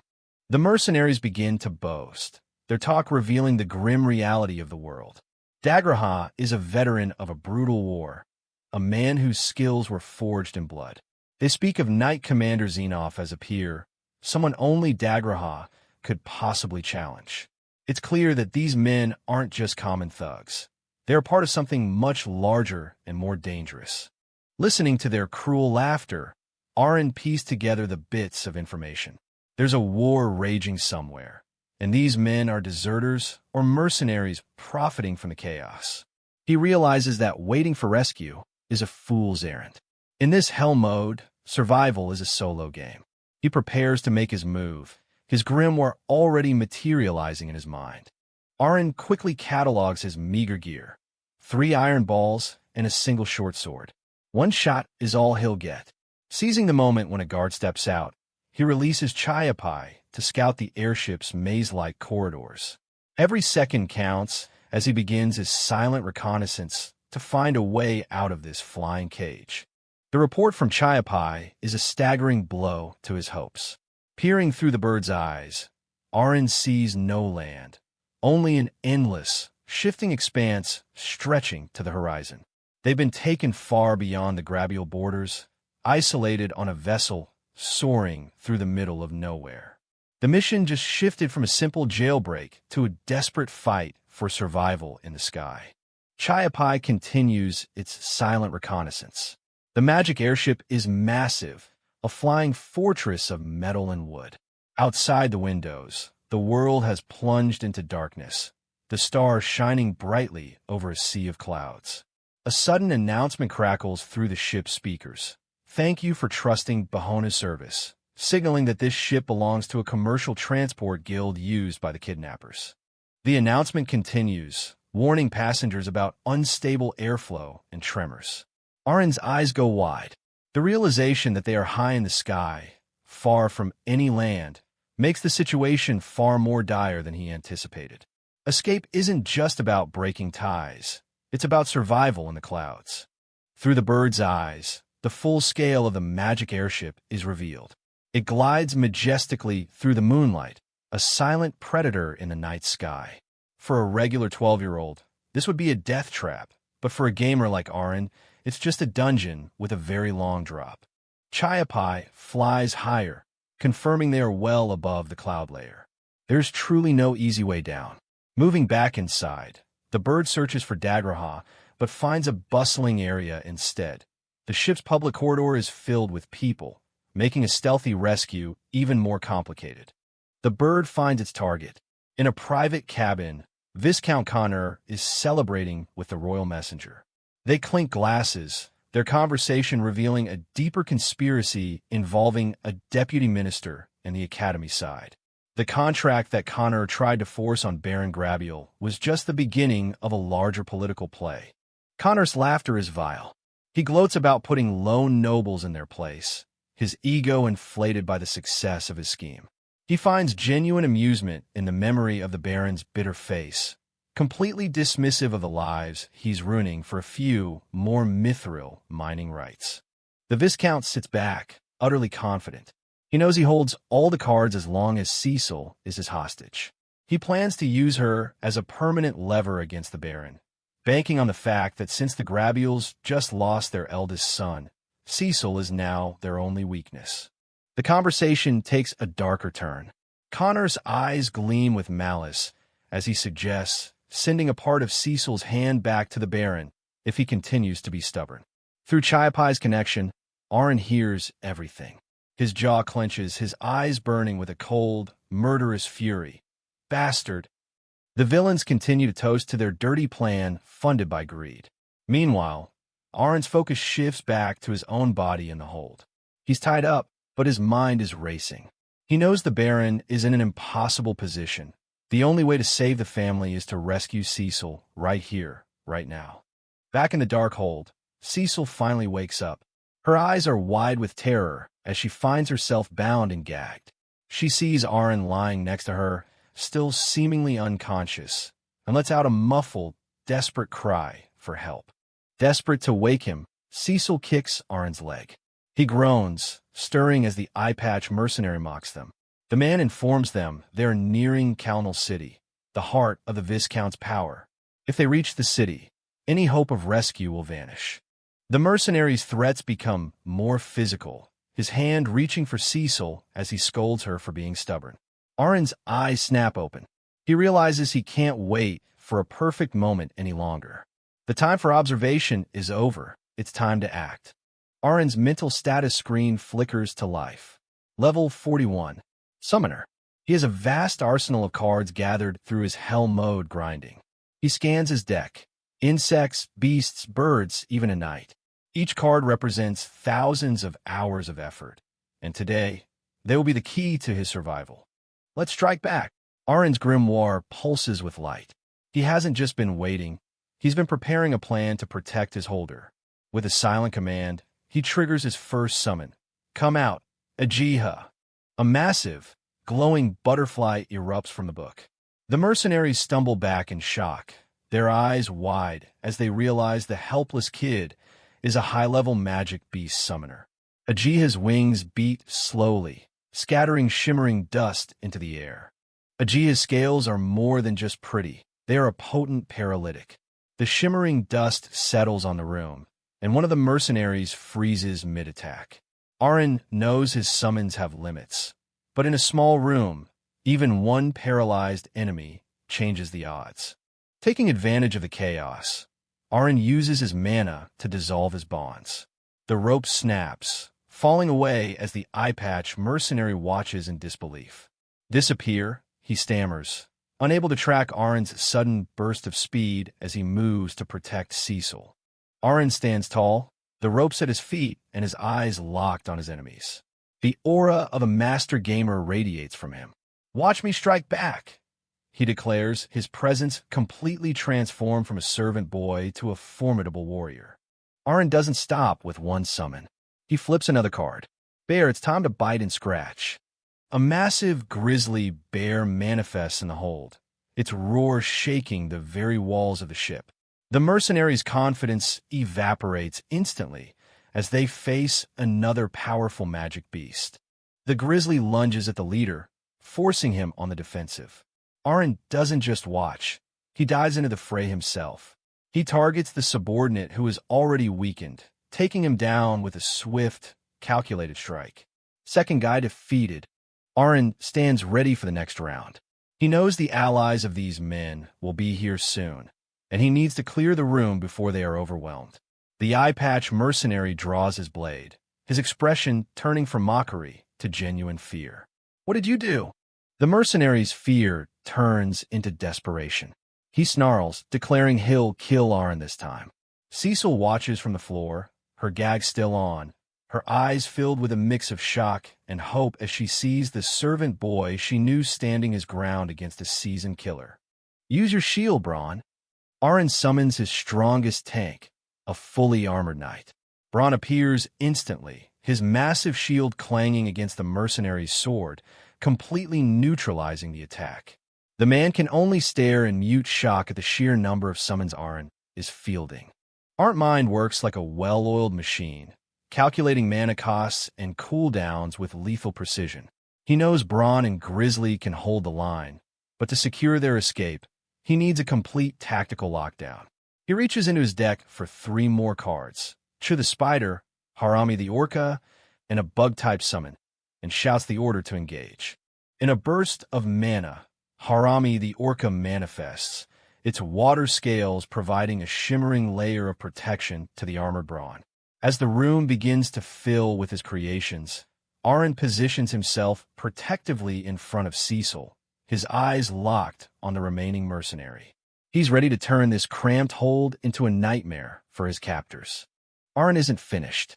He summons his spider, Chu, to ensnare the guard while another bug-type beast weakens him from the shadows. The eye-patch mercenary can only gasp in shock as the small room becomes a literal spider's web of magic, his movements restricted by the sticky silk. The mercenary struggles to comprehend what's happening. Manipulating magic beasts like this is a talent unheard of. Taking advantage of his confusion, Aaron leaps from Braun's shield and drives a dagger toward the man's neck. However, the mercenary's armor is too thick and the blade fails to bite deep. Knowing he can't win with a single blow, Aaron shifts his strategy to a war of attrition. He pushes his summons to wear the man out until, finally, the mercenary collapses in exhaustion. Aaron stands panting, his fist clenched in triumph, but Cecil remains bound and terrified in the corner. A sudden announcement from the ship's loudspeaker shatters the moment. They have entered Council City. Aaron's heart drops. They're in the heart of enemy territory. Realizing they'll be surrounded as soon as they land, he quickly desummons his beast to conserve mana, his mind racing for a way out. Aaron rushes to untie Cecil, promising her that they'll escape together. But just as the ropes fall away, a chilling voice echoes from the doorway. It's Dagraha, the one-star assassin, and he looks far more interested in Aaron's unique talent than he is in his failed subordinates. Aaron freezes, his gamer instincts screaming that this is a boss fight he isn't ready for. Dagraha moves with a speed that defies the eye. Before Aaron can even command his grimoire, he's blasted across the room by a devastating kick. He hits the wall hard, blood spraying from his mouth as the world spins. The raw power of a true professional is terrifying. Gasping for air, Aaron tries to process what just happened. Dagraha is too fast. It's like he's teleporting. Cecil can only watch in horror, her muffled cries filling the air as she sees her protector battered and broken on the floor. The mercenaries Aaron defeated earlier lie forgotten, insignificant compared to the monster standing before them. Dagraha mocks him, unimpressed by a kid who hasn't even mastered basic combat skills. Aaron realizes that in a close-quarters fight, he's already dead. He needs to create distance and use his head, but his body is screaming in pain. Even his hell mode stats aren't enough to close this gap. Desperate, Aaron activates a Tree of Life recovery item, healing 10,000 HP in a burst of light. Dagraha dismisses it as a useless struggle, unaware that Aaron is just buying time. With Cecil's safety as his only motivation, Aaron forces himself back into a combat stance. Aaron plays his trump card, Chiapai's fake voice skill. The bird perfectly imitates the authoritative voice of Viscount Connor, ordering Dagraha to bring Cecil to a specific location immediately. The deception works. Dagraha freezes, confused by the sudden order from a master he thought was elsewhere. Taking the opening, Aaron fires a spray of spider silk to slow Dagraha down. He knows it won't hold him long, but it's the few seconds he needs to grab Cecil and make a break for it. He's betting everything on this one desperate gamble. Aaron scoops up Cecil and sprints for the stairs, his mind calculating every second. He feels Dagraha ripping through the silk behind him with terrifying ease. He knows his knight, Braun, is already defeated and his mana is plummeting. They have moments before they're caught again. They reach the airship's window, but the sight below is paralyzing. The ship is 100 meters above the ground, gliding over the lights of Council City. Aaron sees a landing area far below, but from this height, it might as well be the surface of the moon. Still, staying on the ship means certain death. Young miss, get ready to jump. Aaron yells over the wind. Cecil can only stare in disbelief as he begins feverishly stacking defense buffs on them both. Using every bug card he has, he pushes their endurance stats to the absolute limit, hoping against hope that Hell Mode logic applies to falling damage. He assures Cecil that their stats are high enough to survive, then pulls her tight against his chest. 1, 2, 3, jump! With a roar of defiance, they leap from the airship window, plunging into the dark, cold night. For a moment, they are weightless, the massive vessel shrinking above them as they fall toward the city. They tumble through the sky, the wind whipping around them as Cecil's terrified screams are lost in the night. The ground rushes up to meet them with lethal speed. In this Hell Mode world, Aaron is betting their lives on a math equation and the durability of his summon cards. Amazingly, they survive. Aaron is already on his feet, carrying Cecil through the narrow alleys of Kalnal City at full speed. He summons a flock of owls, his Horu, to scout the path to the city gate. Meanwhile, back at the manor, Dagraha informs a stunned Viscount Connor that the kids jumped, convinced that no one could survive a 100-meter fall. Viscount Connor is furious, demanding they find the bodies to use for negotiation.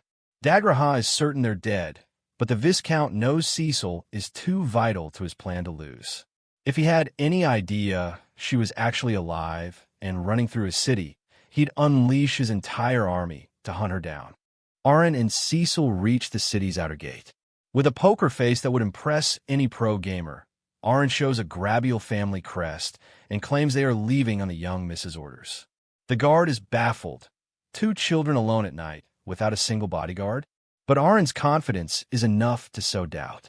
Once they're safely beyond the walls, Aaron's tension finally breaks into a relieved grin. How lucky. We're out.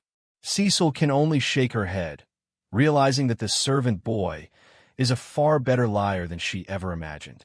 Aaron consults his mental map, plotting a course north toward the border gate between their territories. As the forest swallows them up, Aaron activates his night vision skill. He tells Cecil not to worry, though she's clearly unsettled by the absolute darkness and the uncertain days ahead. To her, it's a terrifying wilderness. To him, it's just another area to navigate with the right buffs active. They find a secluded spot to rest for the night. Aaron suggests they take care of their basic needs and get some sleep. Cecil is visibly flustered by the intimacy of the situation, but the presence of Aaron's loyal owl summon, Horu, provides a strange kind of comfort in the wild. Cecil is stunned when Aaron pulls out sandwiches and bottles of water from seemingly nowhere. "Where did you get those from?" she demands, her noble sensibilities clashing with his gamer inventory logic. They eat in silence by the soft light of a lantern, the weight of their ordeal finally beginning to settle. Cecil quietly asks if he can truly talk to magic beasts. In the flickering light of the lantern, Aaron pets his Horu, explaining that his summoned beasts are incredibly docile and loyal. Cecil looks at the bird with wonder, finally beginning to understand the secret life Aaron has led. She realizes that the hell mode he speaks of is a reality he's been preparing for long before this night. Aaron asks if his powers frighten her. Cecil pauses, then smiles softly. "We've known each other for 4 years. Nothing you do could truly surprise me anymore." A new bond of trust forms, but Aaron's eyes remain sharp and distant. Even in this moment of quiet, he is already using his connection with his bird to monitor the city they just escaped, dreading the moment the hunt begins anew. Through the eyes of his bird summon, Aaron watches Dagraha speak with the city guards. The assassin knows they are still alive and hasn't wasted a second. He's already heading outside the city walls, moving with a predatory focus toward the very forest where Aaron and Cecil are hiding. The hunt hasn't ended. It's just entered a more dangerous phase. Aaron doesn't hesitate. He tells Cecil they have to move immediately. When she asks how he knows they're being followed, he points to his scout bird. Suspecting Dagraha has a high-level tracking skill, Aaron burns through 44 bug cards and several bird cards to nearly double his speed. He knows they have to outrun a professional killer, and in this game, speed is life. With Cecil on his back, Aaron sprints into the dense forest, but he isn't just running blindly. He moves in a deliberate, zigzag pattern, testing the waters. He needs to understand exactly how Dagraha tracks his prey before he can hope to lose him for good. Cecil can only hold on tight, her mind reeling at the speed of the boy she thought was just a servant. The observation pays off. Dagraha is a one-star scout with a reconnaissance talent, following their exact footsteps with surgical precision. To counter this, Arin shifts his weight and begins running along the tree trunks, avoiding the soft earth entirely. It's a grueling, high-stakes game of hide-and-seek where every misplaced step could lead Dagraha right to them. Arin catches his breath high in the canopy, thinking he's finally given the assassin the slip. Cecil is still shaken, asking if he plans to fight the man who nearly killed them on the airship. Arin is realistic. The odds of winning a direct confrontation are far too low. He looks toward the distant White Dragon Mountain, his mind already plotting a safer route home. Using his grimoire, Arin summons Braun to act as a platform, helping them navigate the difficult mountain terrain with Cecil still on his back. His mastery over his summons leaves Cecil in awe. "Gee, great," she whispers, her fear slowly turning into genuine admiration for the boy who seems to have an answer for every impossible situation. They manage to put several kilometers between themselves and the city, and as night falls, the exhaustion finally catches up. Arin decides they'll camp in the woods, urging Cecil to take every chance she can to rest. Despite the looming threat, he maintains a calm exterior, promising her they'll be safe as he prepares for a few hours of much-needed sleep. In the quiet of the night, Cecil asks the question that's been on her mind. Why has he hidden such incredible talent for so long? Arin's answer is simple and grim. Revealing such power in a world of nobles is a death sentence. He thinks back to the terrifying Madagalshu from 3 years ago, a memory that still haunts him. He knows that in hell mode, being caught means more than just a game over. Dawn breaks over the mountains, but there's no time to enjoy the view. Dagraha is still out there, tirelessly closing the gap. Arin wakes Cecil with a start, realizing the assassin has already found the faint marks he left on the tree trunks. The hunter is relentless, and the distance Arin fought so hard for is rapidly vanishing.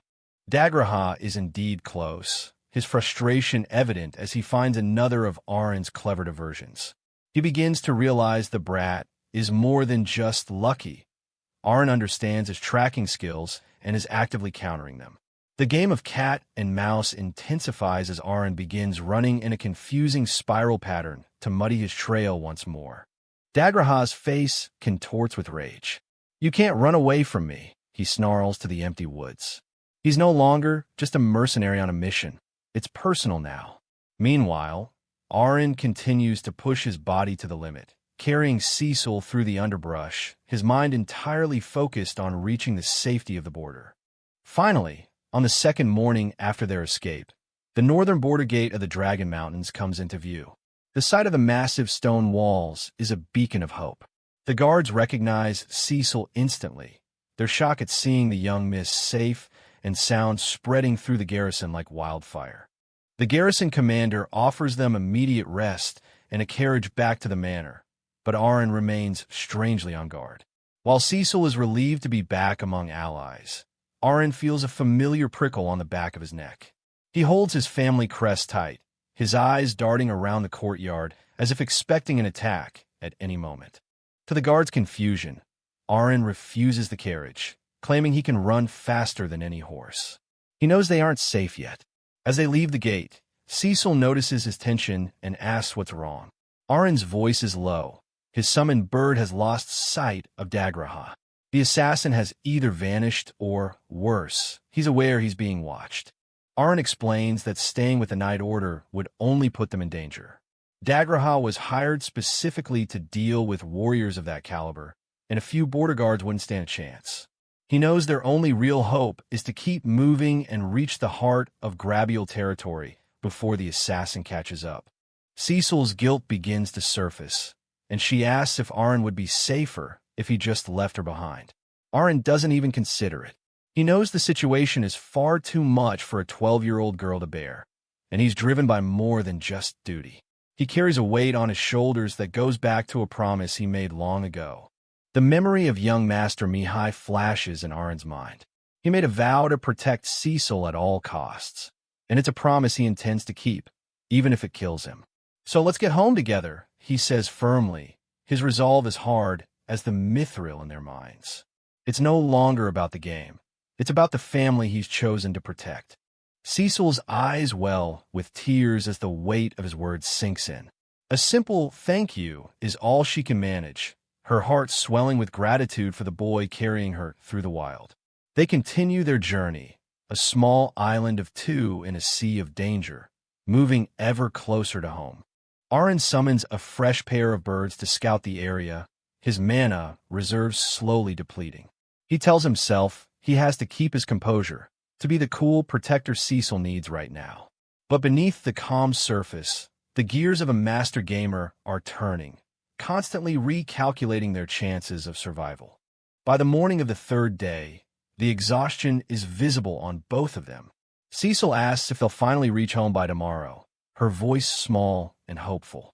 They've been running for days, surviving on grit and Arin-summoned supplies, but the finish line is finally within reach. Or so they think. In the shadows of the forest, a familiar face watches from the trees. Dagraha is there, a cruel grin spreading across his face as he observes his prey. He hasn't just been following, he's been waiting for the perfect moment to strike, and his patience is about to pay off. The hunter has finally cornered his quarry. Arin forces Cecil to eat some grass of life to restore her stamina, urging her to hold on for just one more day. He's dazed by fatigue himself, but his instincts suddenly scream a warning. He stops dead in his tracks, his eyes wide with a realization that chills him to the bone. Erupting from the underbrush is a nightmare from Arin's past, Madagalshu. The B-rank monster looks even more terrifying than before, and it recognizes Arin instantly. Its single remaining eye burns with a vengeful glee as it prepares to finish the fight that started 3 years ago. They aren't just being hunted by an assassin. They've walked right into the territory of a vengeful beast. Arin quickly assesses the dire situation. It's suicidal to be caught between a B-rank monster and a professional assassin. He tells Cecil he has to take down Madagalshu first, hoping to clear one threat before Dagraha makes his move. Cecil, though terrified, trusts him completely. She reminds him that he defeated the Queen Ant, and she believes he can do it again. The battle is joined. Arin prepares his summons, knowing this will be the fight of his life. He has to balance his dwindling mana and protect Cecil while dealing with a monster that wants nothing more than to tear him apart. It's a literal hell mode scenario, and for Arin, the game has never been more real. Arin isn't intimidated by the B-rank beast. He knows the clock is ticking. Dagraha is closing in. His strategy is simple: overwhelm the monster with sheer numbers. He summons an entire army of grizzly bears, surrounding Madagalshu in a sea of fur and claws. It's a classic hell mode tactic, using a swarm to pin down a superior foe. Madagalshu lets out a deafening roar and unleashes a powerful spin attack, sending the grizzly bears flying in every direction. The beast's physical strength is immense, easily clearing the area around it. But Arin isn't discouraged. He expected his front line to take a beating. This is just the opening move. The monster laughs, a chilling, guttural sound, as it smashes another summon into dust. Arin quickly recalculates. He can't afford to waste his army on mindless charges. He calls upon Braun, his loyal knight, to provide a more stable defense, his eyes never leaving the monster as it prepares for another devastating strike. Besiege Madagalshu, Arin commands. Multiple Brauns appear, their shields forming a defensive perimeter that locks the monster in place. It's a coordinated tactical maneuver, designed to limit the beast's movement and create an opening for a counterattack. Madagalshu snarls, finding itself trapped in a cage of steel and magic. Arin watches intensely, wondering if this combined force is enough to bring down a B-rank superior monster. He orders his bears to exploit the opening, and one particularly brave grizzly manages to sink its teeth deep into the back of Madagalshu's neck. The monster thrashes in pain, its roar turning into a scream of agony. The swarm attack intensifies. Multiple bears latch onto the beast, biting and clawing with everything they have. The forest is filled with the sounds of a brutal, primitive struggle as the magic beasts slowly wear down the Titan. Madagalshu is bleeding from a dozen wounds, its superior rank failing it in the face of Arin's relentless strategy. Madagalshu becomes wary, its single eye darting around as it looked for the source of the persistent damage. Arin doesn't give it a moment's rest, throwing an iron ball with pinpoint accuracy to keep the monster off balance. He knows the beast remembers their last encounter, and he intends to make this one even more memorable. Cecil watches the carnage from the sidelines, her eyes wide with shock. She's never seen anything like this, a battle of magical beasts that defies common sense. "So this is how Arin fights," she whispers. Arin's voice cuts through the chaos, a fierce promise to the monster. Even if it manages to beat him, he will never let it lay a finger on Cecil. He vows to take its remaining eyes. Arin's confidence grows. He's defeated the Ogre King, so a B-rank Madagalshu shouldn't be an impossible hurdle. But the monster has one more trick up its sleeve. It suddenly lunges forward with a burst of speed that Arin didn't account for. His eyes widen in shock as he sees a change in his grimoire. The battle is far from over. "Bron, shield!" Arin screams, but it's too late. Madagalshu smashes through the defensive line with a single, titanic blow. The shields shatter like glass, and Arin can only watch in horror as the monster's massive fist closes the distance. "Are you kidding me?" he gasps, realizing he's completely exposed. In a flash of movement, Madagalshu's hand wraps around Arin, snatching him from the ground like a doll. He's crushed by the beast's incredible grip, the air leaving his lungs in a painful gasp. Cecil's terrified scream echoes through the woods, her heart stopping as she sees her protector caught in the monster's lethal grasp. Despite the bone-crushing pressure, Arin tells Cecil to stay away. Madagalshu mocks him, savoring the feeling of slowly crushing the life out of the boy who once blinded it. But Arin isn't done.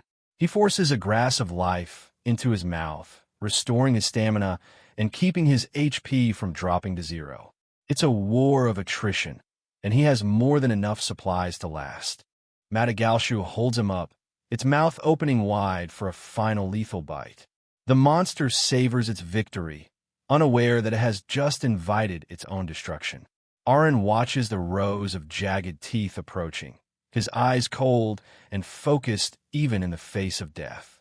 This is the moment he's been waiting for. The beast snaps its jaws shut, but instead of the sound of breaking bone, there's a spray of hot, dark blood. Cecil covers her mouth in horror, convinced it's the end. But the blood isn't Arin's, it's the monster's. Within the beast's own mouth, Arin has found the ultimate opening. Arin stabs his dagger upward, driving it through the roof of the monster's mouth and deep into its brain. "Are you the type to eat grilled fish from the tail?" he taunts, his voice muffled by the gore. While caught, he switched his card deck to 48 D-stone cards, massively boosting his defense and endurance to survive the initial bite.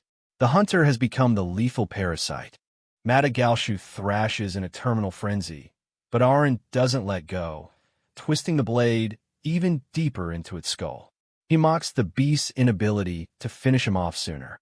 With his stats boosted to a staggering 1040 strength and 570 endurance, the monster's mouth is no longer a trap, it's a coffin. "Now go to hell!" he roars, dealing the final lethal blow. Arin climbs out of the monster's mouth, covered in its blood.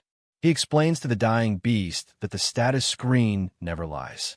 By analyzing its attacks on his bronze, he deduced its strength was less than 2,000, meaning he could survive its grip if he boosted his defense high enough.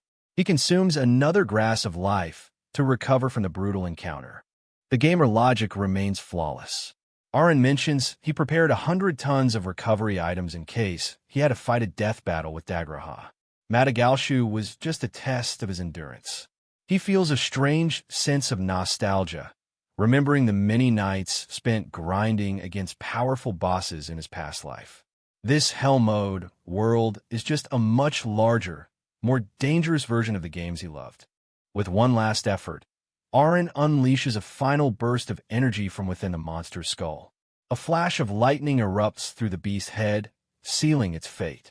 The titan that has terrorized the forest for years is finally silenced by the ingenuity and ruthlessness of a 12-year-old summoner. MANGARECAP lets out one last, haunting scream before its massive body finally goes limp. It crashes to the forest floor with a sound that shakes the earth. The air is suddenly still, the silence heavy after the frantic violence of the battle. Aren stands atop the fallen titan, a blood-soaked victor. A victory notification appears in Aren's mind. Defeated 1 MFDAGLSHU. Get 82,000 experience. Revenge, 3 years in the making, is finally complete. Aren stands panting, his clothes in tatters, but a triumphant grin on his face. He's proven once again that in this world, knowledge and preparation are the ultimate weapons. Cecil runs to him, her voice trembling as she asks if he's okay. Aren reassures her with a tired smile, mentioning he has plenty of healing potions left. But seeing him alive and safe is too much for the young noble girl. The relief is overwhelming, and the tears she's been holding back finally start to fall. She collapses into a fit of sobbing, admitting how terrified she was that he was dead.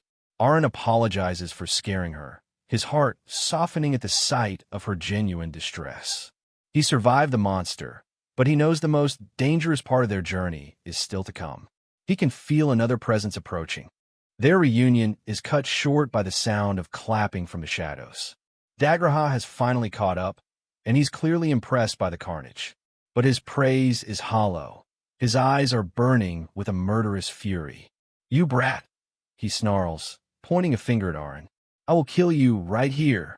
The final boss of their escape has arrived, and he's not interested in games. Dagraha stands before them, his presence radiating an aura of lethal intent that dwarfs the dead MANGARECAP. He's furious that a mere brat has managed to outsmart and outlast him for so long. Aren pushes Cecil behind him, his eyes locking with the assassins. The true battle for their lives is about to begin. Dagraha stands before the fallen MANGARECAP, a twisted look of respect on his face. He admits he didn't expect a brat like Aren to bring down such a monster. Aren knows their desperate run is finally over. He's out of iron balls, his only sword is still embedded in the beast's skull, and he knows none of his current summons can match Dagraha's speed. He's down to his last few choices, and none of them look good. The assassin sneers at Aren's protective stance, mocking the loyal servant for being willing to die for his noble master. Aren urges Cecil to step back, his voice firm despite his injuries. He's determined to fight to the bitter end. This selfless defiance only fuels Dagraha's rage. "That's what I hate the most," he roars, unleashing a brutal kick that sends Aren tumbling across the forest floor like a broken toy. Aren gasps for air, coughing up blood as he tries to process the attack. Dagraha was so fast, he didn't even see him move. As the world spins, Aren realizes his mana is dangerously low. Dagraha draws his blade, mocking the boy for his silent grimoire.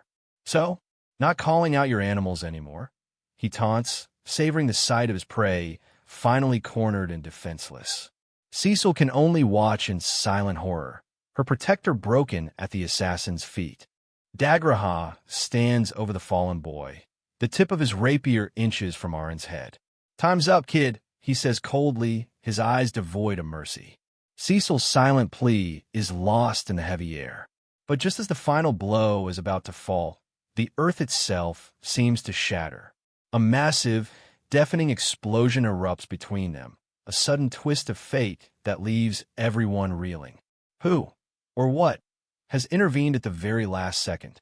The mystery remains as Chapter 2 comes to an explosive end. Desperate to save Aren, Cecil Grabiel unleashes a fireball. Her small hand trembles as the magical flame erupts, a final attempt to protect the boy who has carried her this far. But Dagraha is a professional. With a casual swipe of his rapier, he deflects the attack and knocks Cecil aside. Aren watches in horror, his vision blurring from exhaustion as the villain looms over them. Cecil lies wounded, her noble dress stained with dirt.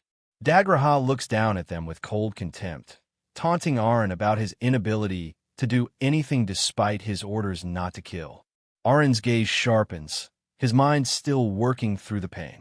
Dagraha continues his mockery, calling Arin a failure who escaped the battlefield after only a year. Blood drips from Arin's mouth as he stares back, his voice a low growl of defiance. "Such an asshole," he spits out. "Go to hell." Dagraha snarls, delivering a brutal kick that sends Arin tumbling. The force of the blow is immense, threatening to break the boy's resolve. The villain stands over him, frustrated by Arin's persistence. He thinks Arin is out of magic, but he doesn't realize who he's dealing with. Arin isn't just a child. He's a gamer in hell mode, and he's still calculating his survival. As he struggles, Arin analyzes the skill system of this world. There are 3 types: those requiring magic power, those formed through training from childhood like his own sword skills, and extra skills that he lacks. Memories of his past life as a gamer flash before his eyes. The system windows appear in his mind. In normal and hard modes, people get extra skills from birth or gacha, but in hell mode, it's only inherent talent. Arin realizes he has the rare, high-potential skill of a summoner, and he's already at level 41. He looks at Dagraha again, seeing the villain's stats. A 1-star scout with tracking. Even though Dagraha is strong, his rarity is low. Arin manages to block the neck sword combo, his body screaming in pain as he takes blow after blow. A bloody smile crosses Arin's face. If he can survive this, as an 8-star summoner in hell mode, how much stronger could he become? The gamer within him finds a strange thrill in this life-or-death struggle. Dagraha's irritation peaks.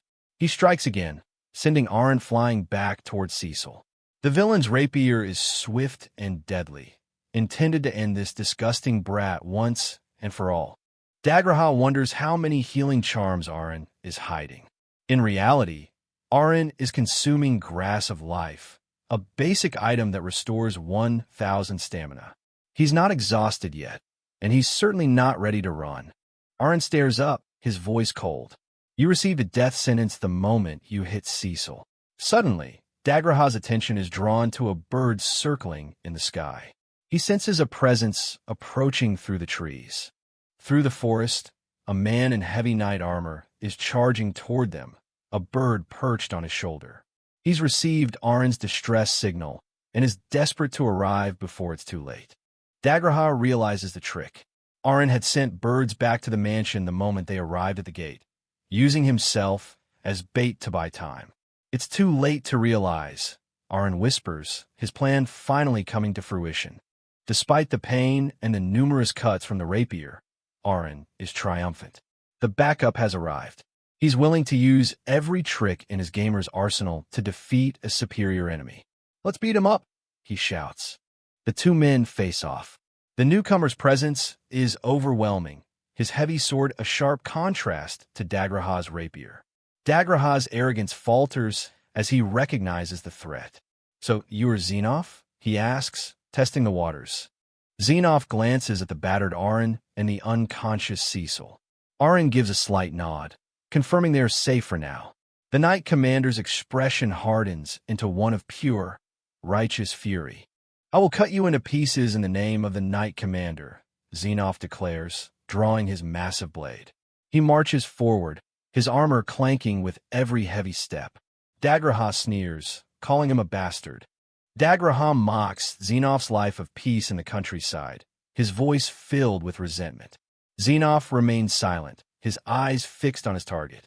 The tension between the 2 professional killers is electric. Dagraha's aura shifts, turning dark and menacing. He talks about his joy in trampling on bugs like nobles. Arin watches closely, noticing that the villain is finally beginning to use his skills in earnest. Xenoph lectures the villain about the true nature of a battlefield, his voice calm despite the impending clash. Arin is confused by the tactical nuances being discussed, realizing he still has much to learn about this world's combat.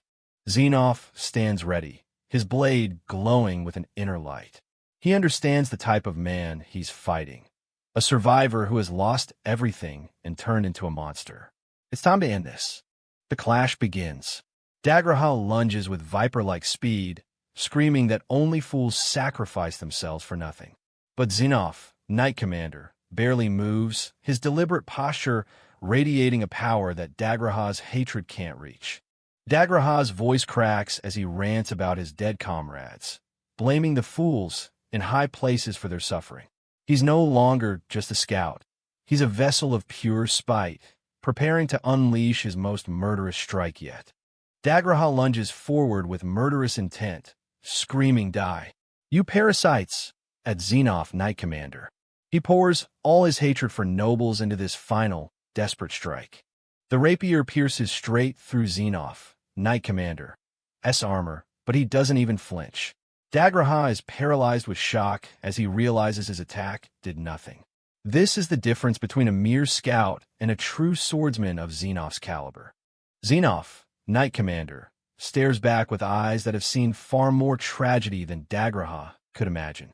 When Dagraha rants about the comrades he lost, Xenoph simply counters by asking if he thinks he's the only one who has suffered in this world. "Don't run away from our destiny," Xenoph, Knight Commander, declares sternly. He speaks of a war that gambles on everyone's life, showing the resolve of a man who has carried the weight of his fallen brothers for years. With a sudden burst of power, Xenoph, Knight Commander, unleashes his skill, Aura Blade, a massive shockwave of energy tears through the air, completely overwhelming Dagraha in a single decisive stroke. The forest falls silent as the dust settles. Dagraha lies defeated on the ground, his reign of terror finally over. In the distance, Arin and Cecil Grabiel watch the aftermath, stunned by the sheer power they just witnessed. "That's awesome," Arin whispers, his gamer's instinct marveling at the high-level combat.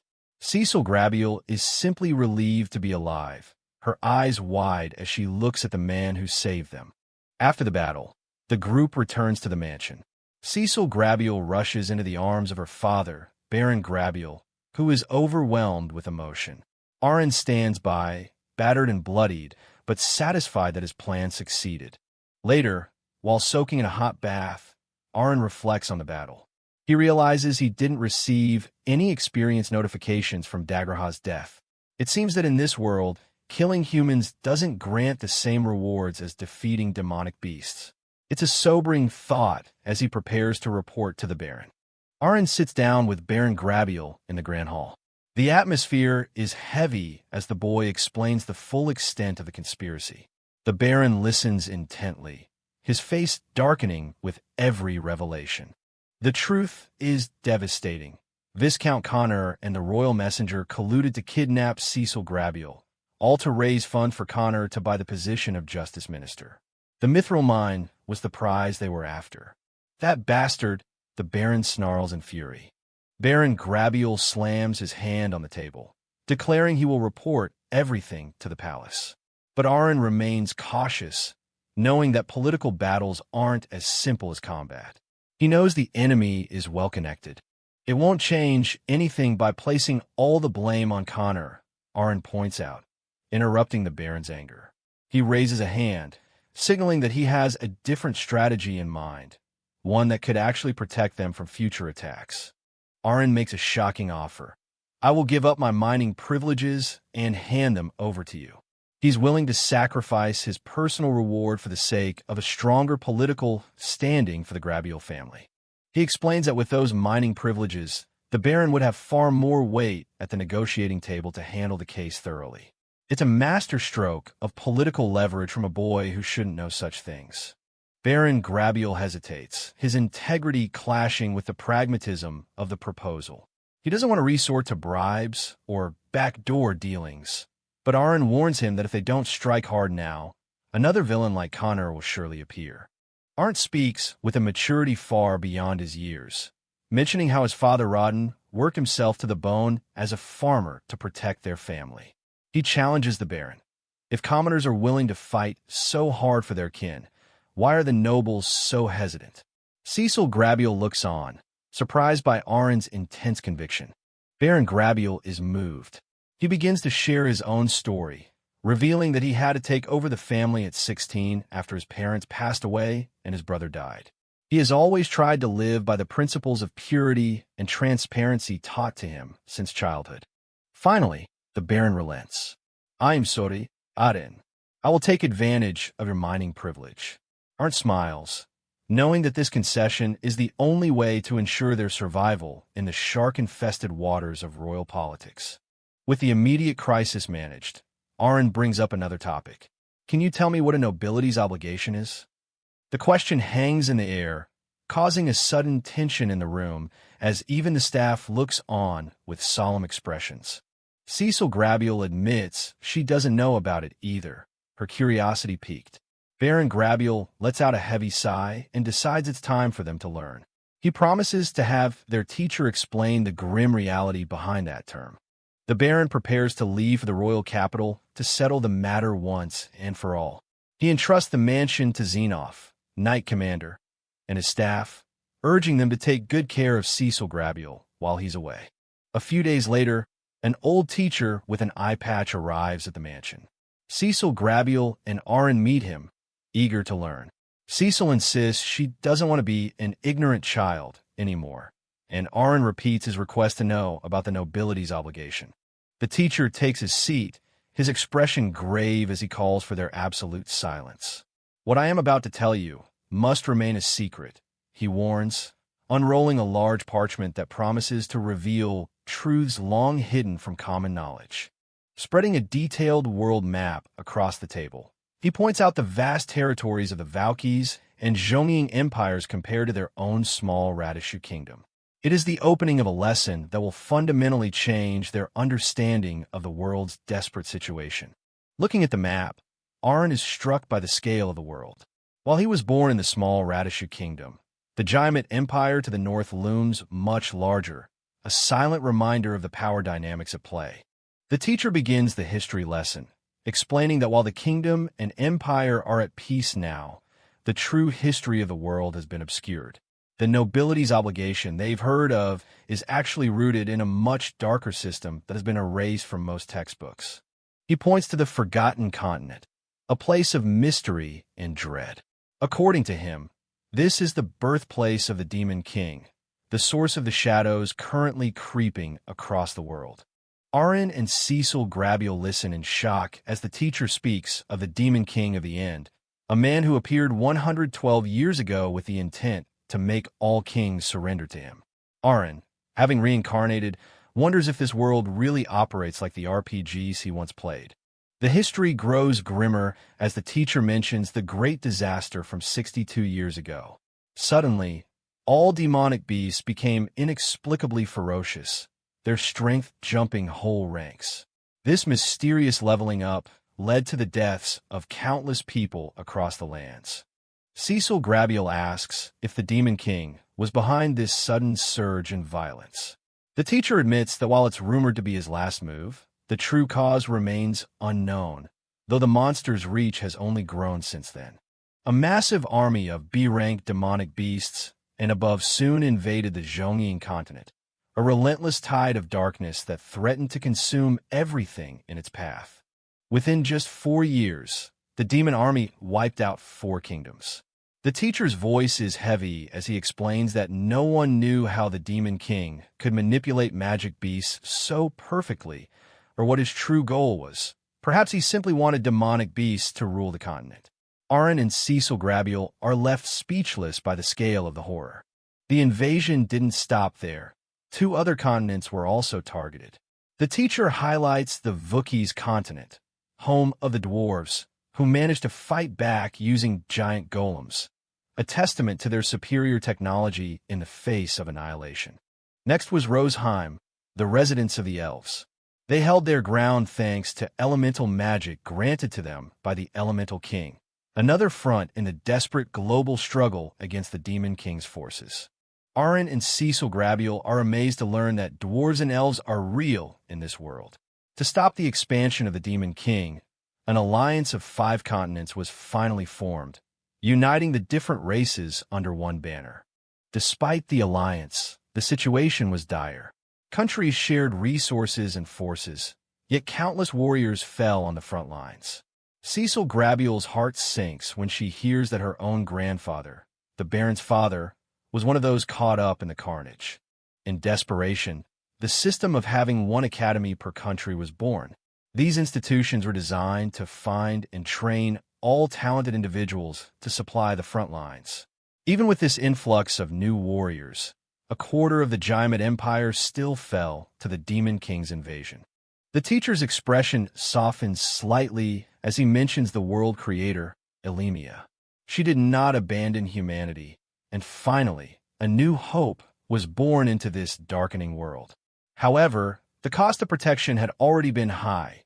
The teacher himself fought in those wars and saw most of his comrades die. That hope was Helios, the world's first person with the hero talent. He entered the battlefield at 15, just after graduating from the academy, and began taking back lost territories. Now 22 and still fighting, his legend is what inspires Cecil Grabiel. Aaron, however, can't help but feel this world is becoming more like a high-stakes RPG every minute. Aaron realizes that the hero and the Demon King are the two biggest five-star influencers in this world. Because of their conflict, the territory exploitation decree was issued, meaning all resources, including those from his home village, are prioritized for the battlefield. The teacher explains that their kingdom pays tribute to the front lines just to keep the war away from their own borders. The pieces fall into place for Aaron. He finally understands why Baron Grabiel accepted the order to increase the tribute, even if it meant his own family had to sacrifice their luxuries. Every farm and village is essentially serving the war machine. The teacher moves on to the specific part of history Aaron asked about, the nobility obligation. Aaron and Cecil Grabiel lean in, sensing that this is the most critical part of their education. The teacher reveals the harsh truth. According to the Five-Continent Treaty, any noble or royal child born with talent is subject to a mandatory 3-year battle obligation. No matter how high their status, they cannot escape the call to the front lines. The stakes are even higher than they imagined. More than 50% of those who go to the front lines never return. Cecil Grabiel realizes with a shudder that if she's ordered to serve, she'll likely be sent to the most dangerous zones, just like her brother Mihai. Aaron is stunned by the sheer sacrifice rate. The teacher tries to offer some small comfort, noting that those who do return enjoy high positions and good salaries. He was chosen to be their teacher because he is a retired magician who performed his own obligations. Cecil Grabiel thanks him, her resolve hardening despite the fear. Aaron, however, has another question. Later, Baron Grabiel meets with Aaron privately. He sincerely thanks the boy as both a leader and a father for saving Cecil from Calmel's grasp. The heir is appreciative as the Baron prepares to reward him. The Baron presents Aaron with 200 silver coins for defeating Madrigal Shu and another 200 for rescuing his daughter. Aaron is surprised by the generous amount, but he notices a third bag sitting on the table. The Baron's tone turns somber. He admits he discussed Cecil's obligations with the king, but with her talent as a mage and the front lines lacking power, there's no way she can hide. The king himself is powerless to exempt her. The Baron has one more favor to ask of Aaron. The Baron reveals he's known for a while that Aaron's supposed lack of talent is just a cover. Over the past 4 years, he has come to rely on Aaron completely. He hands over the third bag of 200 silver coins with a clear directive. Protect Cecil while they are at the academy, and especially when they reach the battlefield. Aaron stares at the 3 heavy bags sitting on the table. 600 silver coins, a fortune for a commoner, and a significant sum even for a noble family like the Grabiels used to be. The weight of his reward is a stark contrast to his humble beginnings. He looks up at Nam Tuak Grabiel, his expression turning serious.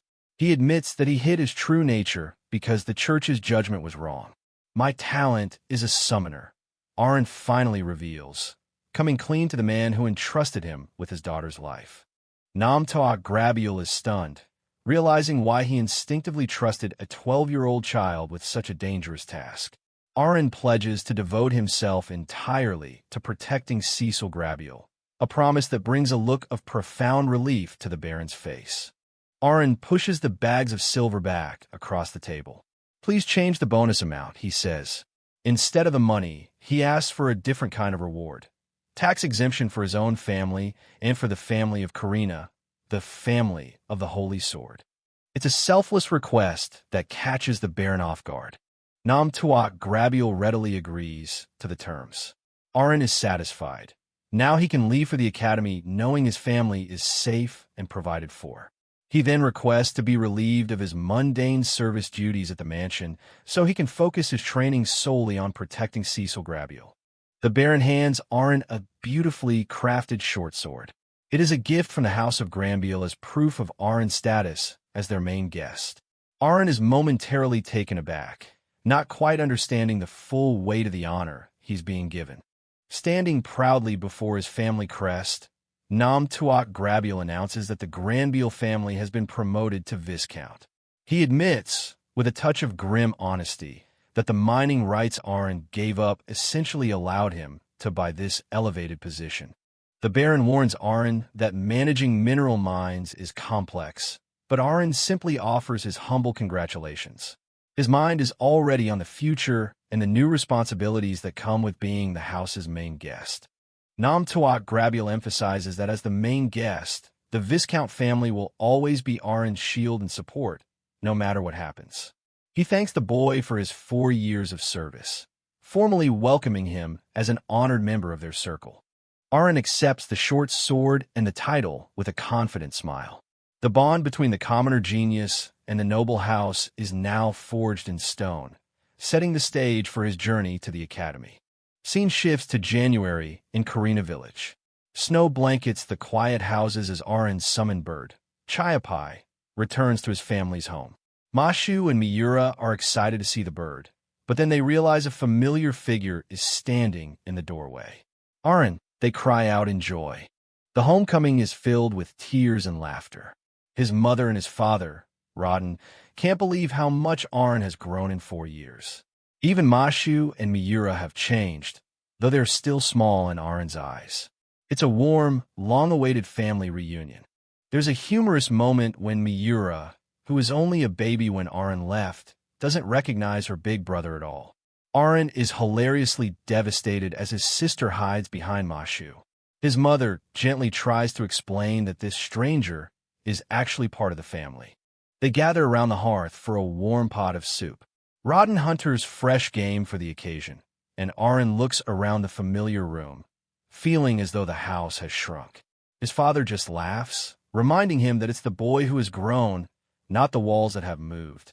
As they eat, Mashu is eager to hear about Karina and Dagora. His mother thanks Arin for sending money home every month, but she's worried about whether he was able to live well on what was left. Arin reassures her, his heart full from the simple joy of being home. Arin explains that he's taking a break from the Baron's house to attend the academy. He delivers the news that he won't be able to send money home anymore while he's a student, but the mood remains optimistic as he enjoys the familiar warmth of his family's home. He shows them the proof of his reward for saving the young miss, the ornate short sword. But the biggest news of all is when he tells his parents that they no longer have to pay taxes to the territory. Rodden and his mother are stunned into silence by the incredible gift. Aren't done yet.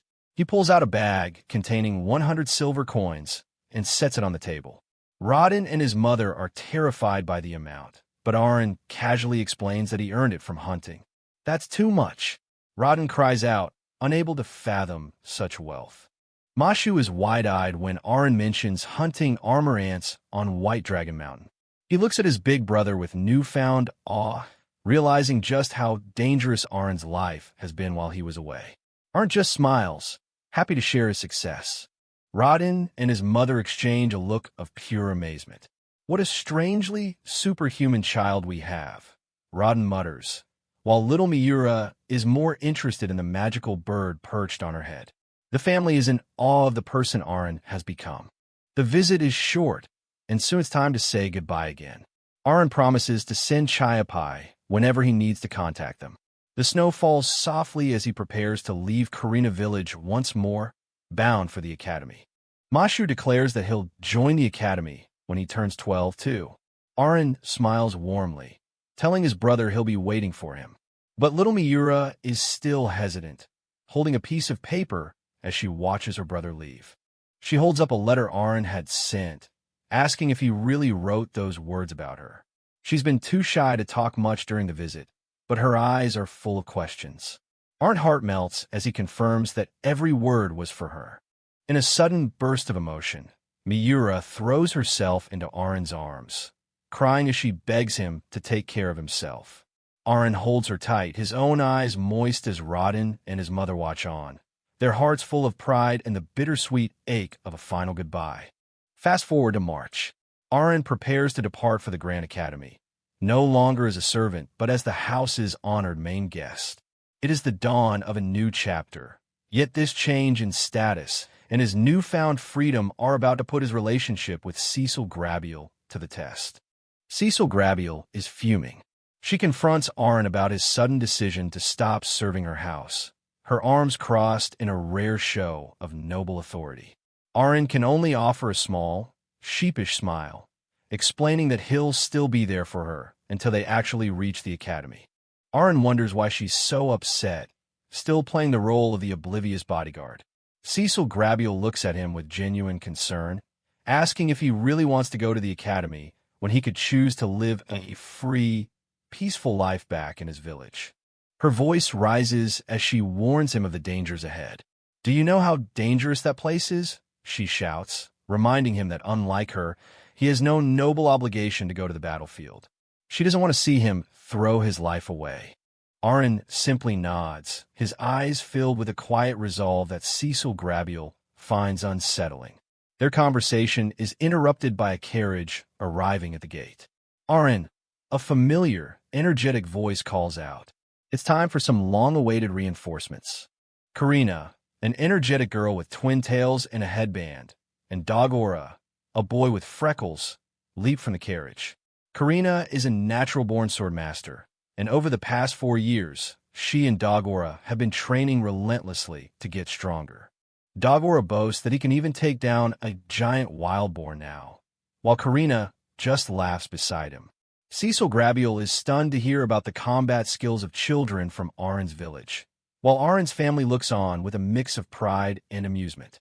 The talk turns to the upcoming entrance exam. Karina admits she hasn't studied a thing, her face a mask of nervous sweat. Aaron, ever the strategist, reminds them that the academic portion is just as important as the combat test. Dagora looks at Aaron with a serious expression, finally realizing that his friend has been hiding a massive talent all this time. He's not angry, just impressed, though he still looks a bit grumpy about being left in the dark for so long. Karina can't help but tease Dagora about the time he lost a sparring match to Aaron on their very last day together. Dagora huffs, trying to maintain his dignity, while Cecil Grabiel watches the playful dynamic between the 3 childhood friends. Aaron officially introduces Cecil Grabiel to his friends. She immediately shifts into noble mode, offering a polite greeting that makes Aaron's inner gamer chuckle. Cecil Grabiel is now under the care of 3 very capable, if slightly eccentric, companions. Thomas Grabiel, Cecil's older brother and a sophomore at the Noble Academy, steps forward to welcome them. Karina is her usual exuberant self, practically vibrating with excitement, while Cecil Grabiel tries to keep up with the overwhelming energy of her new friends. Namtoak Grabiel personally thanks Karina for coming, acknowledging her as a swordmaster. Karina accepts the handshake with a wide grin, while Dagora stands by, looking a bit overwhelmed by the grandeur of the Viscount's mansion. "Just call my servant if you need anything," the Baron offers graciously. Inside, Karina and Dagora are like kids in a candy store. Karina marvels at the size of the rooms, while they both dig into a feast that is far beyond anything they've seen in their village. Aaron watches them with a quiet smile, happy to see his worlds finally colliding. Zenov, the Knight Commander, watches Karina dive onto a soft bed with a laugh. He assures the Baron that her talent is real, a sword master that only appears once every 10 years. She is truly a treasure of the kingdom, even if she acts like a wild child. As Karina and Dagora dream of dungeons and night orders, Cecil Grabiel, and Aaron share a more somber look. They haven't told the others about the life-threatening secret of the nobility's obligation yet. Aaron decides it's best to wait for the right moment. Aaron's mind is racing with the implications of the future.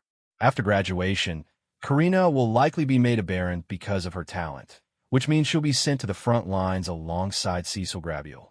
He hopes that by living together at the academy, they'll become a truly inseparable team. The day of departure arrives 3 days later. Aaron's mother is there to see him off, her face full of motherly pride and worry. Nam Tuat Grabiel makes one last private request to Aaron. Help Cecil learn to fight on her own, knowing that the battlefield won't always be fair. The Baron is moved by the sight of Aaron's loyal friends. He knows Cecil Grabiel will be relying on them. Aaron reflects on the meeting of a magician and a sword master in the same generation. It feels like the beginning of a legendary quest, and he's not about to let fate dictate their path. I will definitely defeat the Demon Lord together with Lady Cecil, Aaron declares with a fierce fist pump. The Viscount is stunned by the boy's audacity. Hey, no. I didn't ask you for that, he sputters, but the fire in Aaron's eyes is unmistakable. With final waves and shouts of goodbye everyone, the four of them prepare to set off. The air is thick with the promise of adventure as they leave the safety of the Granville mansion behind. The long journey to the Academy City has finally begun. The mansion's staff and the knights line up to see them off. Cecil's mother wipes away a tear, while Nam Tuat Grabiel just looks on with a mix of anxiety and hope. Even in the face of uncertainty, the joy of the young travelers is infectious as their carriage pulls away. The four friends are all smiles as they wave from the window of the moving carriage. From Karina Village to the Grand Academy, the scale of their world is growing. Overhead, a massive airship cruises through the clouds, a symbol of the advanced civilization they are about to enter. Meanwhile, far to the north in the Giant Empire's territory, a different kind of legend is unfolding.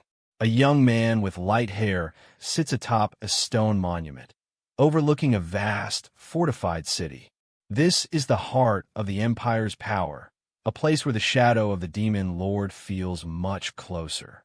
Sir Hero, a knight calls out, announcing the magic train's arrival. This is Hero Helios, the beacon of humanity. But there's a new, cryptic prophecy from the Elemental King, a whisper of hope that even the hero finds hard to believe in such a dark age. Hero Helios just smiles, his gaze lingering on the rows of coffins, the silent price of every victory. He decides he'll see for himself if this new hope is a miracle or just a dream. As the legend looks toward the future, the paths of the world's savior and the Hellmode gamer are destined to cross, starting with the grand wonders Aaron is about to discover on the horizon. Aaron presses his face against the glass, his eyes wide with wonder. Floating high above is a massive, ornate airship, a marvel of dwarven engineering that defies everything he once knew about this world. I can see it, he exclaims, his heart racing with excitement. As they clear the clouds, the full scale of Academy City is revealed. It's a breathtaking sight, a massive, circular metropolis spanning the horizon, designed with military precision. Aaron realizes that this isn't just a school. It's the heart of the kingdom's defense, a place where legends are forged to fight the coming darkness. Karina, Dagora, and Cecil Grabiel can only stare in awe, their journey finally reaching its first great milestone. The group steps off into a bustling station, surrounded by other travelers arriving on similar flying boats. Karina is practically vibrating with energy, her eyes darting everywhere at once. Cecil Grabiel walks with a more measured pace, though even she can't hide her surprise at the sheer number of people gathered in one place. Aaron and Cecil Grabiel discuss the incredible technology around them. Aaron explains that almost all the magic tools in the kingdom are made by dwarves, who share their technology and currency here. The city feels more advanced than even the capital. Suddenly, a collective gasp from the crowd draws their attention. Something else is coming. A train? The group shouts in unison as a massive, smoke-belching machine pulls into the station. It's another magic tool, an iron beast that runs on rails. Arin calmly walks up to the counter and buys 4 tickets to the academy, much to the shock of Cecil Grabiel, who is still trying to process how casually everyone uses such expensive-looking technology. The 4 of them are jolted as the train begins to move. Karina and Dagora are terrified and excited at the same time, clinging to their bags as the iron beast accelerates. Arin just smiles, marveling at the high level of civilization the dwarves have brought to this world. For his friends, this is pure magic. For Arin, it's like being back in a modern world. From the window of the train, the city looks even more impressive, with buildings reaching 5 floors high, a sight that makes even the Grand Granville mansion seem rural by comparison. They finally arrive at the Academy station, where a sea of applicants begins to spill out onto the platform. Dagora is overwhelmed by the crowd, realizing just how big their competition really is. They walk towards the massive, ornate gates of the Academy, joining a crowd of over 20,000 applicants who have come from all corners of the kingdom. Each one is a hopeful warrior or mage, all dreaming of the same glory. Arin and his friends look like a small drop in a vast ocean as they approach the entrance to their new life. Karina is buzzing with excitement, wondering if anyone here is super strong. Cecil Grabiel is more cautious, taken aback by the sheer number of talented people her own age. But as the chapter ends, Arin's face is a mask of pure determination. He knows what's at stake: pass the tests, level up, and prepare for the battlefield in 3 years. The Hell Mode gamer is ready for the next challenge. The day of the Academy's appraisal ritual has finally arrived. Arin, with his signature messy black hair and calm gaze, explains to his friends that this is just like the test they took when they were 5 years old. Behind them, the line of nervous students stretches out as everyone prepares to see what their future holds. Cecil, the blonde magician, is buzzing with excitement, wondering just how much stronger they've become after all their training. At the counter, a stern-looking receptionist points toward the water crystal. Dagora, never one to back down from a challenge, steps up first, eager to set the bar high for the group. As Dagora touches the crystal, his stats flash onto the screen. Rank B physical and a talent for axe wielding. While the receptionist is impressed by his potential, Dagora stands there in shock. To him, it feels like nothing has changed since he was a child, and he can't help but feel a bit disappointed by the lack of visible progress. Next is Cecil Grabiel. The moment she touches the orb, a bright light fills the room, revealing a staggering S rank in intelligence. With a magician talent and overall excellent stats, she's a natural prodigy. Arin watches from the side, acknowledging her brilliance, but he can't help but wonder what the machine will say about him. Then comes Karina, the energetic warrior with her blonde twin tails. Her results are even more explosive, boasting 2 S-rank stats and a legendary swordmaster talent. The crowd erupts in awe, but Karina herself is trembling with frustration. Despite being a swordmaster, she feels like she hasn't improved at all, leaving her friends puzzled by her reaction. Finally, it's Arin's turn. As Arin steps forward, a blinding pillar of light erupts from the pedestal, far more intense than anything seen before. The entire room is engulfed in brilliance, forcing the onlookers to shield their eyes. Tension thickens as everyone waits to see what kind of monster-tier stats this mysterious boy possesses.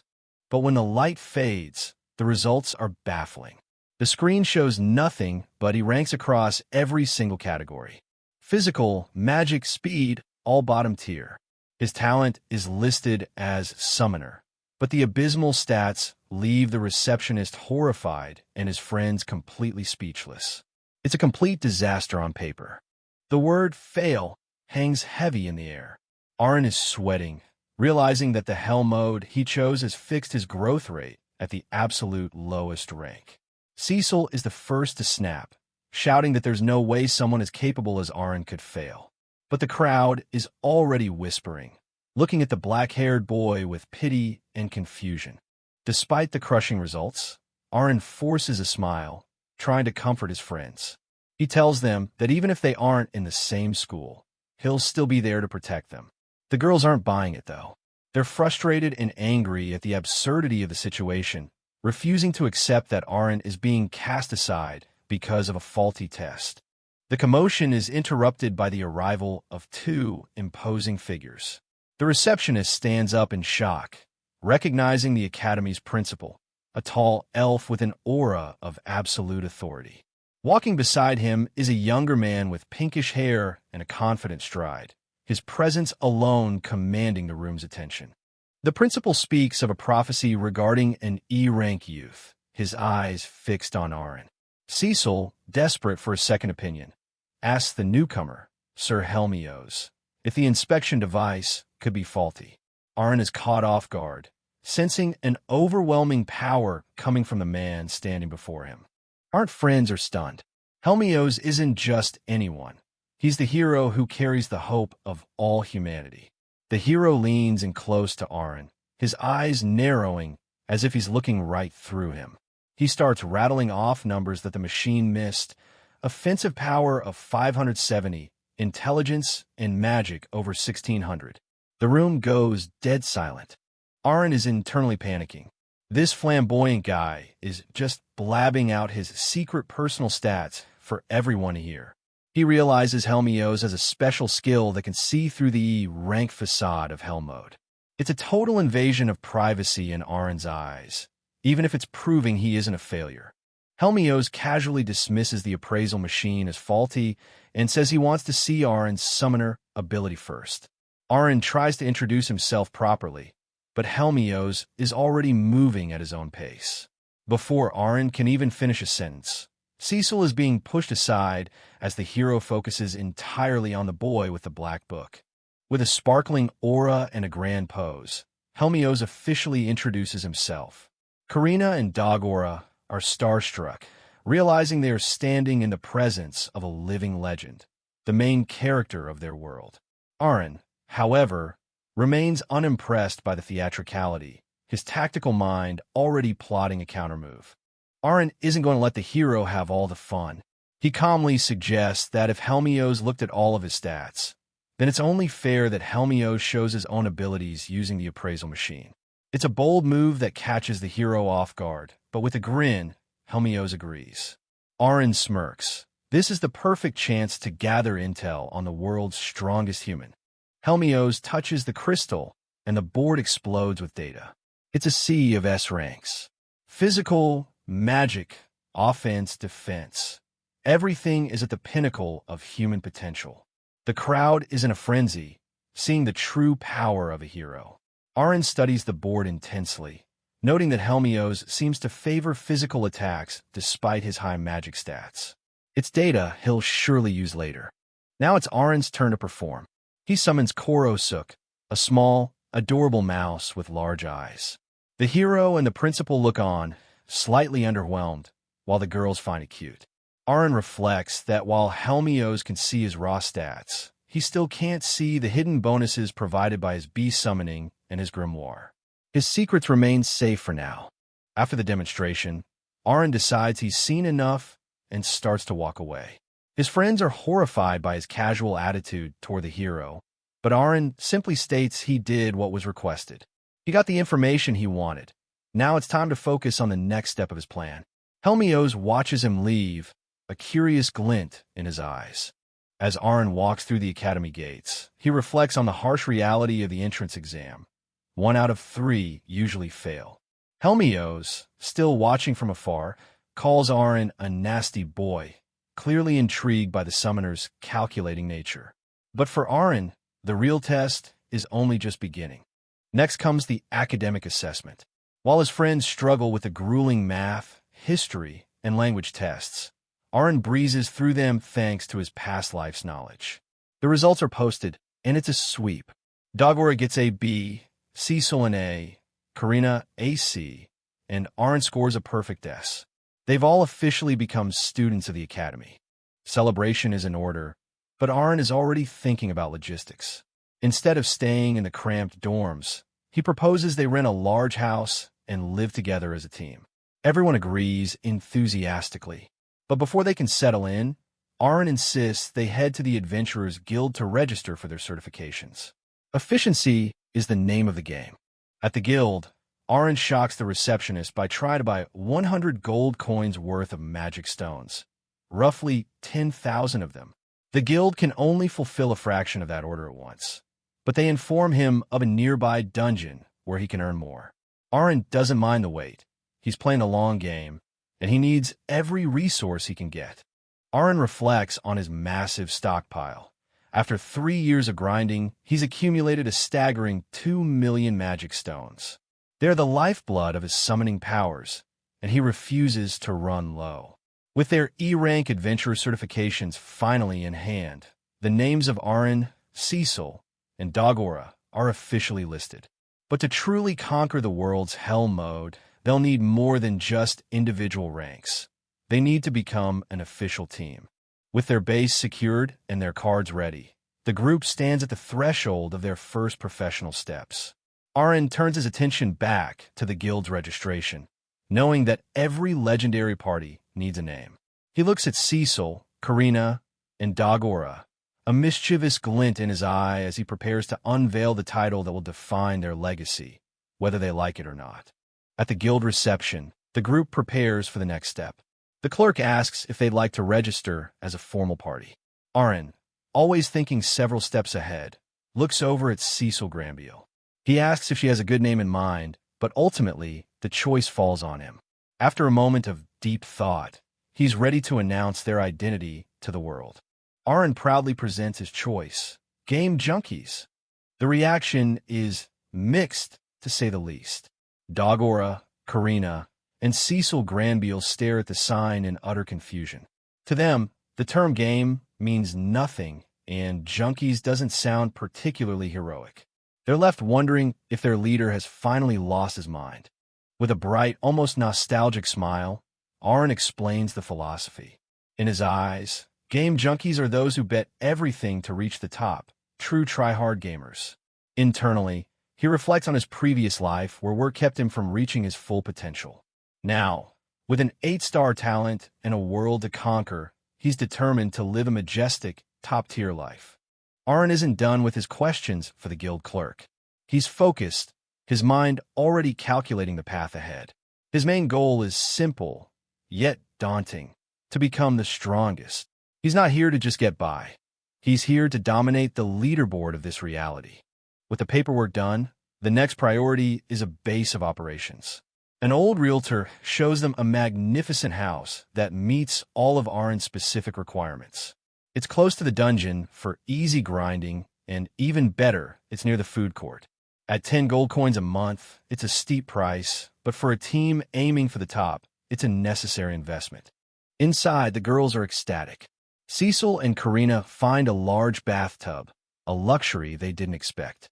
Dagora is baffled, wondering just when Aaron became so wealthy to afford such a place.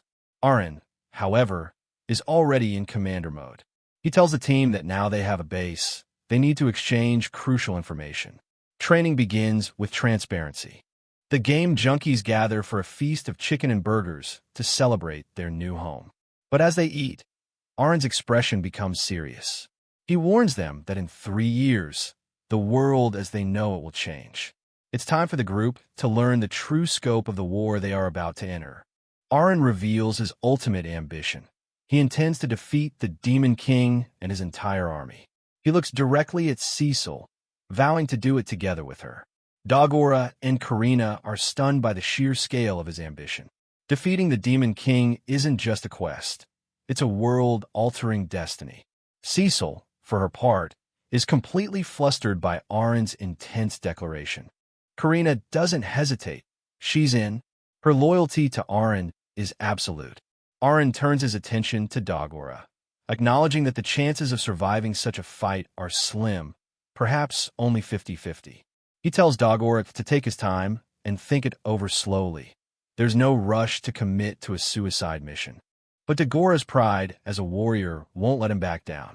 He smiles, thinking about how cool it would be to be known as a hero forever for defeating the Demon King.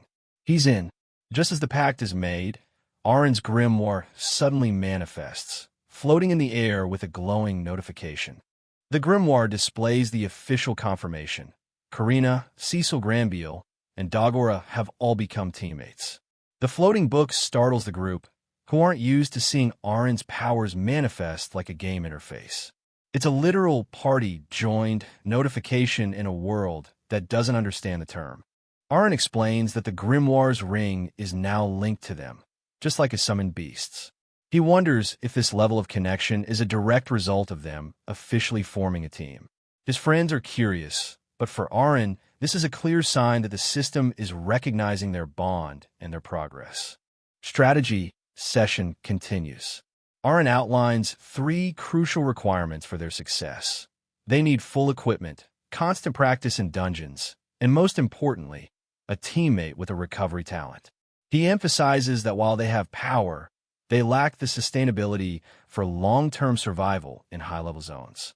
Arin reveals the burden of his Hell mode. His growth rate requires training equivalent to 100 people combined, which is why he needs massive amounts of magic stones. He's searching for a specific solution, a magic recovery ring rumored to be in this city. If he finds it, his summoning potential will skyrocket, allowing him to stay in the fight indefinitely. Karina looks at him with newfound respect, realizing how hard he's been trying since they were children. As night falls over their new base, the resolution is set. Game junkies are officially operational. Arin tells everyone to be ready, because from this moment on, their lives are going to be incredibly busy. The moon shines over the mansion, a silent witness to the birth of a legend. The next day at the academy, the students meet their head teacher, Karlova. He's a veteran with a scarred face and a stern gaze, originally a branch head of the Adventurers Guild. His talent is Sword King, and he wastes no time letting them know he was sent specifically because of Karina, the Swordmaster. The power dynamic in the classroom has shifted instantly. Karina being in their class causes quite a stir among the other students. Karlova addresses the room, noting that despite their backgrounds, be it peasant, commoner, or noble, the Adventurers Guild is the equalizer. In his class, where you come from doesn't matter. Only your strength and your results do. Arin listens, appreciating the meritocratic approach. Karlova issues a new rule. Stop using honorifics. They're all students and equals now. Arin takes this to heart immediately, turning to Cecil and addressing her simply as Cecil. The blonde magician freezes, her face turning bright red as the shock of the sudden familiarity hits her. It's a small change, but for a noble like her, it's a seismic shift. Cecil doesn't take the lack of honorifics well, erupting in a comical rage as she grabs Arin, shouting about his lack of hesitation. The rest of the class can't help but laugh at the duo's dynamic. Even Karlova points them out as an example, though Cecil is too busy being flustered and annoyed to care. Arin just tries to survive her grip, wondering where all his defense stats went. The academy schedule is set, 6 days a week, with general knowledge in the mornings and separate talent classes in the afternoons. While Dagora goes to axe skill and Karina to sword skill, Arin finds himself in a unique position. Since there's no class for summoners, he's free to do as he pleases in the afternoons, a perfect opportunity to visit other classes and gather intel. Finally, it's their first day off from school. The game junkies waste no time and head straight for the sea-level dungeon. Arin reads up on the mechanics. E to C ranked beasts, multiple entry points, and a record clear time of 6 hours for the first floor. This is exactly what they need to level up and test their synergy. At the dungeon entrance, Arin and Karina are beaming with excitement, while Cecil is already losing her patience with their enthusiasm. They show their E-rank adventure cards and are assigned to room 205. The grind is finally about to become a reality, and Arin can barely contain his joy at the prospect of some proper dungeon crawling. The guild headquarters feels more like a luxury hotel than a dungeon hub. As they head to the second floor, Cecil mentions the costs. Buying all the essential equipment has already set them back 150 gold coins. Arin casually reveals they still have 200 left. Dagora is impressed by their heavy luggage, but Cecil is just glad that, thanks to Arin, they don't have to worry about the logistics. Finally, they reach the door to room 205. The door opens to reveal a high-tech chamber with floating, glowing cubes. A digital-sounding voice welcomes them, introducing itself as the Dungeon Management and Operations System, C205. It's a far cry from the medieval fantasy they expected, and the team stands in awe as the system prepares to guide them into the dungeon dimension. The team is baffled by a floating cube that can speak. The system explains that each room has a separate entrance, ensuring that different groups will never cross paths or share the same monsters.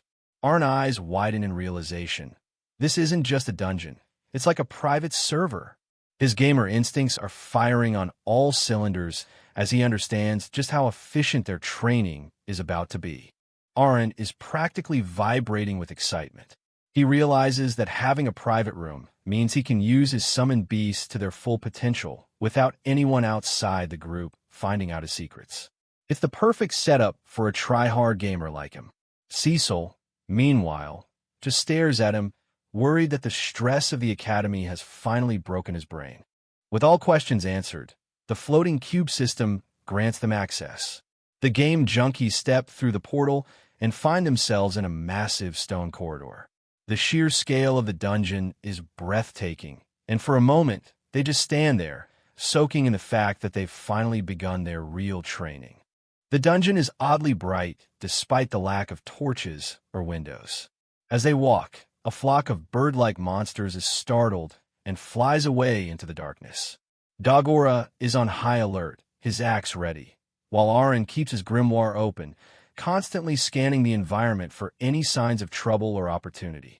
Aaron uses the grimoire's mapping feature to navigate the maze. He decides to take the shortest route, advising the team to ignore low-level treasure boxes since they might be trapped. Efficiency is the priority. Dagora and Cecil find the map incredibly convenient, marveling at how Aaron always seems to have a tool for every situation. Aaron takes a moment to review the team's current stats. Karina, the level 21 Swordmaster, is their powerhouse with her Mithril Greatsword. Dagora, also level 21, is a sturdy axe user with high physical stats. Cecil Granville, at level 1, is their glass cannon mage, equipped with an ancient wand. They have a solid foundation, but Aaron knows they need to level up Cecil quickly. The first encounter is a simple slime. Cecil takes the lead, casting a fireball with a determined expression. The spell hits the target with a satisfying explosion, marking the group's first successful combat in the sea-level dungeon. Aaron watches with a smirk, glad to see that his teammates' individual statuses are exactly as he calculated. Cecil is overjoyed, her face lighting up as she celebrates her first solo kill. A notification from the grimoire confirms she's received 8 experience points. Aaron encourages the others, telling them that they both have impressive skills as well. The group's morale is high as they move deeper into the dungeon's stone halls. The difficulty ramps up as larger, spike-backed monsters appear. Karina cleaves through them with her /skill, while Dagora finds the combat almost too easy. Aaron, ever the pragmatist, focuses on collecting the dropped magic stones. He tells the team that killing these creatures is the fastest way to gather the resources he needs for his summons. The results of their first day are staggering. Cecil hits level 7 and can already feel herself getting stronger. By the end of a 10-hour grind, the game junkies have cleared the entire first floor.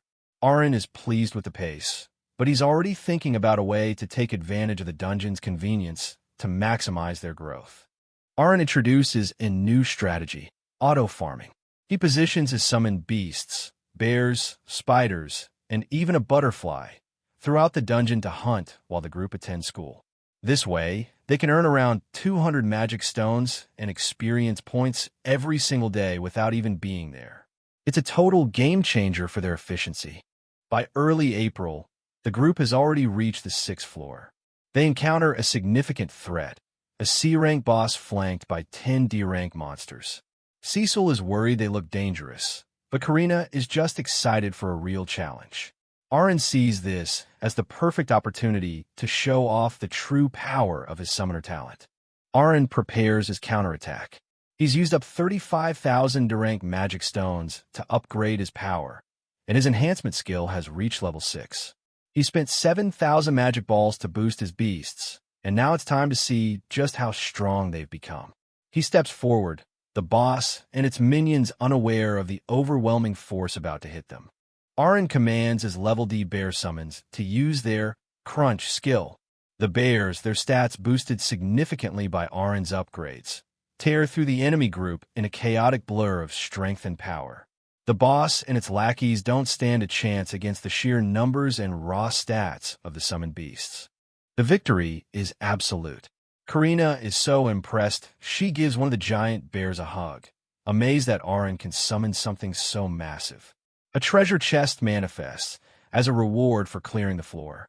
Arin is thrilled to see the loot, knowing that every reward is a step closer to making the team unstoppable. The treasure is a steel sword worth 1 gold coin. Arin is delighted, noting that selling loot helps cover their expensive cost of living. While Cecil finds the food and drink in the city pricey, Arin sees every coin as a resource for their next upgrade. He's already thinking about taking the sword to the weapon shop to see what else they can get. Relaxing with some snacks after the hunt, Arin explains the dungeon mechanics. Bosses only appear once a day, so they'll time their visits for the end of the school day.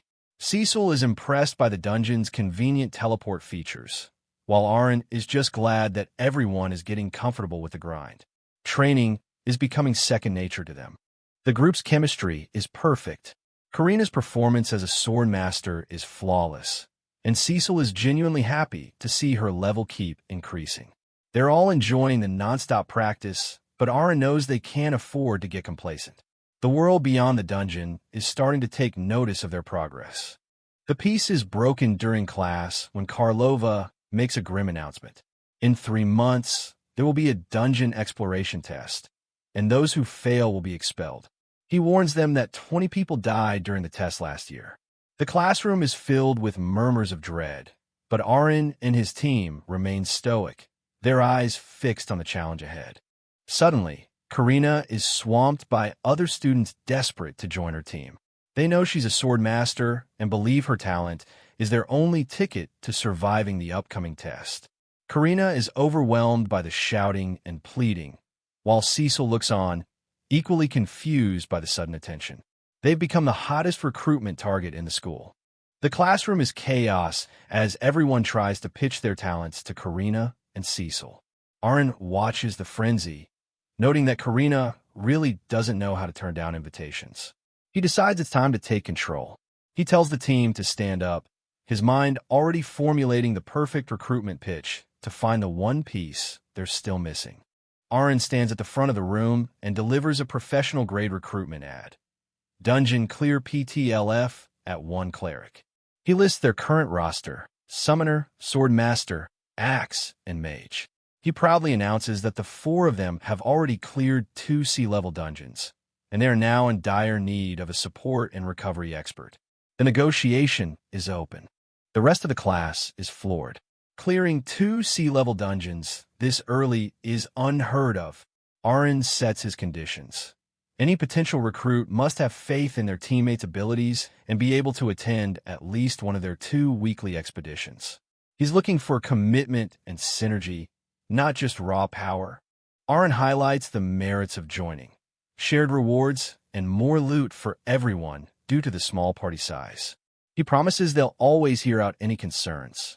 The other students are left gawking at the sheer professionalism and confidence of the game junkies. Arin's smile is infectious, making the offer almost impossible to refuse. Karina watches in awe as Arin takes command of the room, looking like a seasoned veteran leader. But despite his impressive pitch, the perfect candidate doesn't step forward immediately. It seems high-level healing skills are a rarity even in this prestigious academy. The game junkies are still 1 member short, leaving Arin to wonder where they'll find the final piece of their puzzle. Later that day, the group heads to the academy's grand buffet, where Karina and Cecil indulge in a literal mountain of steaks and pancakes. It's a rare, light-hearted moment of peace for the team, but it doesn't last long. A long shadow suddenly falls over Arin's plate as a mysterious figure approaches, breaking the silence of their meal with an unexpected presence. The shadow belongs to a boy named Kill. He introduces himself as a classmate with the cleric talent. Aaron is immediately interested, a recruit. However, Kill awkwardly mentions he doesn't eat lunch. Arn's gamer brain starts ticking. Is this guy on a diet, or is there a more serious reason behind his skinniness? Regardless, they need to talk. Aaron senses the situation and hands over 2 silver coins, telling Kill it would be awkward if he's the only one not eating. Kill is flustered, his hand trembling as he accepts the money. It's a small gesture, but for Kill, it clearly means more than just a meal. The first step of the recruitment is a success. At the buffet, Aaron piles food onto Kill's plate, encouraging him to eat more. Kill eventually gets to the main point. How much income can one really get from dungeons? He looks skeptical, but Aaron's calm demeanor suggests that the rewards are far beyond what a normal student could imagine. Aaron drops the bombshell. They earn 20 to 40 silver coins every single time they go exploring. Kill nearly chokes on his food. That's a massive amount of money. Cecil confirms it with a smile. Kill is sold. He agrees to join them for a dungeon run this upcoming weekend, his eyes showing a mix of hope and disbelief. Aaron is internally cheering. They've waited a long time for a cleric, and now they finally have one. He tells the team they must give him a warm welcome. While Aaron stuffs his face with a happy grin, Cecil just looks on, slightly exasperated by how easily Aaron handles people using food and money. Back in the dungeon, the chemistry is already building. Aaron takes the lead, giving orders to the front line while he covers the back. Kill looks at his new teammates with a serious expression, whispering the word teammates as if he's still trying to get used to the concept. He's starting to realize this group is different from anything he's known. 2 weeks later, the game junkies are a well-oiled machine. They're deep in their 3rd day of exploration, and even with a sword master in the group, the addition of a cleric has made their runs vastly safer. The team looks confident as they navigate the stone halls, their synergy improving with every floor they clear. They reach the bottom floor of the sea-level dungeon. Standing before them is the boss, a massive, tusked boar man surrounded by a horde of goblins. Aaron doesn't even break a sweat. He simply gives the order to his team. I'll leave it to you. Karina and the others are more than ready to show what they've learned. Cecil leads the charge with her flame lance. A concentrated beam of fire erupts from her wand, incinerating the front lines of the goblin horde. Her growth has been exponential, and the power behind her spells now rivals the veterans. The boss can only roar in frustration as the battlefield is engulfed in flames. Combat becomes a whirlwind of steel and magic. Dagora and Karina tear through the goblins with terrifying speed and precision. Every swing of Karina's greatsword and every strike of Dagora's axe sends monsters flying. They aren't just fighting, they're dominating the dungeon floor. Karina delivers a powerful kick to the boar boss, sending the massive creature reeling. Aaron watches from the side, reflecting that a C-rank monster is absolutely no match for them anymore. The gap between their power and the dungeon's challenges is widening, and Kill can only watch in awe at the sheer brutality of his new friends. The battle leaves Dagora with a minor injury, and Kill immediately gets to work. He casts Heal, a warm light sealing the wound instantly. Aaron asks if he studied magic at school, and Kill reveals he worked as a healer at a church for only 10 silver coins a day. The contrast between his old life and the profits of the game junkies is staggering. The group is impressed. Cecil notes that using skills at their age is amazing, though Kill humbly mentions it took him 2 months to master. Aaron realizes that Kill's professional experience from the church and serving a noble family makes him an even more valuable asset than they initially thought. He truly is a good job find. The victory reward is a silver treasure chest. Kill is practically glowing with excitement, realizing there must be something of immense value inside. His enthusiasm is contagious, and the group crowds around the shimmering box, eager to see what kind of loot the dungeon has bestowed upon them this time. The loot is a mithril hand shield worth 15 gold coins. Aaron split the take, handing Kill 3 gold coins and 1/5 of the magic stones they gathered. Kill is stunned by the amount of money, his eyes wide as he holds the heavy bag. Aaron just smiles, reminding him that magic stones can also be exchanged for even more cash. It's the payday of a lifetime for the young cleric.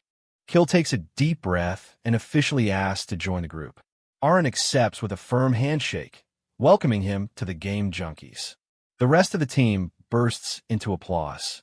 Kill is confused by the name Game Junkies, but the warmth and sincerity of the welcome are enough to make him feel right at home. The party is finally complete.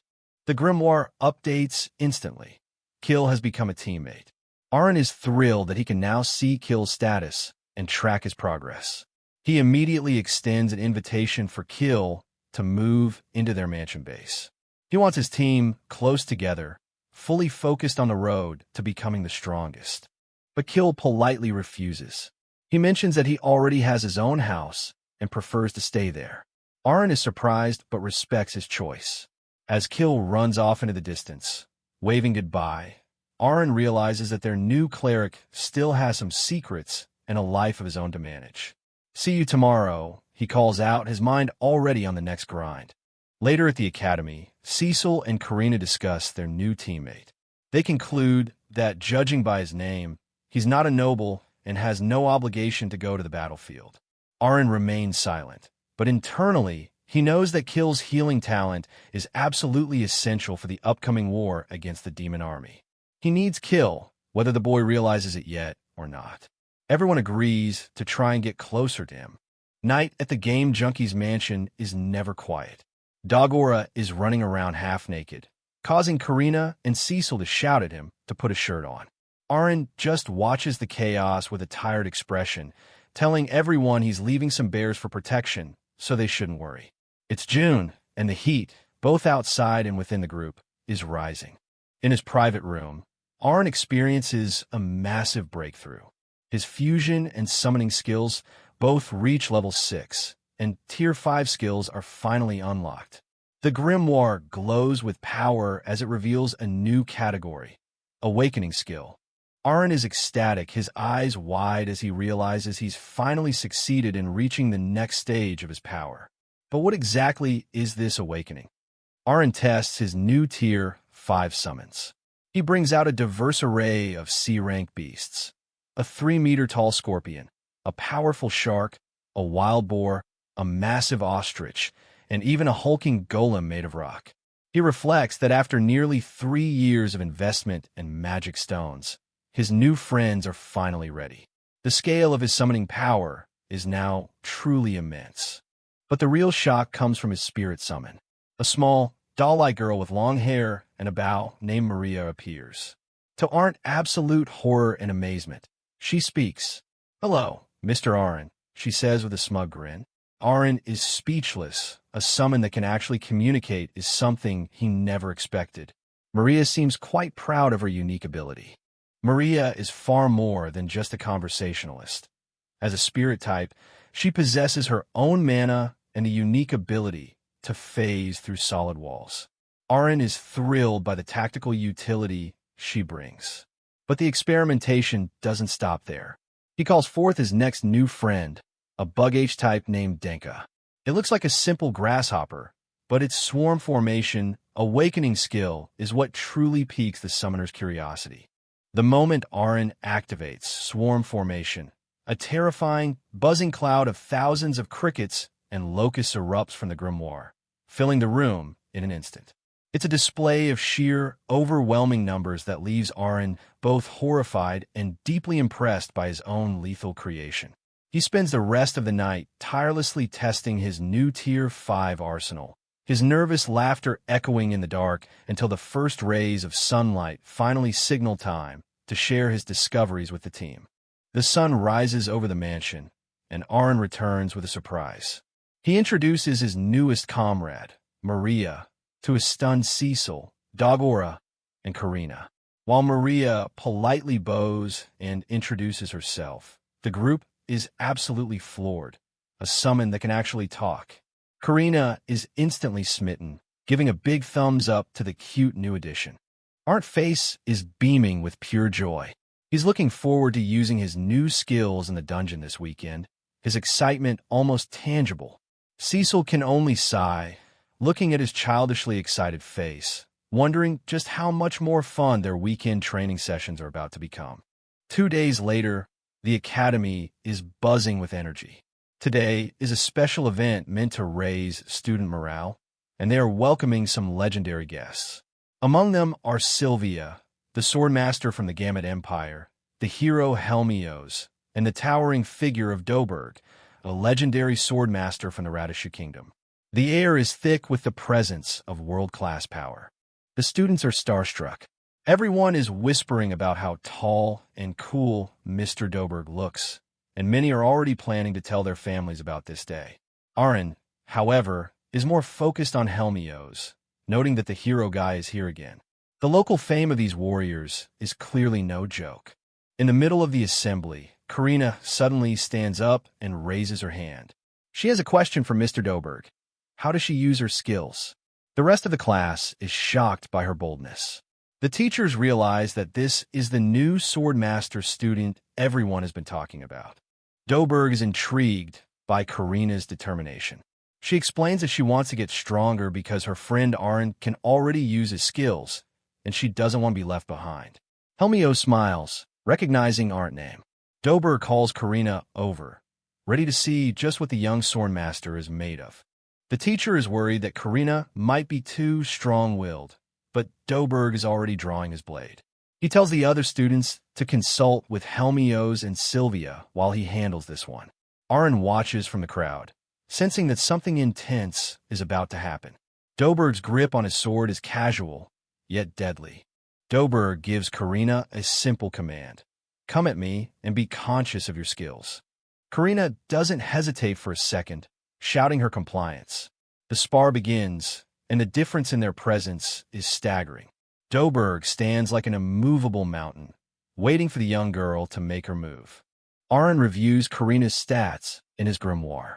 At level 30, she has incredible physical power, but her slash-skill experience is sitting at 0.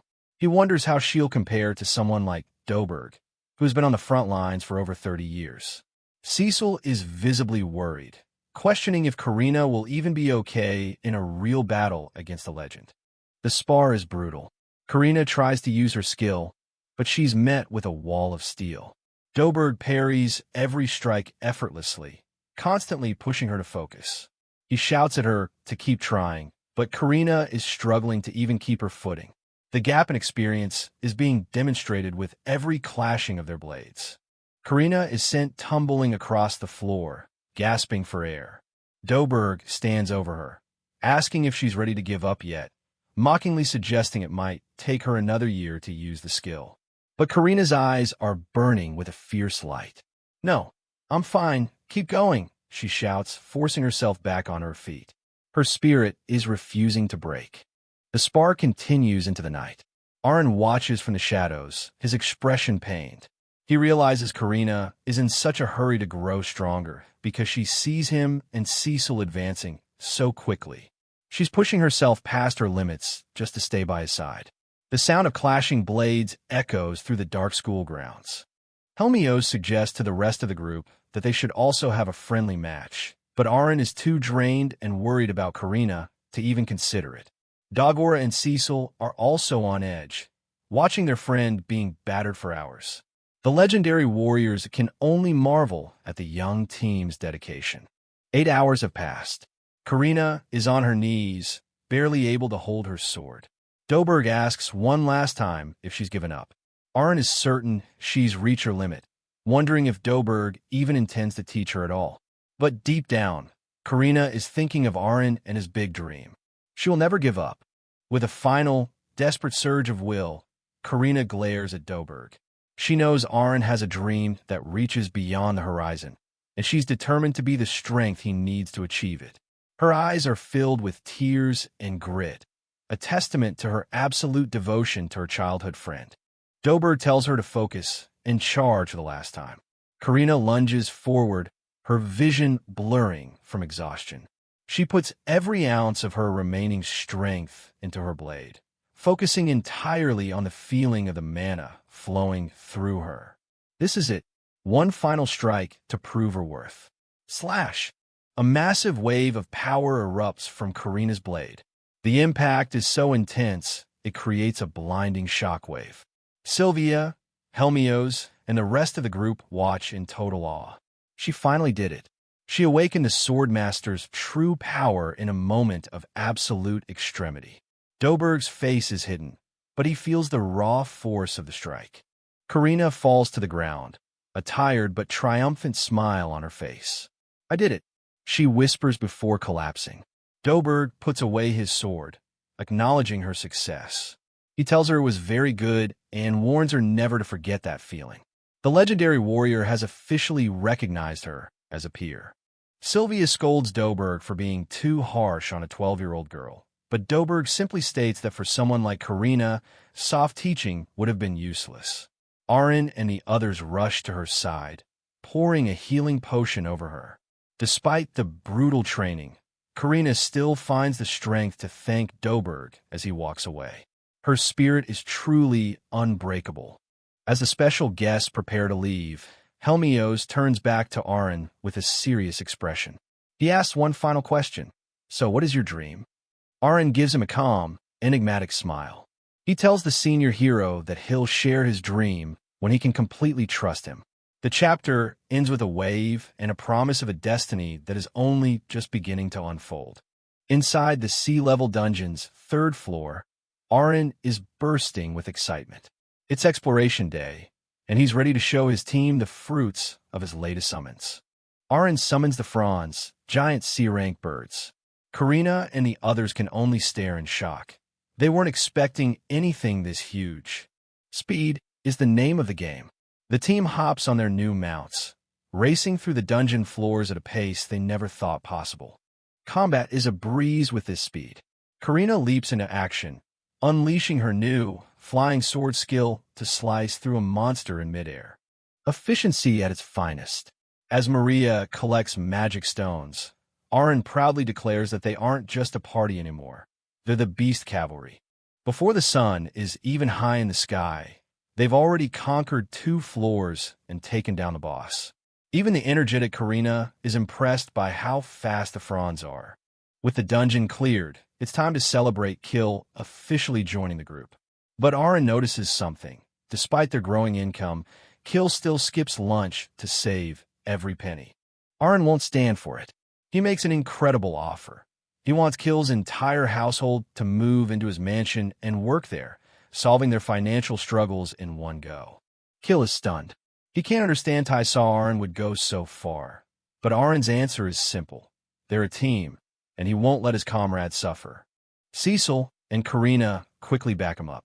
They've already decided how to split the treasure so that Aaron gets the magic stones he needs to level up, while Kill's family gets a steady salary. Faced with such genuine kindness, Kill can't help but feel moved. He agrees, and the group prepares to welcome his family at the station. A short time later, Kill's family and their loyal servants arrive. Even though they've lost their status, their bond is clearly still strong. Kill's younger sister, Nina, greets everyone with a polite bow. Seeing how young they are, Aaron realizes there's much more to Kill's story than he first thought. Back at the mansion, a grand feast is waiting. It's a night of laughter and good food as they celebrate their new living arrangement. The atmosphere is warm as Kill asks Aaron and the others to speak to him casually. But the conversation takes a turn when Cecil realizes Kill's manners are those of a former noble. Kill confirms it. His title was stripped away, and now he lives as a commoner with the servants who refuse to leave his side. Nina promises to do her best to help too. Trying to lighten the mood, Aaron mentions that he and Nina are commoners too, while Karina notes that she and Aaron both have sisters about Nina's age. The talk shifts to where they all grew up. Cecil proudly mentions that they're all from the same territory, the Granville territory. The name hits Kill like a thunderbolt. His face pales, and the friendly atmosphere vanishes instantly as he stares at Cecil with mounting horror. Fury erupts. Kill reveals his true name. His father is Cabroni Cownell, the man whose house was destroyed by Cecil's family. He shouts that the Granvilles trapped them, his voice trembling with years of built-up resentment. Aaron and the others can only watch in confusion, caught in the crossfire. Aaron is caught off guard. He never expected his new healer to be the son of his family's former enemy. Kill stands there, trembling with rage, while Nina cowers in the background. Cecil doesn't flinch. She maintains her noble composure and asks to speak to Kill privately, knowing that the only way forward is to face the truth. Now alone with her, Kill demands to know everything.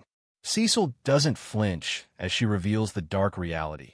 His father, Mr. Cownell, had hired a group of assassins in a treacherous plot to kidnap her and Arryn to seize their family's mining rights. It's a devastating revelation that shatters Kill's perception of his family's honor.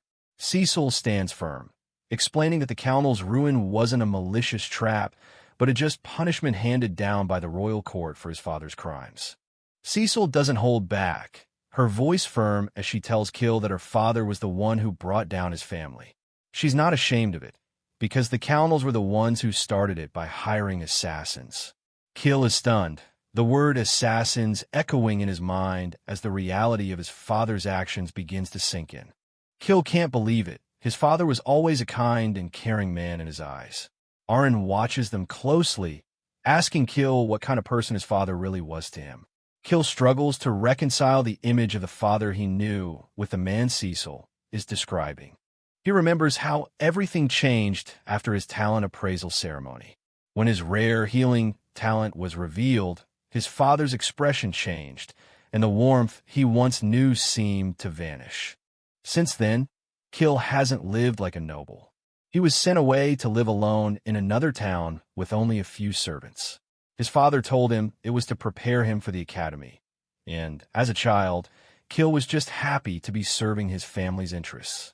But then, last October, everything fell apart.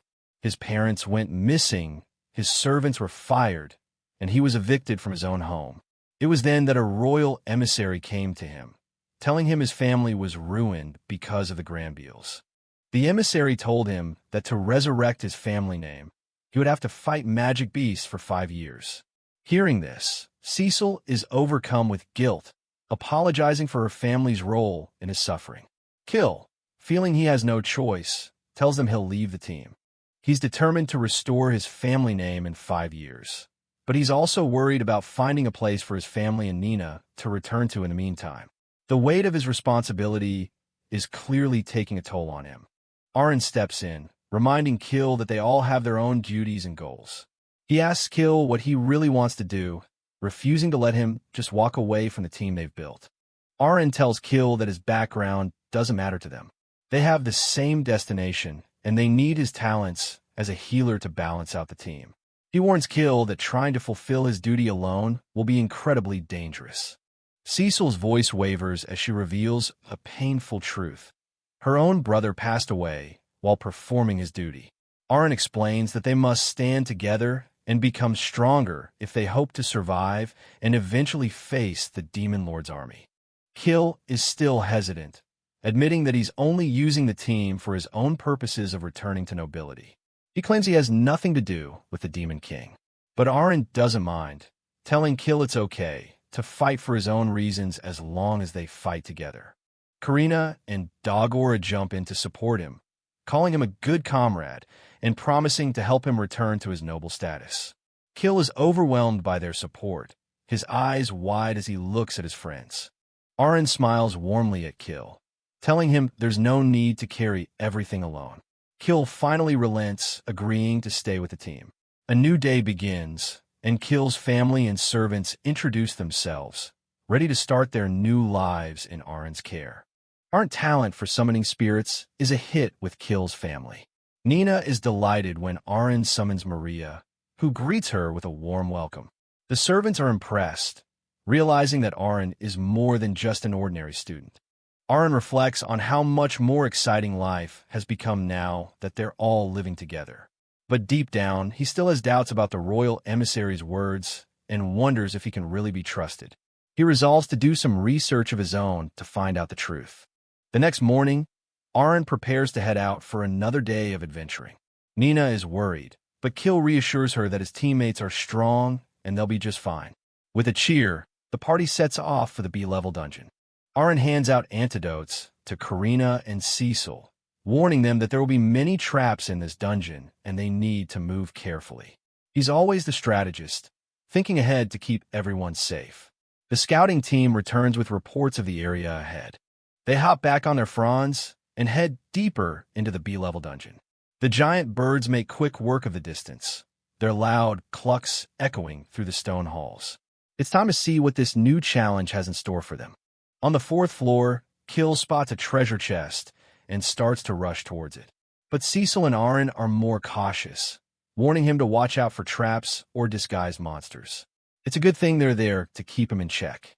Aaron sends Maria ahead to check the chest. Just as she gets close, the chest transforms, sprouting giant teeth in a dark, shadowy form. It's a mimic, just as Cecil feared. The B-rank mimic lets out a terrifying growl as it prepares to attack. It's much more dangerous than any monster they've faced so far, its giant limbs reaching out for anything nearby. But the party is ready for a fight. Aaron quickly orders Maria to use her psycho skill. She unleashes a flurry of powerful attacks, the explosions rocking the dungeon as she tears into the mimic with everything she's got. The monster doesn't stand a chance against her. Cecil and Dogora can only stare in disbelief as Maria obliterates the high-level monster in seconds. With a massive 20,000 experience points added to their total, Aaron takes a moment to analyze Maria's stats, noting how her intelligence and mana pool have surged from this single encounter. The spoils of victory turn out to be a powerful mithril spear, worth a staggering 50 gold coins. While Dogora is thrilled with the haul, Aaron senses another beast closing in through the shadows, providing the perfect opportunity for the rest of the team to step into the spotlight. Aaron calls out a warning to Dogora as another beast approaches, but the real excitement is right in front of them. They've just scored a rare mithril spear. In true gamer fashion, Aaron's first thought is the profit. This beauty sells for about 50 gold coins. Finding high-tier loot like this makes all that grinding feel worth it. Dogora finally pulls it off. With a shout, he activates full body armor, his body glowing with power as he shatters a monster with a single blow. The team can't help but cheer for their comrades' growth. So this is what it feels like to use mana. Dogora beams with pride.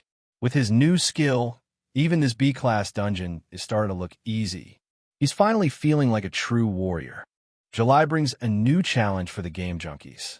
The party reaches the final floor of the B-level dungeon, staring down the massive summoning circle where the boss awaits.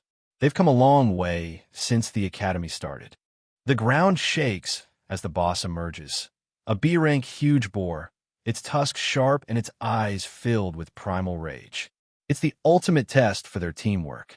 Standing at a towering 5 meters tall, the boar is a literal wall of muscle. But Aaron isn't intimidated.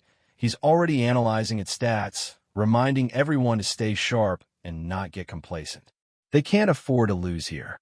Everyone in the party has reached level 37, their stats showing the results of their relentless grinding. From Karina's overwhelming power to Cecil's massive mana pool, they have become a formidable force. Even Kill and Dogora have seen significant growth. Aaron realizes that even though he thought only summoners could gain massive stats through blessings, his friends' own skills like Diamond Body and Fighting Spirit are doing the exact same thing. Their potential is far higher than he first imagined. As level 42 Aaron leads the charge, Kill reinforces the team with High Protect, boosting the party's defense for the fight ahead. Cecil prepares her magic, ready to unleash hell on the beast. The battle is a symphony of steel and magic. Cecil unleashes a Flame Lance, while Aaron calls upon his bear's once per day awakening skill to turn the tide. The monster's ranks are starting to break. Bear, Crazy Bite. The summoned beast tears into the boar with triple damage. Aaron doesn't let up, barking orders for Karina and Dogora to close in and deliver the decisive blows. Karina leaps from her mount with Flying Sword, while Dogora charges forward in full body armor. They strike as one, blood spraying as they land heavy blows on the massive boar. The beast can't keep up with their speed. The boar lets out a pained squeal. Sensing the end is near, Aaron points out its weak spot, directing Karina and Dogora to aim carefully and end it quickly. Teamwork is their greatest weapon. Karina takes to the air, her silhouette bright against the dungeon's gloom. She focuses all her energy into a single point, her blade glowing with intense power. She's not just a warrior anymore. She's a force of nature. With a final, earth-shaking sword strike, Karina cleaves through the boss. The massive creature falls, and the battle is finally over. They've done it. Victory! A massive 24,000 experience points flood into the party. Karina and Dogora share a jubilant fist bump. They've officially conquered their first B-rank boss. The sense of achievement is palpable. And then comes the best part, the loot. A silver treasure box appears on the pedestal, glowing with promise. Kill is so excited he almost forgets to use high heel on the team. Inside are the Scarletite Knuckles, a legendary drop worth 100 gold coins. Aaron laughs as he watches Kill's eyes turn into gold signs, though he secretly wonders if they're ready for the even stronger demon army that awaits. He knows he needs to raise everyone's levels even more. Back at the guild, Aaron manages his resources like a true pro. He's netting 600 magic stones a day and offloading hundreds of thousands of stones for serious capital. The guild staff can barely keep up with his volume. August marks the start of summer vacation, and the team is finally done with tests. Aaron spends his hard-earned gold on a magic watch for dungeon timing and builds new stables for the mansion. He's always investing in the future. Far away in Karina Village, Aaron's family is enjoying a quiet meal when a familiar sight appears in the window. The messenger bird, Popo. It's been a long time since they last saw it. Using Popo's contact skill, Aaron reaches out to his father. His voice fills the room, bridging the massive distance between the academy and his humble home. His father and Uncle Gelda are shocked, but happy to hear from him. The family is overjoyed to hear that everyone is getting along well. Aaron sends over letters from Karina and Dogora too, though his father jokingly admits he still hasn't learned how to read. They are constantly surprised by Aaron's growing talents. His little sister Miura is a bit downcast because she hasn't discovered a talent yet, but Aaron's warm voice quickly brings a smile back to her face. He reminds her that she's just like their parents, and that's more than enough. There's great news from home. Aaron's father has been elected the new village head after leading the hunting team for a decade. A massive mining project is also set to begin next year, bringing prosperity to the village. His parents have worked so hard to raise them. Finally, Aaron sends Popo to House Granville to report to Cecil's father. They discuss the report regarding Cecil and Kill, with the Viscount confirming that there is a possibility of reviving the Calnell family if the king allows it. Aaron is determined to see his friend's goals through. Viscount Granville delivers some heavy news through the messenger bird. It seems most of the nobility sees Kill's rare talent as nothing more than a political tool. The king himself plans to use Kill as a shield for his soldiers the moment he returns from the front lines. He explains the harsh reality of their world. Human healers are mostly commoners, and elves refuse to fight for anyone but themselves. That's why he wants to keep a healing noble like Kill close, to act as a living protection charm for his daughter, Cecil. Aaron can't hide his disgust. Hearing how Kill's father, Calnell, treated his own son like a disposable pawn is almost too much to stomach. Even the Viscount agrees that the man's actions are an absolute disgrace to the nobility. The realization hits hard. The royal emissary didn't just recruit Kill. He tricked him into serving a kingdom that had already cast him out as a commoner. Aaron's eyes narrow as he begins to see through the layers of manipulation surrounding his friend. But Aaron has a plan. He wants to find a way to help Kill rebuild his family name without being used as a sacrificial lamb. He asks the Viscount if he's willing to take action. The Viscount is stunned that Aaron is being this open and honest about his intentions. There is still a way, the Viscount says, his tone serious. He tells Aaron to be patient and wait for news from the capital while he sees how the official reports are received. Popo prepares to take flight once more. Back at the mansion, the mood is somber. Karina and the others are stunned to learn about the conspiracy surrounding Kill. The reality of his situation is finally sinking in. How can their friend possibly deal with a threat this large on his own? Despite the massive weight on his shoulders, Kill isn't giving up. He tells the team that no matter the outcome of the king's report, he still needs money to rebuild his life and care for Nina. Their next move is clear. They need to dive even deeper into the dungeons to secure their future. Aaron is already calculating their next move, his gamer brain working overtime. He knows an A-rank boss is waiting for them at the bottom. He looks over at Kill, noticing the lingering sadness in his eyes, but he's proud of the strength Kill shows as an older brother. September arrives, and it's time to face the A-level dungeon. This place is a nightmare of branching paths and hidden traps, far more complicated and dangerous than anything the game junkies have faced before. It's time to see what they're really made of. Exploring a dungeon of this scale takes days of constant effort. Fortunately, the rules allow for sleeping inside, and the team huddles together for some much-needed rest after a long day of clearing difficult floors.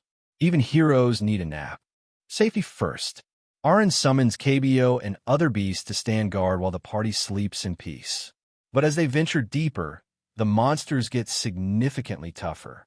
Orc kings and massive cyclops are now regular encounters that test their formation. Suddenly, the ground shakes with heavy footsteps. 2 orc kings and a massive, one-eyed cyclops emerge from the shadows, their weapons raised as they block the team's path forward. This is going to be a tough one. The fight is intense from the very first second. Karina slices through one orc king with a powerful slash, while Dogora charges in with full body armor. One king goes down, netting them a cool 20,000 experience points, but the fight is far from over. The Cyclops is still standing, and its massive spike club is a threat to everyone on the field. Dogora barely blocks a crushing blow, his armor sparking from the impact. They have to finish this quickly. Dogora takes another heavy hit, and Kill quickly casts Heal to keep him in the fight. But just as they try to regroup, the floor beneath their feet begins to glow with an ominous light. It's a trap. It's a teleport trap. In the blink of an eye, Dogora and Cecil are forcibly whisked away to a random location in the dungeon. Aaron immediately barks orders to Karina to handle the Cyclops, while he and Kill rush to find their missing friends. Panic isn't an option. Aaron knows his preparations were solid, but he only has a limited supply of potions and magic fruit to keep them going. They have to find Cecil and Dogora quickly before the dungeon's high-rank monsters can finish them off while they're separated. Time for some new tricks from Aaron's grimoire. He reveals 2 powerful awakening skills: Mana Seed, to restore massive amounts of mana to his teammates, and Leaf of Life, to fully replenish their stamina in the heat of battle. These will be lifesavers. 30 minutes of frantic searching pass. Finally, Maria spots them. She points Aaron toward a distant corridor, where the sounds of a desperate struggle are echoing through the stone walls. They're close, but are they in time? Hold on tight. Aaron shouts to Kill and Karina as they mount their fronds. He activates the awakening skill, Sprint, propelling the giant birds to a staggering 300 kilometers per hour. Ahead, Cecil is barely holding on, her flame lance, the only thing keeping the 2 giant snakes back. Dogora is a bloody mess, but refuses to fall. He let out a primal roar, facing down the Cyclops and the snakes with everything he has left. Maria's spirits swarm the enemies, providing much-needed support to give him a fighting chance. Just in time, Aaron and the rest of the team burst into the chamber, scattering the monsters. Cecil beams with relief at the sight of her leader, while Dogora laughs through his exhaustion, thanking Aaron for the incredible support. They're safe. With the battle over and the group reunited, Aaron places a comforting hand on Kill's shoulder. He reminds his friend that they are a team now, and no one has to carry the weight of the world alone. "Don't worry, Kill," Aaron says warmly. "Whenever you're in trouble, we'll be there to pull you through, just like you do for us." That simple promise makes the heavy burden on Kill's heart feel a little lighter as he finally begins to trust in his comrades. With their bonds forged in fire, The party spends the rest of the month pushing through the dungeon's most dangerous floors, their sights set on the final challenge awaiting them at the end of September. End of September. The group is enjoying a celebratory meal at the mansion. Today is the big day, the day they finally conquer the last floor of the A-level dungeon and finish their summer mission. Kill has finally calmed down about his family situation, showing his softer side by patting Nina on the head. But the mood shifts as they reach the bottom floor and see the massive gate. Something terrifying is waiting behind it. The boss reveals itself, the Great Warrior, a towering A-rank monster encased in thick, impenetrable armor, standing at least 10 meters tall. The party is shaken by its sheer scale. Aaron isn't scared. He's optimistic. He realizes that if they can defeat this heavily armored beast, it proves they can handle any A-rank threat. Plus, the experience gained from a victory here will be legendary. A quick look at the stats. Karina, Cecil, Kill, and Dogora have all hit level 56. Aaron lags behind at 49 due to his Helm mode difficulty, making him realize his comrades are pulling further and further ahead of him in terms of raw power. Time for a strategy shift. Aaron looks through his summoning cards, wondering if a new formation is needed. He has a variety of beasts, birds, and spirits at his disposal to tip the scales. He activates a series of powerful buffs: Shark Oil for critical hits, Flicker for dodging, and Substitute to redirect damage. As the team strategist, he makes sure everyone is protected before the real battle begins. "Take this!" Aaron shouts, summoning his elite unit, Team KBO. He orders them to activate maximum firepower against the high-rank Or Kings surrounding the boss. Boom! Aaron uses the awakening skill, Self-Destruction, on his summons. The resulting explosion is like a meteor strike, wiping out 10 Or Kings in an instant and netting a massive 200,000 experience points. Even Cecil is shocked by the power, but the Great Warrior still remains. Karina and Dogora charge in, refuse to be intimidated by the boss's massive size. They have to keep the pressure on if they want to survive. The boss swings a heavy, spiked fist with earth-shattering force. Cecil and Kill watch in horror as it connects, but Aaron stays cool. He's already activated Substitute to save his friends from a direct hit. Karina is pinned under the boss's massive hand, but she grits her teeth and shouts that she's fine. The Substitute skill is doing its work, absorbing the brunt of the impact so she can keep fighting. "Right now, Fran," Aaron commands. Kill and Cecil provide immediate healing support, while Dogora prepares for a high-speed counterattack from his bird mount. Dogora unleashes his own awakening skill, Violent Revenge. He smashes into the boss with explosive force, channeling all the damage he's taken into a single, devastating blow. Not to be outdone, Karina activates Red Lotus. Her blade glows with a fiery intensity as she slices through the armored giant. Aaron coordinates their movements for the final strike. Full attack. A stampede of summoned beasts charges the boss, while Maria's spirits pepper it with magic explosions. The Great Warrior is being overwhelmed from all sides by Aaron's tactical genius. With one final, devastating blow, the Great Warrior collapses. The A-rank boss is officially down, and the group receives their well-earned experience points for the kill. Success.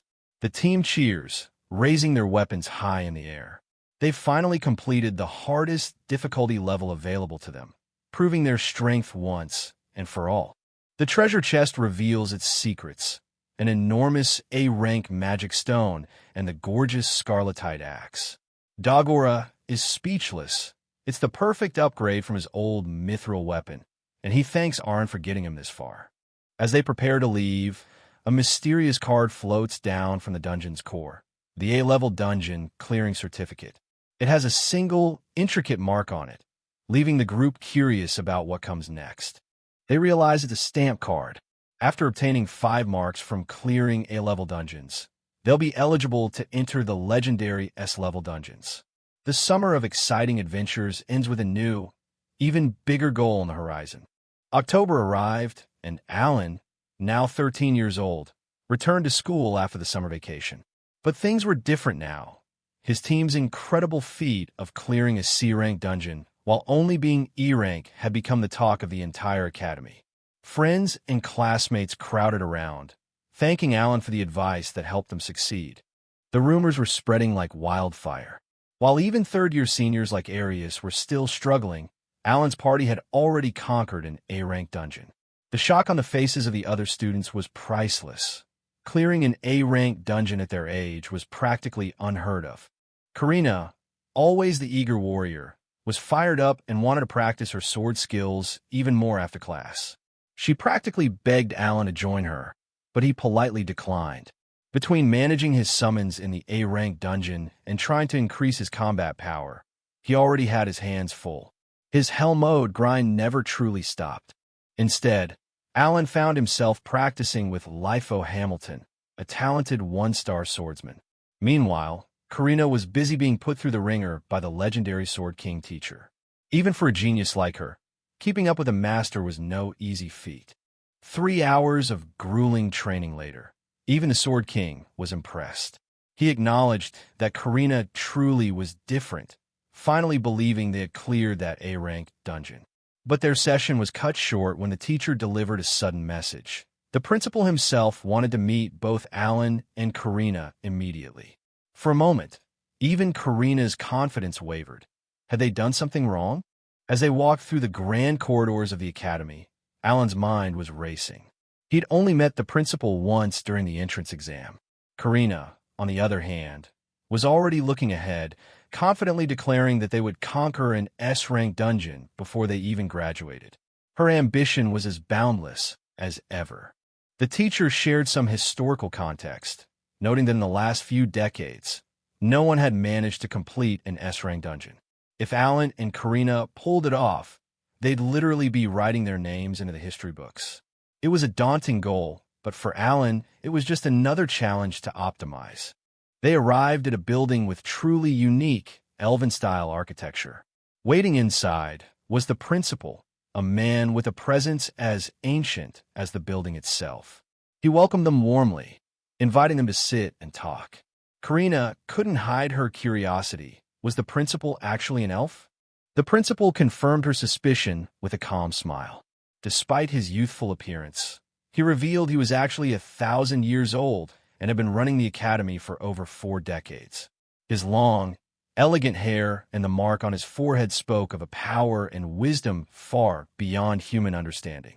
The reason for this meeting was simple but significant. Now that they had cleared an A-rank dungeon, the principal wanted them to represent the school in the martial arts festival convention next week.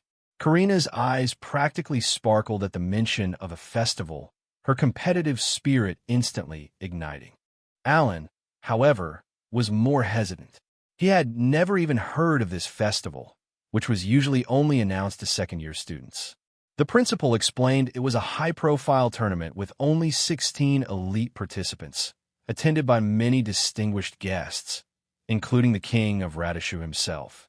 Alan tried to suggest Dagora as a better fit, hoping to stay out of the spotlight. The principal's response was firm. One-star talents like Dagora weren't allowed to compete. He was recommending Alan specifically because of his unique skills and potential. Karina, meanwhile, was just happy to be included, unaware of the political weight behind the invitation. True to his cautious nature, Alan initially refused, not wanting to show his full summoning potential to the world just yet. Why waste energy if it didn't help him level up? But the principal was persistent, and seeing Karina's excitement, he ultimately agreed to let her register. Little did they know, the festival would also give them a chance to challenge the legendary Swordmaster Doberg. One day before the festival, the mood changed when 3 unexpected guests arrived at Alan's house. Among them was Earl Hamilton, a powerful noble with a stern mustache and a presence that demanded respect. This wasn't a social call. They were there for business that would change everything for Kill and Nina. Earl Hamilton looked at Kill and Nina, noting their resemblance to the late Viscount Cownell. The tension in the room was thick as the children realized their past was catching up with them. Kill's heart raced. Why was such a high-ranking noble interested in them now? The guest presented a formal box containing a contract. Earl Hamilton explained that he had spoken to His Majesty about the revival of the Calmel family name. It was an opportunity Kill had dreamed of, but it came with a heavy price. The king had agreed to the terms, but only if Kill proved his worth on the battlefield. The condition was harsh. Kill would have to dedicate 5 years to the battlefield. Significant achievements could shorten that time, but it was still a life-altering commitment. As Kill stared at the contract, his friends Alan and Karina watched in silence, realizing the weight of the burden their friend now carried. The blond boy from Alan's training session introduced himself properly as Lifo Hamilton. He explained that his father, Earl Hamilton, served as the Lord Patron for both the Granville and Calmel families. He was there to testify on behalf of his father and ensure the honor of their houses was upheld. It was the first time he and Kill had truly spoken as equals. Alan pondered the concept of a Lord Patron, someone who takes care of lower-class nobles. It was a harsh reality of this world that many parents didn't care about their children, but the Hamiltons were different. They promised that while Kill was away on duty, the rest of the Calmel family would be fully protected. Kill and Nina were overcome with gratitude. Earl Hamilton reminded Kill that as a noble, he had to take responsibility for his actions. "What needs to be done must be done," he said with a small, encouraging smile. Kill looked at him with newfound determination. He was ready to face whatever came next to restore his family's name. But then, the Earl revealed one final, chilling detail. The royal messenger who had previously tricked Kill and was seen with the Calmels served a specific royal figure.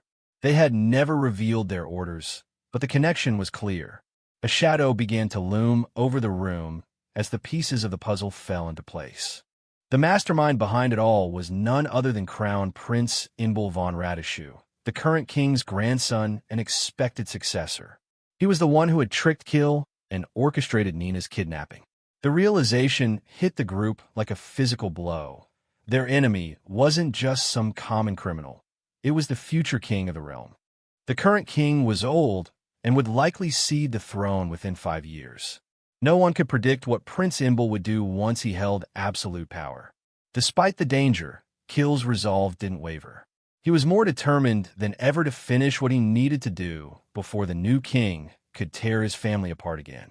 With their bond forged in the face of royal intrigue, Alan and the team stood firmly behind Kill and Nina. They were more than just a party now. They were a family ready to defy a prince. As the sun set, Earl Hamilton expressed his high expectations for the coming day, and a spirited Karina vowed to give it her all, unaware that her greatest test was just hours away. Morning brought a thundering roar from the Academy arena, now overflowing with spectators eager to witness the next generation of heroes. But as the martial arts festival officially kicked off, the atmosphere turned heavy for Alan's group. Amidst the cheering crowds, Earl Hamilton leaned in to point out a chilling presence high above, Crown Prince Inbal himself, watching from the shadows as the first moves of a much deadlier game began to unfold. Alan watches with a serious expression as the stadium roars with anticipation. High in the VIP stands, the arrogant Crown Prince Inbal von Radishew observes the scene with a smug grin, flanked by his elite guards. Below, Karina stands ready on the arena floor, her eyes fixed on her next opponent, the legendary and imposing swordmaster, Doberg. The crowd erupts in deafening cheers. It's truly unbelievable.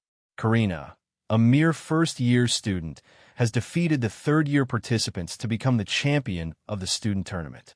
Among the spectators, two mysterious hooded figures watch the celebration in silence, acknowledging the rapid and terrifying growth of the young swordmaster. In the stands, Kill, Dagora, Alan, and Cecil watch with bated breath, their hearts racing with a mix of pride and worry. The main event everyone has been waiting for is finally here. The special match between the new student champion, Karina, and the undefeated legendary swordmaster, Doberg. Doberg looks down at Karina, acknowledging her arrival on this stage, but his gaze remains stern and unyielding. He identifies himself as a true hunter of demonic beasts, tribes, and even gods. Karina responds with fierce determination, making it clear that she has grown stronger and is ready to test her limits against a master. The vast difference in their power is evident just from the weapons they carry. Karina grips her scarletite greatsword tight, while Doberg unsheathes his massive adamantite greatsword. The atmosphere is heavy with tension as Doberg challenges her to come at him with everything she has. The battle begins with an explosion of force. Karina unleashes her flying sword technique, but Doberg counters almost instantly with his King of Thunder. Lightning and steel clash in a blinding display of power that leaves the entire audience breathless and reeling. Karina quickly realizes that her attacks aren't having the impact she hoped for. Despite her incredible speed, Doberg remains a solid, immovable wall. As the crowd watches in awe, Doberg prepares his sword strike, while Karina charges forward again, refusing to be intimidated by his overwhelming presence. The swords clash with a deafening ring that echoes through the stadium. Karina pours every ounce of her strength into the strike, but Doberg parries her with effortless precision. The massive gap in experience and raw power is becoming painfully clear to everyone watching.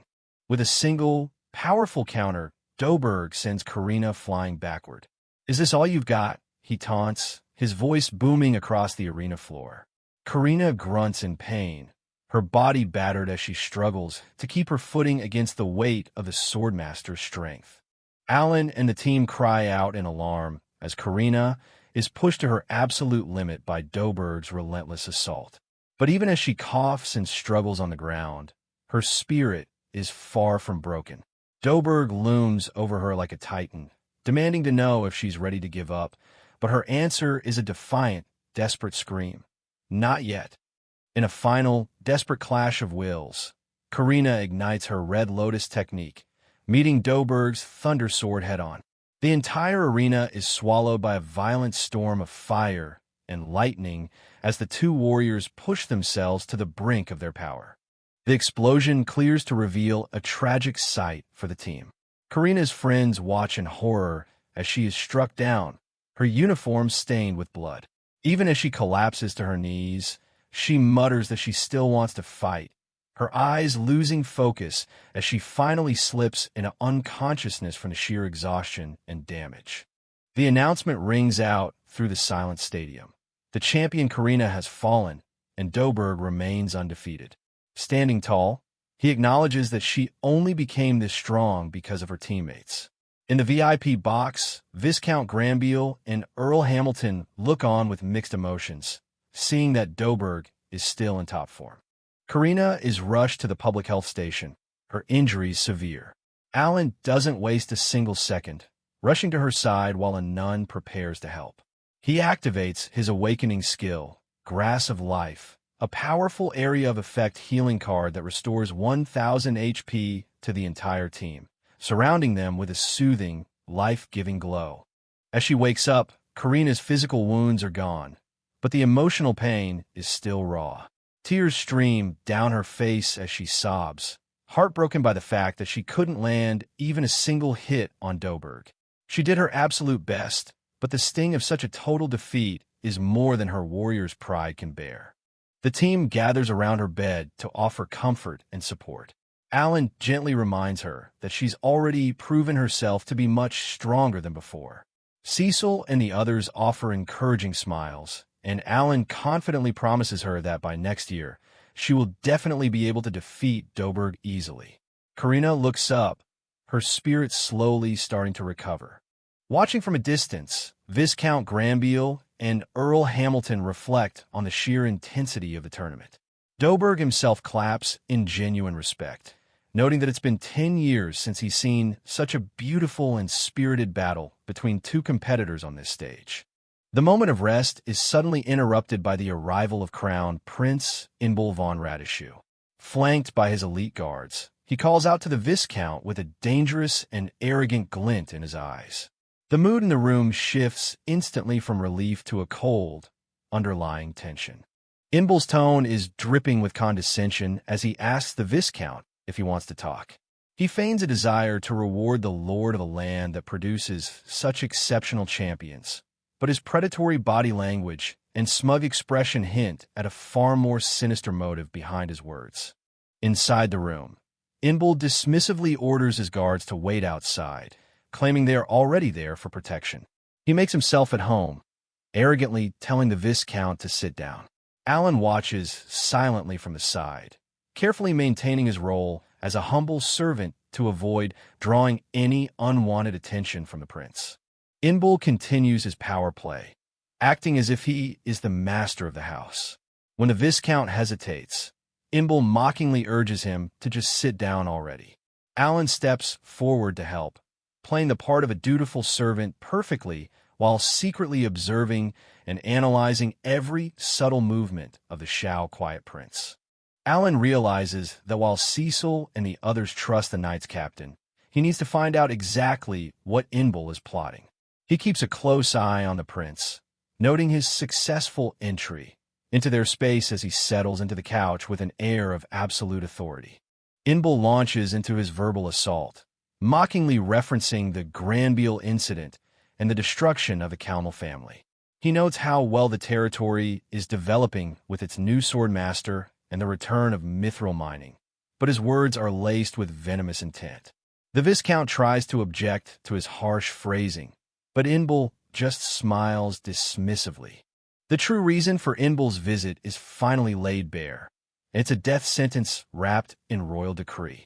He casually informs the Viscount that the Gamut Empire needs more elites for the battlefield, shamelessly ordering both Cecil and Kill to be sent to the front lines.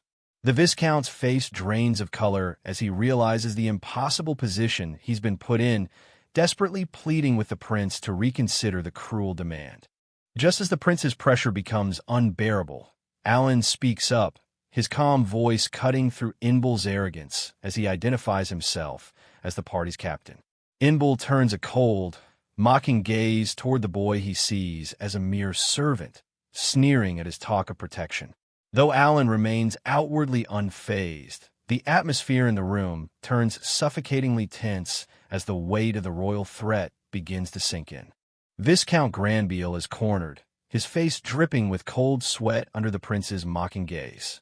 Crown Prince Inbul von Radishu's arrogant smile never wavers as he tells the Viscount he should be grateful for being stopped from ruining everything just because of his love for his daughter. Alan watches from the side, his eyes closed as he carefully processes the gravity of the royal threat. 3 months fly by in the blink of an eye. It's now January, and the game junkies have been anything but idle. Alan's relentless grinding has pushed his enhancement skill to level 7, granting his summoned beasts a massive stat boost. They've already successfully cleared their second level dungeon, amassing a fortune in rare treasures along the way. Equipped with high-tier armor and weapons forged from scarletite and adamantite, and wearing newly introduced stat boost rings, the team stands before a massive, ornate door. Today marks the 76th time they've challenged the depths of this place, and it's time to face the ultimate test, the dungeon boss itself. The heavy doors creak open to reveal their most formidable opponent yet, the A-rank heavy dragon. Its massive, armored body and spiked tail loom over them in the dark chamber, its presence alone enough to make most warriors turn and run. This is the strongest boss they've ever encountered. Dagora is practically shaking, but not from fear. He's buzzing with the raw excitement of finally facing a legendary beast.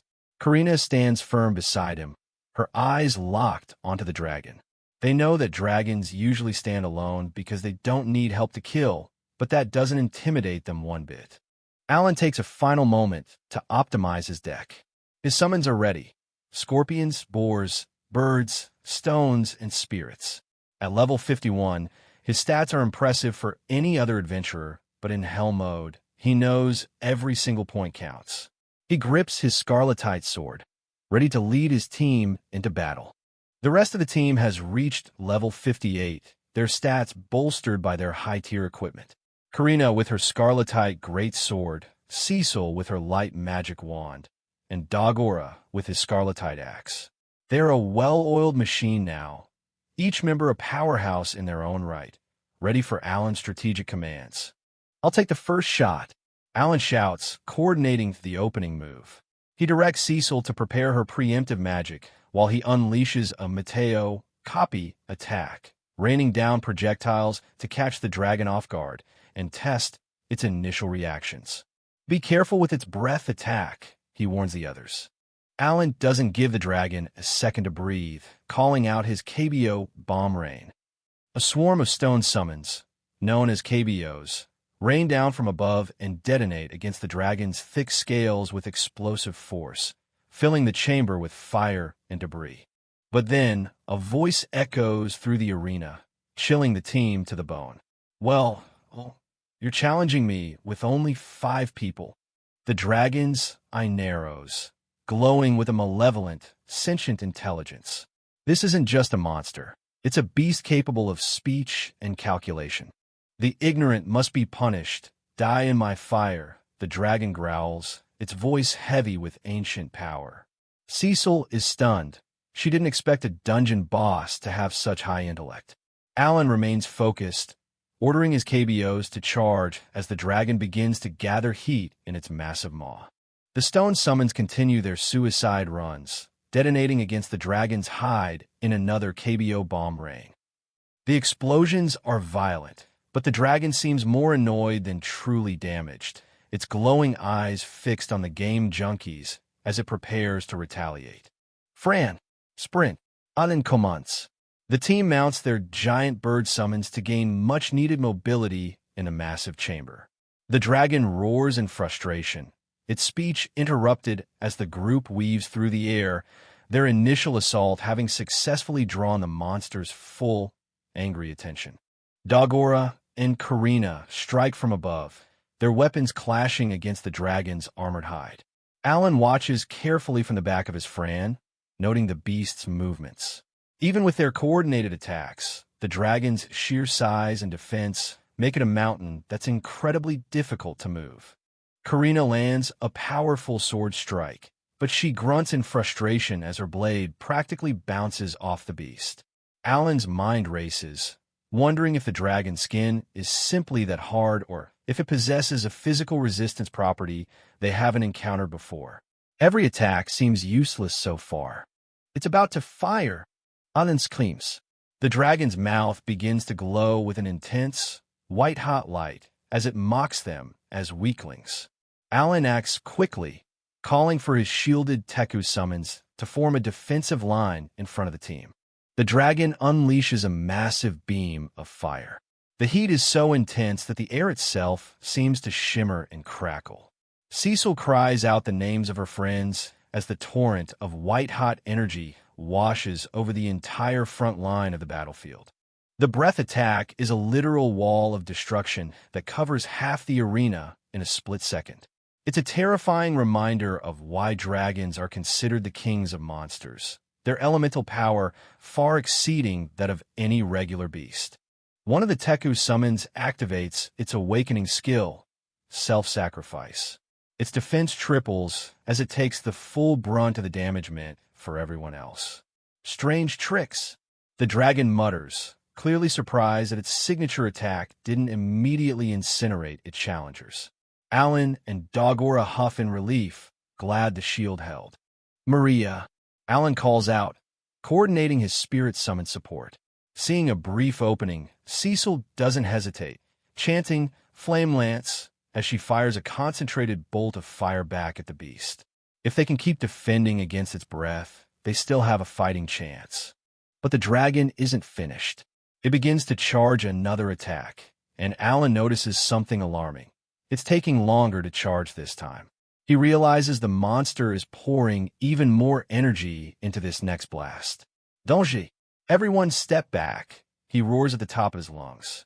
The second breath attack is even more violent than the first, a blinding torrent of energy that threatens to consume everything in the chamber. The group scrambles to distance themselves as the dragon unleashes its full, terrifying might. The blast is absolutely devastating. In a single, overwhelming hit, all 4 of Alan's Tekka summons are vaporized. Alan grit his teeth, realization sinking in. If that hit had reached Kill or Cecil, they would have been killed instantly. The scale of the threat has just shifted again. As the stone cards dissolve within the grimoire, Alan realizes with a sinking heart that their defensive line is gone. He glances toward Dagora and Karina, silently apologizing for the life-threatening gamble he's taken, even as the dragon's predatory gaze locks onto them through the haze of smoke. The secondary blast ripples through the air, battering the team and pushing their endurance to the breaking point. Cecil frantically casts High Heel to keep Kill in the fight, but there is no time for relief. The massive beast is already gathering its strength once more, its true assault having only just begun. The dragon's massive maw glows with blinding white energy as it prepares another devastating breath attack. Alan desperately checks on Karina, hoping she can still stand, while Dagora and Kill remain mounted on their bird summons, bracing themselves for the next wave of dragon fire. Alan grit his teeth, sweat pouring down his face as he frantically analyzes the battle. He finally understands the terrifying power and fire rate of this breath attack. This has moved beyond a simple battle of skill. It's become a grueling tug-of-war of raw endurance and mana management. "Everyone, stand in a line behind me," Alan commands, ready to use his summons to shield his friends one more time. But Karina doesn't move. She stands alone, her back to the group, her body visibly trembling with a strange and intense energy that none of them have seen before. Karina is practically vibrating with an overwhelming power. The rest of the team watches in a mix of confusion and deep concern, wondering what's happening to their strongest warrior. Is it the sheer strain of the battle, or is she on the verge of something even more incredible? Suddenly, the dragon fires its breath attack. In a hurry to die, it mocks with a cold intelligence. But instead of dodging, Karina charges straight into the heart of the inferno, her eyes fixed on the beast with an intensity that leaves Alan and the others in complete shock. "Karina, eat this grass quickly," Alan shouts, desperately trying to get a healing item to her. But Karina is already beyond hearing his voice. She takes the full, searing blow of the dragon's fire, her body becoming a blur of motion as she cuts through the flames with superhuman speed. Like a bolt of crimson lightning, Karina strikes. Her massive blade bites deep into the dragon's armored neck, sending a spray of blood across the floor. The monster's arrogant expression finally shifts to one of genuine, wide-eyed shock and agonizing pain. The dragon roars in pure agony, a sound so powerful it shakes the very foundations of the dungeon. Karina doesn't slow down for a second, her movements becoming faster and more fluid than ever before, as if she's finally unlocked the true potential hidden deep within her soul. Alan watches the scene in complete awe. Did she awaken to it? Her extra skill? The words "break the limit" flash through his mind as Karina's eyes begin to glow with a brilliant, ethereal light that fills the entire chamber. It's absolutely unbelievable. The same Karina who was just struggling to land a single hit is now completely overpowering an A-rank boss. Cecil and Dagora can only watch in stunned silence as their friend displays a level of power that they've only ever heard of in ancient legends. Alan checks her status screen, and his gamer's heart nearly stops. All stats go up to 3,000. Super recovery of physical strength. 1% recovery every second. Karina hasn't just awakened a new skill. She has become a literal force of nature on the battlefield. The dragon is losing ground, its once unshakable confidence shattered. "Trash humans!" it screams, its arrogance replaced by a desperate, dying rage. But Karina is relentless, her every strike landing with the crushing weight of a falling mountain. "Go to hell," Karina shouts, delivering a lightning-fast flurry of blows that the dragon can no longer defend against. The beast that once looked down on them with contempt is now being systematically dismantled by a 13-year-old girl with a glowing blade. With one final, earth-shattering strike, the dragon's reign of terror finally ends. The monster that mocked them as weaklings collapses to the floor, its life force extinguished by the sheer, unbridled power of Karina's awakened warrior spirit. The victory is complete and absolute. A massive experience reward of 1,600,000 points floods the team, a testament to the sheer difficulty of the legendary foe they've just conquered. The silence that follows is heavy with the shock of what they've just witnessed. Alan and the others rush to Karina's side as she stands over the fallen beast. "The boss is indeed different," Alan mutters, noting the incredible point gain. But his main concern is his friend. "Karina, are you okay?" he asks, still breathless from the fight.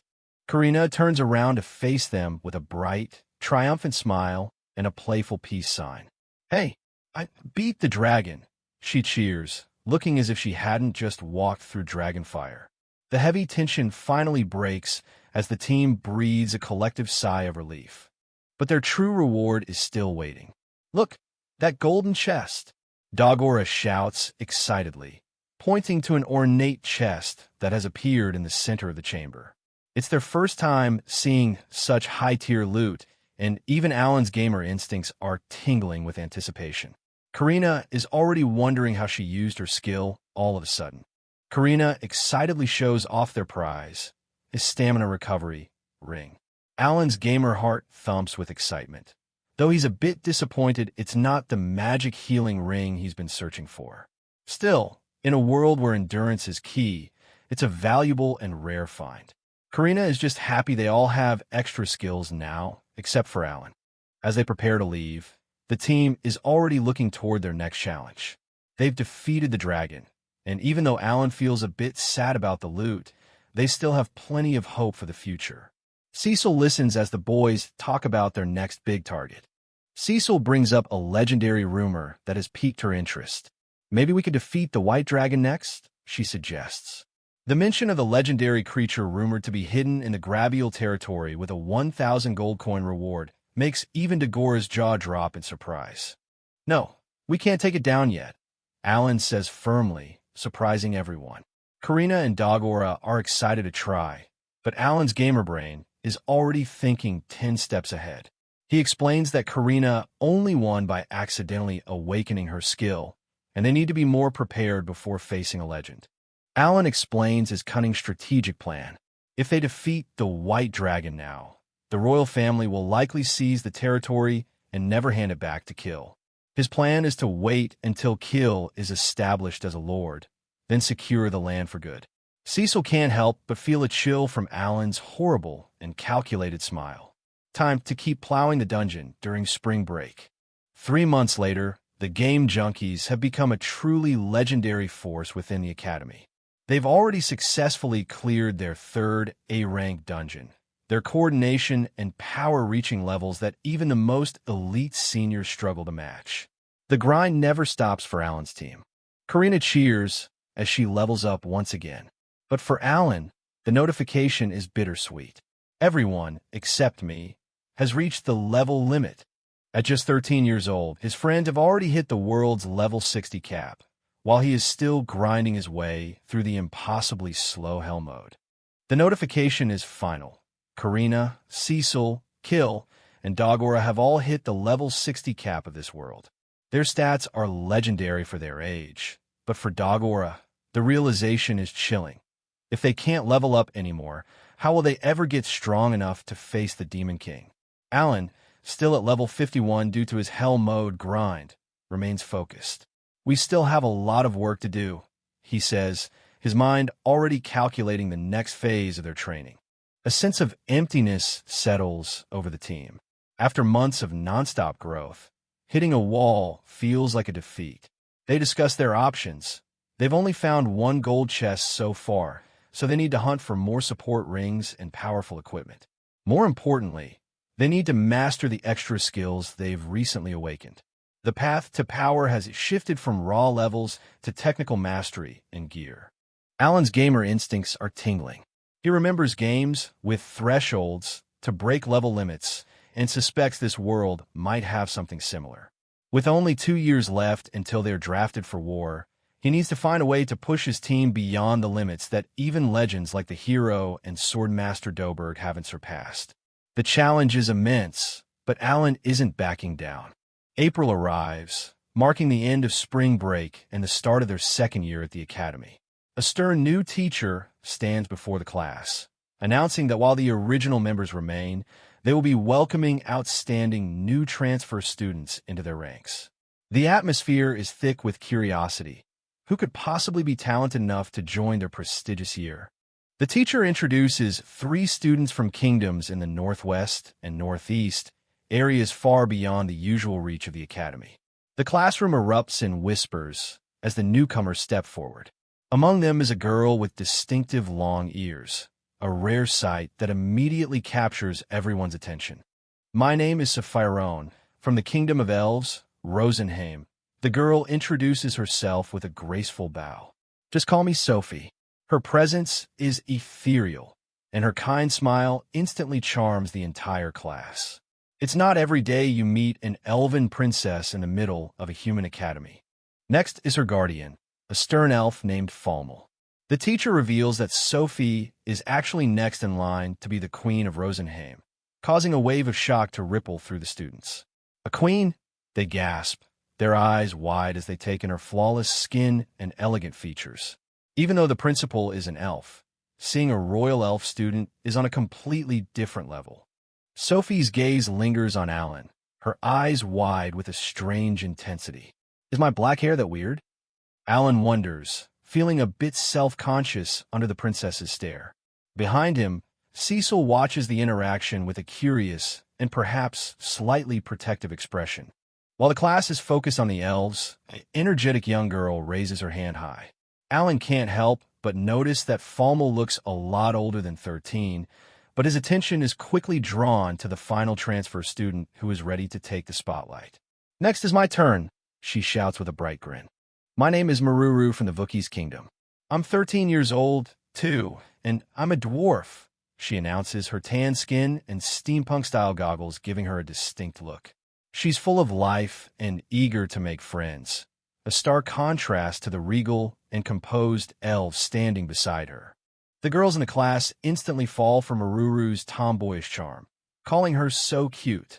But the real surprise comes when the teacher looks directly at Alan. Aaron, your group only has 5 people? I will send these 3 new friends to your group. Alan is stunned. Expanding from 5 to 8 members is a major change that will definitely impact their experience point sharing. As the new members prepare their things, Alan's mind is already racing with the logistical challenges. Sharing experience among 8 people isn't ideal, but he figures they'll manage. More importantly, he wonders how much these newcomers actually know about the impending war with the Demon King. The stakes are getting higher with every new member. During lunch break, the group gathers in the crowded canteen. Alan takes the lead, introducing himself as the captain of the Game Junkies. He doesn't sugarcoat their lifestyle, warning the newcomers that they camp inside dungeons every single day.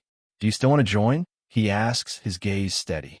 Karina and the others watch with a mix of excitement and curiosity. Sophie remains unfazed, revealing that she is an elemental spirit mage who has already cleared all the C-rank dungeons in Rosenheim.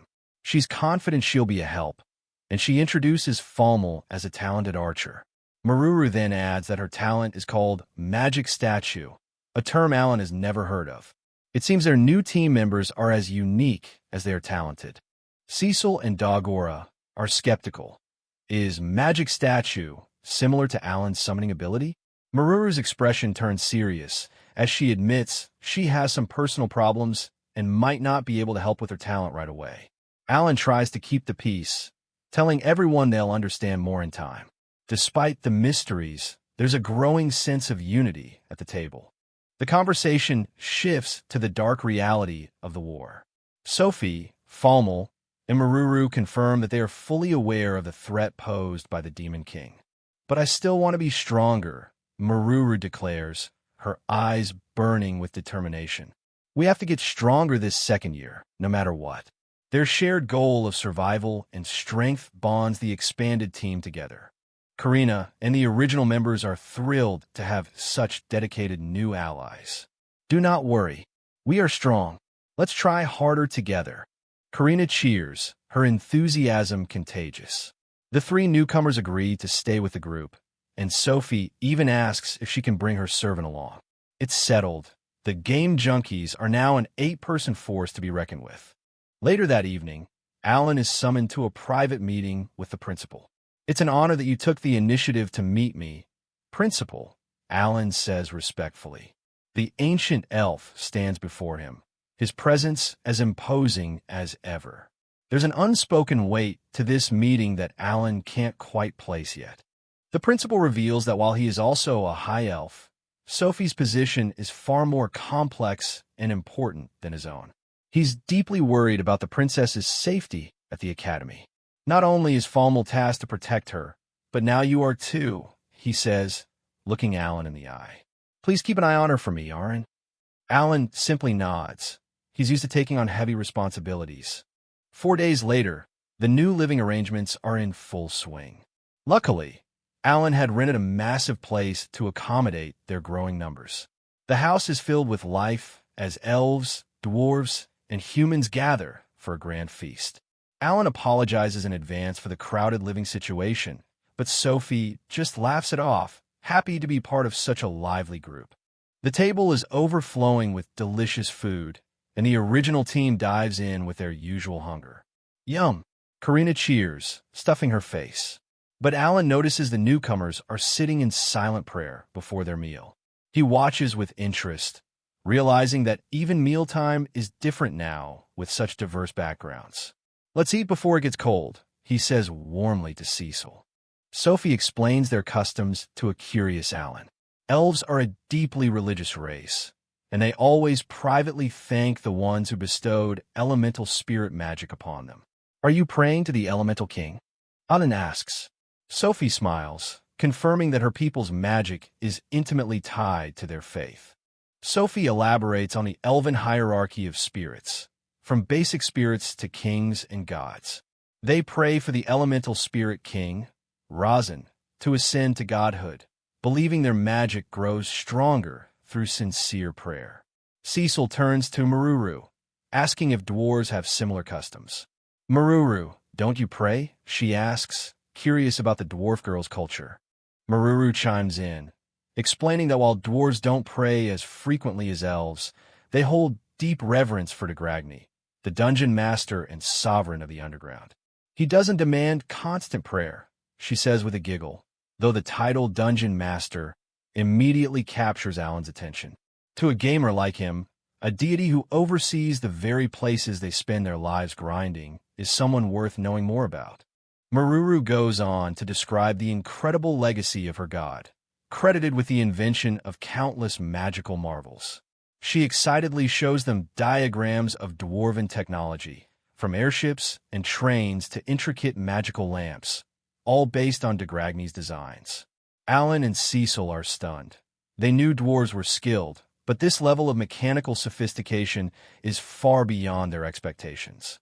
As the table marvels at these dwarven wonders, Sophie turns her curious gaze back to the humans among them.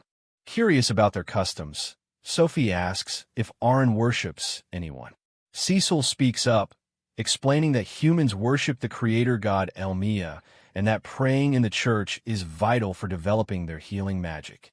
Aaron and Dagora admit they aren't as devout as the elves or dwarves, but they respect the power it grants their healer, Kill. The table is filled with a lively exchange of culture and faith. The conversation shifts back to their main goal, dungeon crawling. Sophie and Maruru are absolutely stunned when they realize the group has already conquered an A-rank dungeon. "Yeah, you guys even reached A-rank?" Maruru gasps, realizing how far behind they are. Aaron explains their plan to keep exploring the A-rank dungeon until July, while also re-exploring the B-level to help the newcomers catch up. It's a daunting schedule, but for the game junkies, it's just another day of grinding. To optimize their efficiency, Aaron reveals his master plan. "Our team will split up into 2 groups to explore the dungeon." He holds up 2 fingers with a confident grin, his strategic mind already organizing the party members. Cecil and Dagora are a bit skeptical. Is there really enough time to manage both groups in 2 different dungeons? But as they've learned, Aaron always has a plan to push them past their limits. The real challenge of their second year has only just begun. After the sudden increase in members, the group at the academy decides to split into two distinct teams for their next phase of action: an A-level dungeon exploration group and a B-level group. Aaron, Kenichi, and Dagora plan to alternate between the two groups, coordinating with the beast summoning and communication teams to ensure their distribution remains efficient and feasible. Meet the new teammates joining Aaron and Dagora: Sapphire, Sophie, a skilled 48-year-old spirit mage; Formal, a 67-year-old elven archer; and Maruru, a young dwarf who can control magic statues. While Maruru is fascinated by how their strength is expressed in numbers, Dagora is left in a state of utter shock after learning the real ages of the youthful-looking elves. The group is ready to dive in. As they prepare to set off, Sapphire praises Aaron's incredible abilities, though her constant use of Sir leaves him feeling a bit confused. Deep within the dungeon, the battle begins. Maruru is told to stay safe behind the front lines, as Sapphire calls upon the water spirits to grant the group healing. Though she considers herself only a one-star spirit mage, Sapphire's water-type magic proves to be an exceptional tool for both support and recovery in the heat of combat. Formal shows off his expertise as a one-star archer, using strength and bow to pin down enemies and promising to cover everyone's backs while they push forward. Maruru's talent for controlling golems is incredibly rare, found in only 1 in 10 million people, but she feels useless here since there are no golems for her to command. During a brief respite, Sapphire admits that having Aaron and Dagora on the battlefield is immensely reassuring, prompting Aaron to ask why she insists on addressing him with such formality.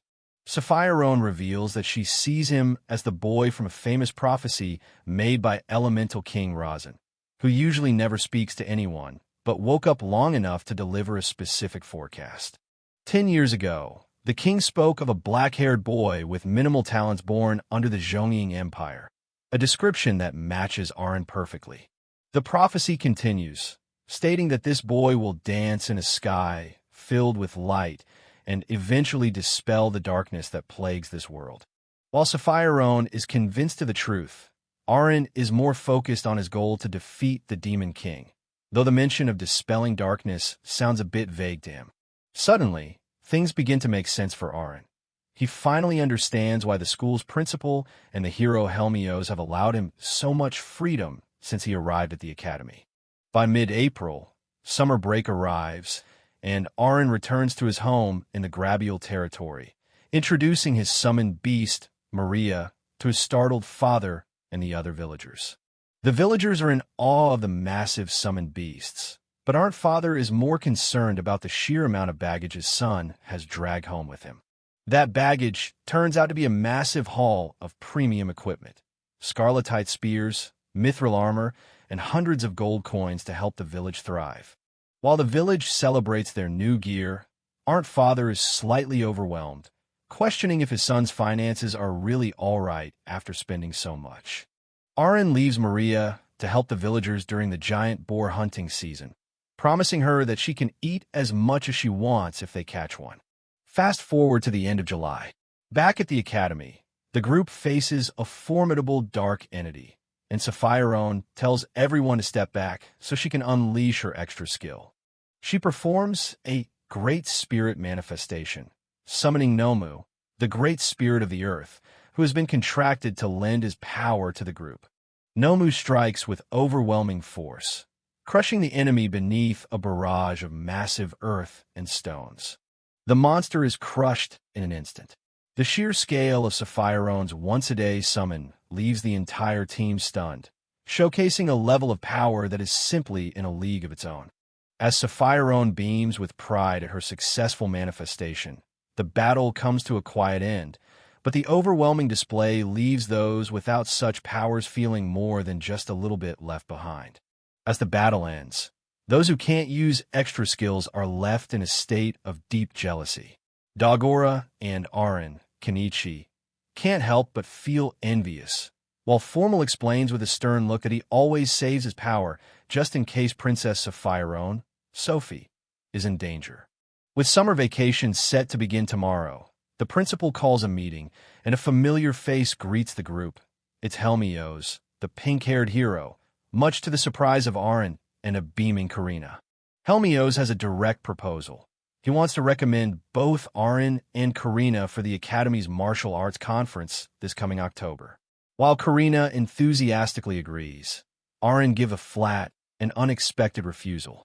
Aaron sees no reason to display his abilities, but the hero and the principal aren't so easily deterred, especially since they've already heard Saphirone's report about the Elemental King's forecast regarding him.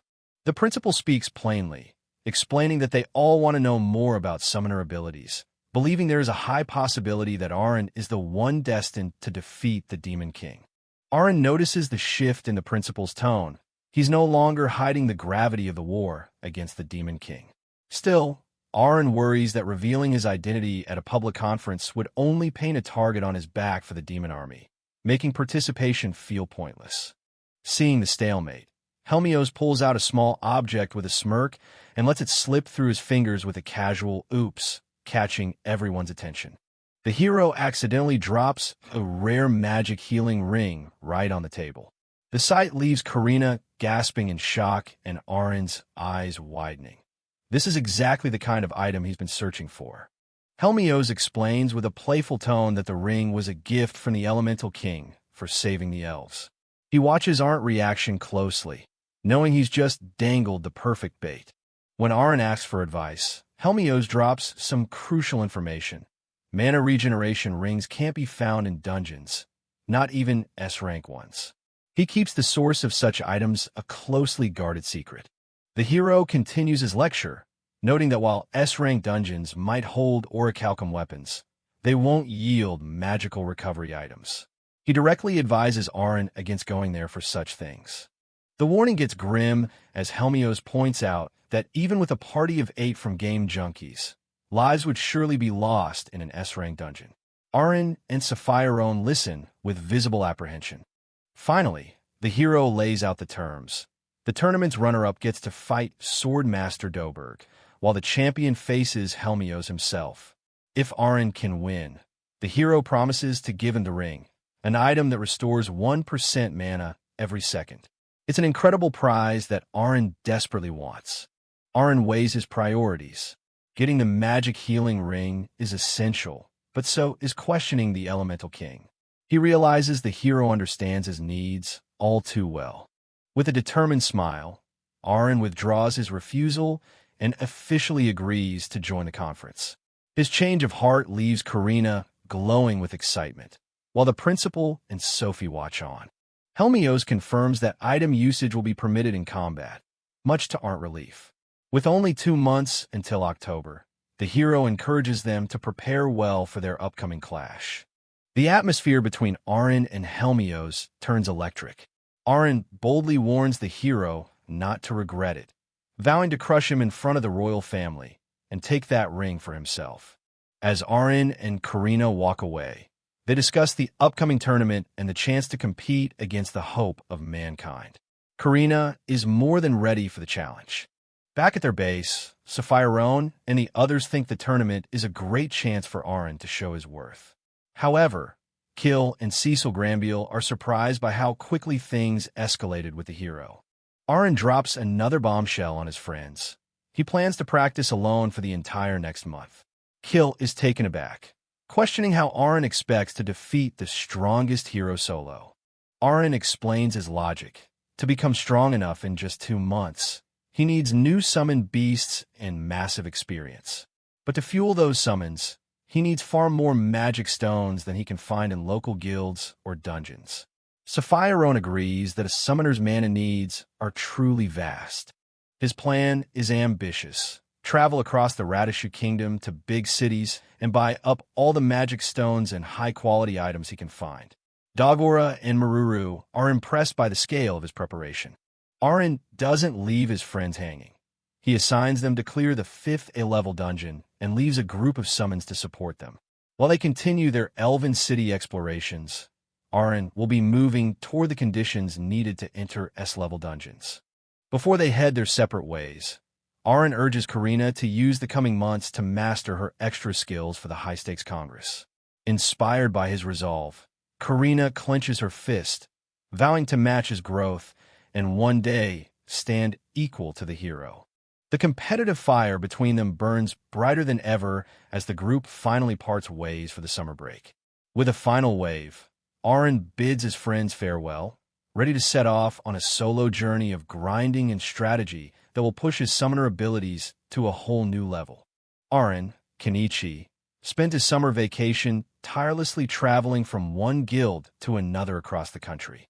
With 28,000 gold coins earned from the dungeons, he goes on a massive buying spree, eventually acquiring 1 million D and E-level magic stones and 100,000 C-level ones. His hard work pays off as his summoning skill reaches level 7, granting him the power to summon fearsome be-level beasts, a force far beyond anything he could manage before. 2 months fly by, and summer vacation officially comes to an end. Now 14 years old, Arin returns to the academy where his friends, Dagora, Sapphirone, Sophie, Cecil Granville, Mru, Kill, and Formal, are waiting to welcome him back, noting how much he's grown. Sapphirone shares some shocking news. While they were away, Arin managed to defeat an A-level dungeon boss all by himself.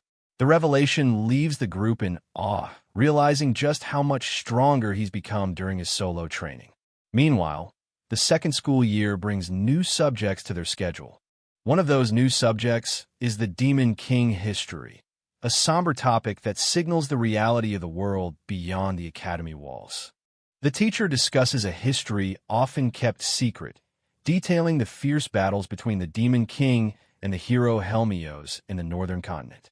Karina, Formal, and a few others are among the nobles destined to fulfill their duty on the battlefield. While some students are eager to increase their achievements on the front lines, others prefer to stay as domestic adventurers. The academy even has a program for those who wish to join the battlefield voluntarily, and many are now deciding their future paths. Following the lecture, the teacher officially announces the upcoming Martial Arts Congress. He proudly reveals that Arin and Karina will be the ones representing their class in the tournament. A few days later, the Academy's Martial Arts Congress officially begins, held in a massive coliseum filled with cheering crowds and expectant students. The preliminary rounds are intense. On the arena floor, high-level students clash under the watchful eyes of the spectators, with every strike echoing through the massive stadium. To the audience's surprise, Arin wins his match against a third-year student, defeating the Sword King using nothing but his own sword skills, without relying on his summons at all. His friends watch from the stands, impressed but also slightly unsettled. Dagora notices that Arin's expression is unusually cold and focused. He's clearly saving his true strength for the hero. Watching from the VIP section, Helmios, the principal, and Swordmaster Doberg observe the match closely. Doberg notes with a stern look that the boy is still carefully hiding his true talent. The moment everyone has been waiting for finally arrives, the championship final. It's a showdown between the previous champion, Holy Sword Karina, and the dark horse of the tournament, the black-haired boy Arin.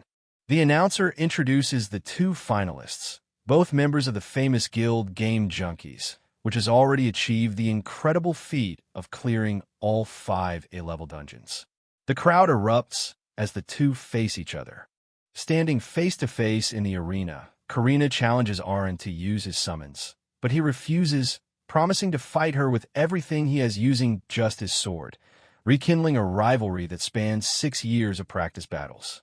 The stat screen highlights the gap.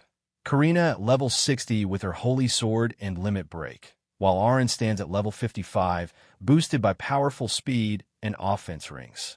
They are both ready for the duel of a lifetime. The battle erupts as Karina launches a flying sword attack. Arin manages to parry the heavy blow, but Karina immediately activates her Limit Break, pushing her power even further and forcing Arin to take her seriously. Arin remains calm under pressure, noticing that Karina is still holding back her most powerful extra skill. He prepares himself for the real fight to begin as they circle each other. The two exchange a series of blindingly fast strikes. While Karina possesses superior sword skills and destructive power, Arn's speed and pure offense stats allow him to hold his own and even pressure the previous champion. Karina laughs with pure joy, relishing the challenge of a serious fight, while Arn focuses every ounce of his concentration on defending against her relentless and heavy-handed assault. In the stands, people wonder if a summoner can really win a sword fight without their beasts.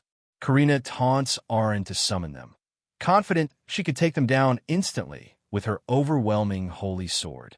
Karina unleashes her executing strike, a devastating vertical blow aimed at ending the fight. Arn manages to evade the massive impact by a narrow margin, though the ground beneath him shatters. Karina doesn't give him a second to breathe, swinging her massive blade for a red flame-breaking attack. A violent wave of fire erupts, engulfing the center of the arena in a searing explosion that leaves the crowd in awe. Arn is completely swallowed by the raging flames. His friends watch in horror from the sidelines, their hearts sinking as they realize an attack of this magnitude is powerful enough to take down even an A-level beast in a single hit. As the smoke from the red flame-breaking attack clears, Karina gasps in disbelief. To the shock of everyone in the arena, Arn, Kenichi, emerges completely unscathed. He gives her a confident look, simply saying, "Not yet, Karina." Before she can even react, Arn closes the distance and points his blade directly at Karina's throat. The speed of his counterattack leaves the audience breathless, realizing the duel has taken a sudden and decisive turn.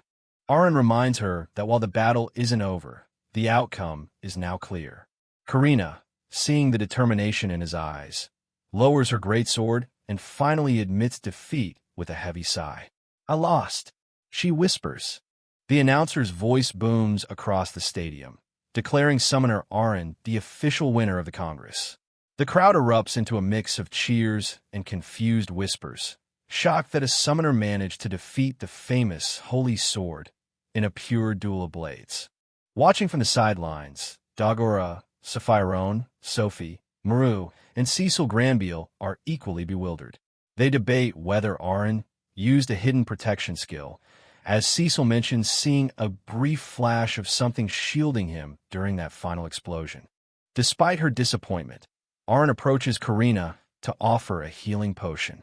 He encourages her not to stay sad, reminding her that, as the runner-up, she still has an important special match against Swordmaster Doberg to settle last year's scores. Arn advises Karina to save her extra skill as a trump card for the upcoming fight. Doberg is a formidable opponent at level 60, armed with an adamantite sword and armor, making him a true wall for any student to overcome. Karina's expression turns somber as she thinks about Doberg being stuck at level 60, the known limit for most people in this world. She fears that she, too, might be reaching her own ceiling soon. Arn notices her distress as they walk together. In a moment of intense focus, Arn promises Karina that he will find a way to solve the level cap problem. He tells her to forget about the distant future and focus entirely on surpassing the wall that Doberg represents in the present. High above the arena, Doberg and the hero Helmios prepare for the next event. Helmios remarks that it's a senior's responsibility to teach stubborn juniors the reality of the world, though Doberg's expression remains grimly professional. The special match is officially announced: Swordmaster Doberg versus the runner-up, Holy Sword Karina. Doberg's stats are displayed for all to see. Level 60, rank 6 sword skills, and top-tier adamantite gear, a daunting challenge for any adventurer. The audience and friends alike are worried about the immense gap in experience. However, Arn remains hopeful, noting that Karina's speed has significantly improved thanks to the auxiliary rings he provided her before the break. Doberg challenges Karina to show him the results of her year of training, identifying himself not just as a swordsman, but as a veteran beast hunter. He is ready to test her limits to the extreme. The battle starts with an explosive clash as Karina immediately activates her limit break. Doberg counters with a lightning-fast thunderbolt attack, his experience allowing him to react instantly to her movements. Both fighters unleash their decapitate skills simultaneously. The shockwave from their colliding blades ripple through the arena floor, showing that Karina is no longer the same girl who lost so easily a year ago. Despite her growth, Doberg's raw speed and refined technique begin to overwhelm her. Aaron and the others watch in concern as Karina takes a heavy hit, forcing her to use a recovered leaf skill to heal her strength. Doberg begins to read her every move, catching her with a powerful earth attack that sends her crashing to the ground. He sternly warns her to get up, telling her that on a real battlefield, she would already be dead. Driven by Arndt words and her own determination, Karina's eyes glow with a new intensity as she pushes her limit break to its absolute maximum. Her stats surge to unbelievable levels, fueled by her resolve to surpass the wall of level 60. The intensity of the duel reaches a fever pitch. The two blades become blurs of motion as they clash again and again, the pure force of their struggle creating a spectacle that leaves the entire Colosseum in silence. Doberg is taken aback by the sudden surge in her power, realizing that her extra skill has truly awakened. Aaron and his friends cheer wildly as they see Karina starting to regain the upper hand, her resilience and stats now rivaling the veteran swordmasters. Karina's attacks become so powerful that even Doberg struggles to block them. He is forced onto the defensive, grunting in shock at the raw strength behind every one of her desperate swings.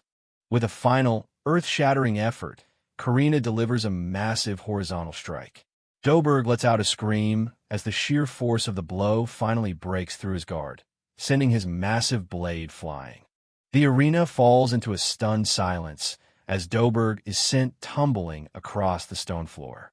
Karina stands breathless but victorious, having achieved what many thought was impossible for a student. Everyone from Aaron to Sapphire can't believe their eyes. Did she really win? They wonder, as they watch the veteran Doberg lying motionless on the ground, seemingly defeated by the young holy sword. However, the victory feels short-lived. Doberg slowly picks himself up, a dark and unsettling aura beginning to emanate from his body. Arndt's celebration turns to immediate worry, fearing that the veteran is about to go all in with a dangerous hidden power.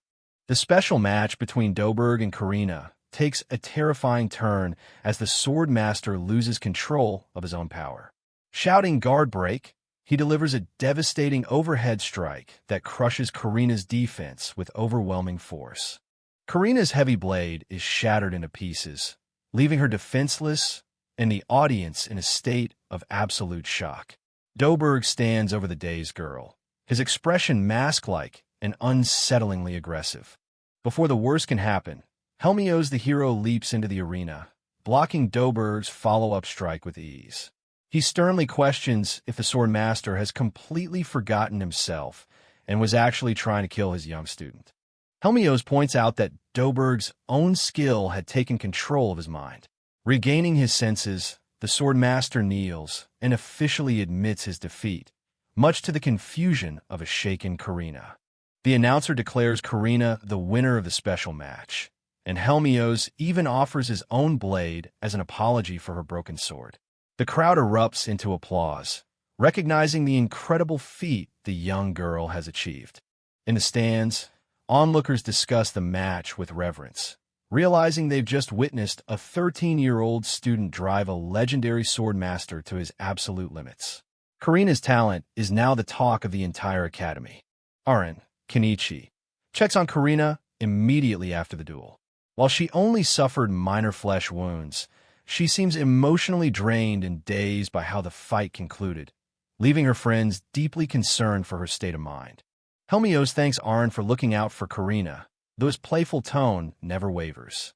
Aaron, meanwhile, is more focused on the hero's golden armor, recognizing it as the most powerful orichalcum gear in existence. The atmosphere shifts as the final main event is announced. The tournament champion, Aaron, versus the hero Helmios himself. The crowd goes wild at the prospect of seeing the hope of mankind fight in person. The world views heroes as saviors sent by the gods. Helmios, who has been battling demons since he was only 15, stands as a symbol of hope for millions, a legend that Aren is now about to face head-on. Aren isn't intimidated. He's more determined than ever to wipe the smug smile off the hero's face and claim the mana recovery ring for himself. The stakes for this duel couldn't be higher for the summoner. Helmios tries to discourage Aren, telling him that no amount of training or hidden tricks can overcome the gap between a student and a hero. He mockingly advises Aren to take a loss now to avoid the pain of a real defeat. Aren has had enough talk.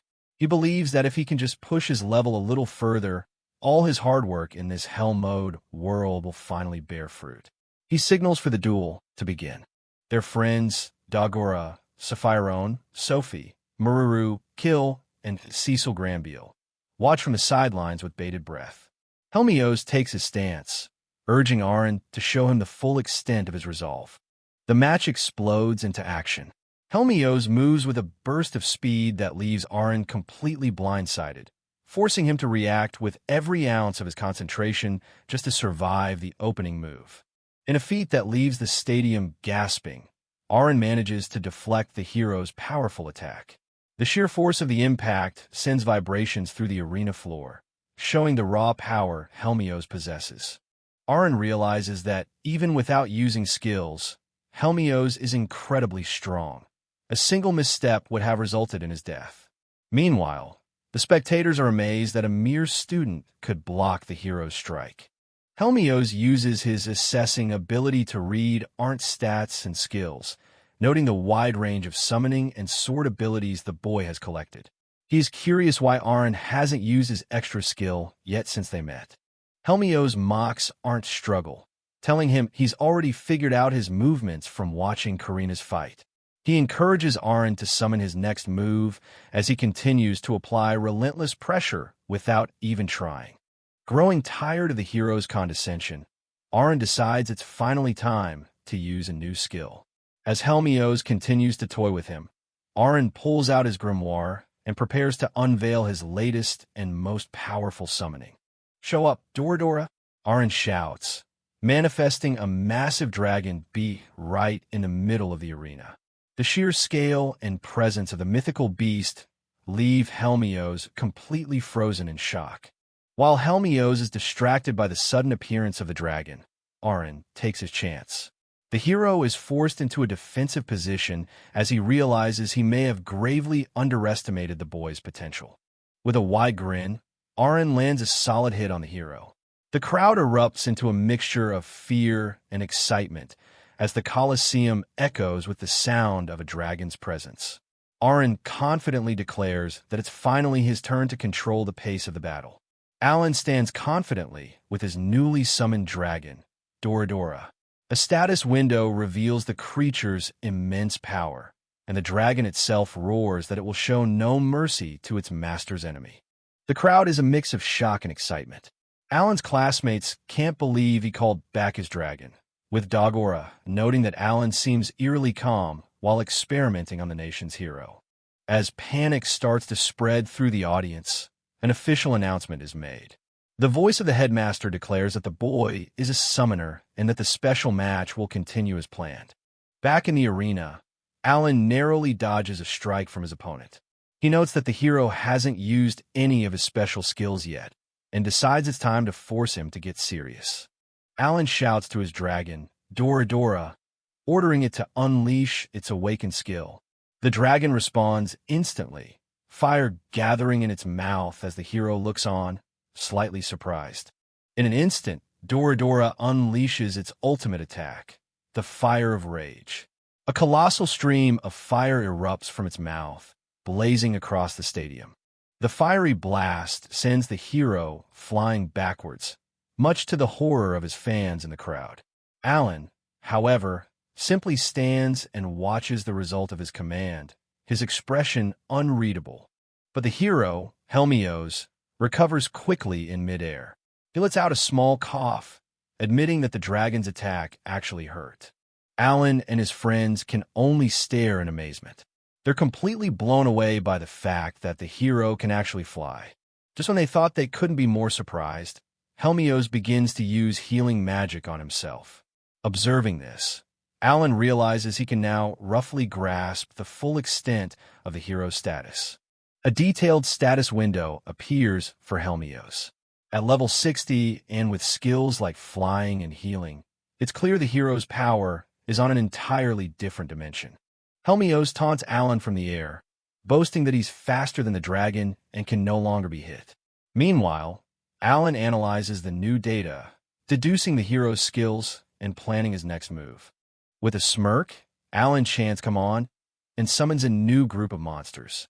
Team KBO, a set of enormous stone walls, erupt from the ground and instantly surround a surprised Helmios. Before the hero can react, the walls detonate in a massive explosion. The crowd screams his name in terror, horrified by the scale of the blast. As the black smoke billows upwards, Cecile looks on with a worried expression, shocked that Alan would actually use such a reckless and powerful skill against the revered hero. But moments later, Helmios emerges from the smoke, brushing himself off. Though his armor is singed, he seems more annoyed than injured, asking Alan if his little trick is over. Alan just grins, reminding the hero that he promised it wouldn't be easy. On his command, another set of KBO walls spring up, trapping Helmios once more. A second, even larger explosion rocks the arena. Cecile can only watch in stunned silence, muttering again as the battle intensifies beyond anyone's expectations. The crowd descends into chaos. People are now screaming for someone to stop the match, convinced the young student is actually trying to kill their hero. But Alan ignores the commotion. He was just testing his 7th skill, high-speed summon.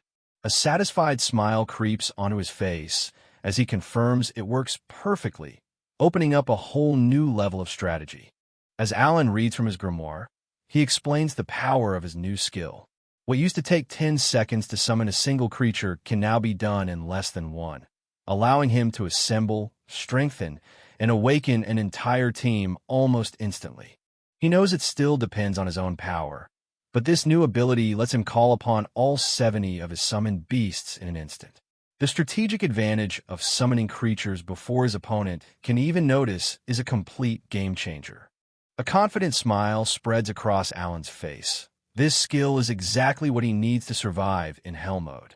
In the background, coughing from the smoke, Helmios is beginning to realize this fight isn't going to be as simple as he thought.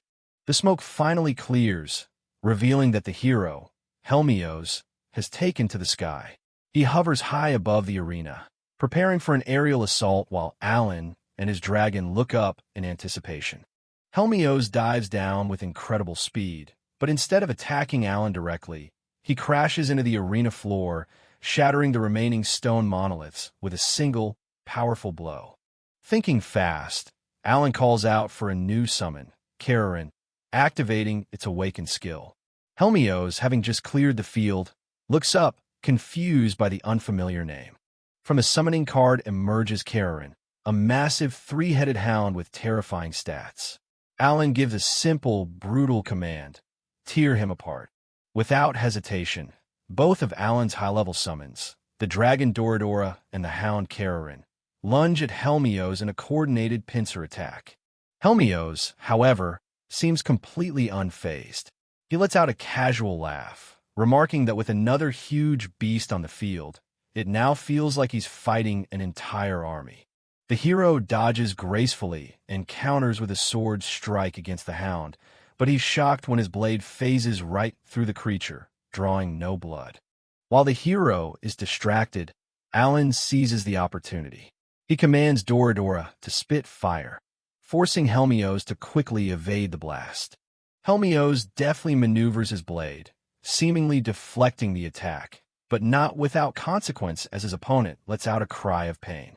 Kararin closes the distance and unleashes its special skill, a vicious 9-bite combo. Helmios cries out as all 3 heads sink their teeth into him simultaneously. Alan stumbles, clutching his side. It seems the damage his summons take is reflected back onto him. He quickly uses an awakened skill to heal himself. Seeing this, Helmios realizes he can't keep holding back. Helmios' demeanor changes completely. His sword begins to glow with an intense, fiery aura as he tells Alan to surrender if he doesn't want to die. The real fight is about to begin. Flanked by his two most powerful beasts, Alan stands his ground without a hint of fear. He looks the powered-up hero in the eye and calmly replies, "I hope so." With a grim smile, Alan declares that this is what he's been waiting for. The hero is finally using his true attacking skill, and Alan vows to show him nothing but the scenery of his defeat. Helmios raises his glowing sword and unleashes his ultimate technique, Red Sparrow. A massive wave of crimson energy envelopes his blade, ready to strike down everything in its path. In response, Alan orders both Doradora and Kararin to charge forward, meeting the hero's ultimate attack with their combined strength. Alan braces himself for the inevitable clash, telling his summons to try not to die. He screams at the hero to come at him with his full force, ready to meet the attack head-on. But at the last possible second, instead of meeting the attack with his other beasts, Alan uses his high-speed summon skill to conjure a massive, heavily armored knight right in the path of the hero's strike. Helmios can only watch in shock as his ultimate attack, the Red Sparrow, slams not into Alan, but into the giant shield of the newly summoned knight. The shield cracks and shatters under the immense power of the hero's attack, but it holds. Helmios can't help but be impressed, muttering, "Oh, that's pretty hard." But his surprise turns to horror as the energy of his own attack is reflected, sending him flying backwards. Alan praises his new summon, Mira, for the good defense, then gives the order, counterattack. This was Alan's true trump card. The summon, Mira, is an insect-type beast with an absurdly high defense stat and a special skill, counterattack, which reflects a portion of damage taken back at the enemy. The full force of Helmios' own Red Sparrow slams back in him, throwing him across the arena and shattering the ground where he lands. Mira's shield is destroyed in the process. As the dust settles, Alan explains his winning strategy to the stunned crowd. Only an attack from the hero could ever hope to bring down the hero. Mira's skill, which returns physical damage, was the key. Alan looks across the destroyed arena, wondering if his all-or-nothing gamble truly paid off. He heals himself once again, having taken damage from the sheer force of the counterattack, and praises Mira for a job well done. There, lying motionless in a crater of his own making, is the hero, Helmios. Defeated. Slowly, Helmios sits up, but instead of anger, his face shows admiration. He looks at Alan and praises him, acknowledging that the young summoner had brilliantly baited him into using his most powerful skill. From high above the ruined arena, the hero Helmios looked down on his opponent, certain of his victory. He taunted the boy, asking if he was ready to admit defeat. But Alan simply laughed, confident that Helmios couldn't possibly break through his counterattack skill. But seeing Alan's unyielding spirit, Helmios' expression suddenly softened. He remembered a prophecy from the Spirit King, and a faint smile appeared on his face as he realized that perhaps humanity's hope had finally appeared. Alan, however, had no idea what the hero was talking about. The hero's mind drifted back to his endless, grueling war against the Demon King. He had overcome every trial and obtained the best equipment, yet victory remained out of reach. For years, he had watched his comrades fall, one by one. As the world's designated hero, he was forbidden from showing any sign of weakness or despair.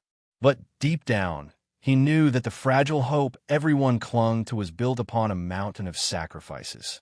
He remembered being entrusted with a special ring, given to him with a promise that one day he would meet someone who could reignite the hope he had lost. Looking at Alan, he wondered if this was that moment. Alan was completely lost. He was just a kid trying to win a prize. How could he be humanity's hope when the actual hero was standing right in front of him? Sensing the mood had gotten too heavy, Alan jokingly begged for the match to end, saying he'd already seen how strong the hero was. But Helmios just smiled, deciding it was time to teach the boy some advanced fighting techniques. Helmios announced that this would be the final strike. Hearing this, Alan panicked internally. He was desperate to get the reward ring, but if the fight kept going, he'd burn through all his valuable magic stones. Suddenly, the hero's demeanor changed. His eyes began to glow with a menacing light as he channeled an immense amount of power, his friendly attitude completely gone. The crowd gasped in shock. Alan realized with horror that Helmios was about to unleash his extra skill. He frantically flipped through his grimoire, trying to figure out a way to defend against whatever was coming. As a last resort, Alan summoned his army of Tekka Knights. He could only hope their awakening skill would be enough to withstand the hero's attack. With a confident smile, Helmios announced his attack and charged forward, his sword gleaming with power, ready to shatter Alan's defenses. He unleashed his ultimate move, the Holy Sword, a strike he declared was fueled by the hope of all mankind. A colossal blade of light shot across the arena towards Alan. The summoned knights stood no chance. The Holy Sword shattered their shields instantly, blowing them away like dust in the wind. But the knights had served their purpose. Their awakening skill, self-sacrifice, activated, redirecting all the incoming damage from his allies directly to Alan himself. The full force of the hero's attack slammed into Alan, sending him hurtling backward as he took the cataclysmic blow head-on. The spectators cried out in horror as they saw Alan's arm had been completely shattered by the impact. Even Helmios was surprised the boy was still alive after a direct hit from his special skill. Bloodied and broken, Alan's expression twisted into a furious scowl. He finally realized the hero wasn't holding back at all. Fine. If it was a fight of resilience they wanted, he would get that ring even if it broke every bone in his body. But then, a gentle light enveloped his mangled arm. It was a skill called Heaven's Blessing. In an instant, a magic peach appeared, and his arm, along with his mana and stamina, were fully restored as if the injury never happened. Helmios watched, his mind reeling. He couldn't understand how Alan had just regrown an entire arm in seconds, wondering aloud if he'd used a priceless dose of Elf's restoration medicine. From Alan's direction, a simple reply came back, something like that. Helmios couldn't comprehend what was happening. Items and skills were appearing out of thin air, things that didn't seem humanly possible. He realized he wasn't just fighting a person, but a summoner with a strange and powerful monster at his command. The hero urged Alan to give up, pointing out the massive gap in their abilities.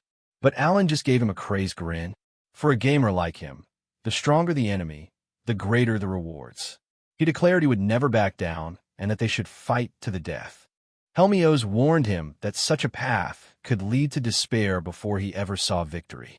As he spoke, Alan noticed the hero's smile had vanished, replaced by a look of profound weariness. In that moment, Alan finally understood. Even for a prodigy born once every 100 years, the pressure of being the world's sole hope was a crushing burden. The hero was suffering, just like his friend Karina. This world was simply too extreme for anyone playing on normal mode. But Alan had made his decision the moment he arrived.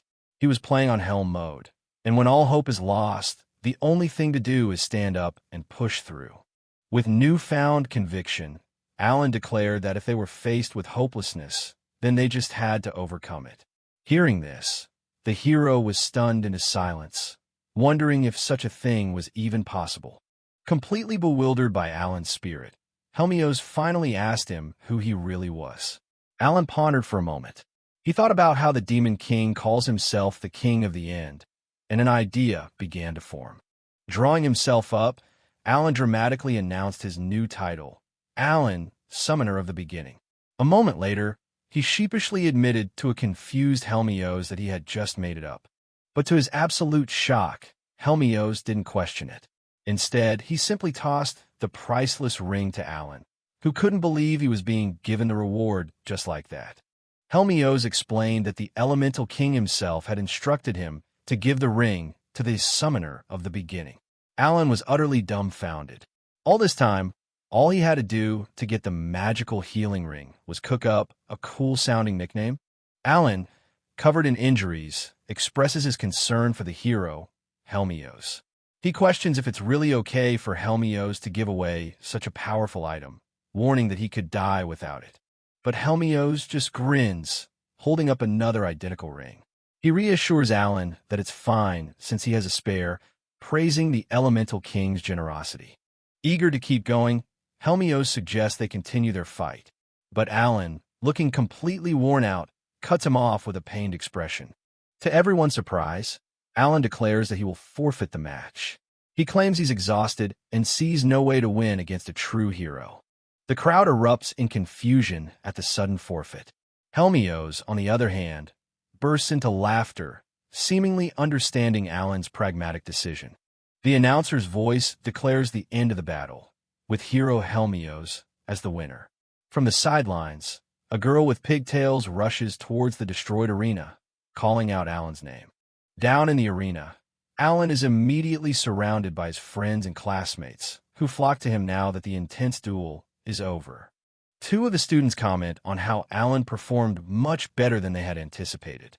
With the exhibition match concluded, the martial arts conference officially comes to a close, and Helmios returns to the battlefield. A week later, a celebratory banquet is held at a grand hotel to honor the contestants. As Alan and his friends step into the hall, they are formally welcomed. The sheer scale of the event seems to take them by surprise. As they walk through the crowd, whispers follow them. The guests murmur about the black-haired boy's immense talent and wonder how such a powerful individual managed to stay hidden for so long. Suddenly, a stern voice commands them to halt. A man, sweating nervously, orders them not to come any closer as they approach the throne. The man on the throne, the king, issues a veiled threat, warning that their security isn't guaranteed. Alan coolly assesses the situation, wondering if the king now sees him as a danger, and mentally prepares to summon a dragon if things get ugly. The king begins his formal address, congratulating all the contestants for their incredible fights and urging them to use their strength for the good of the nation. While the other students respond with a formal, "Yes, sir," Alan is just glad the speech was short. The king, meanwhile, watches them with a tense expression.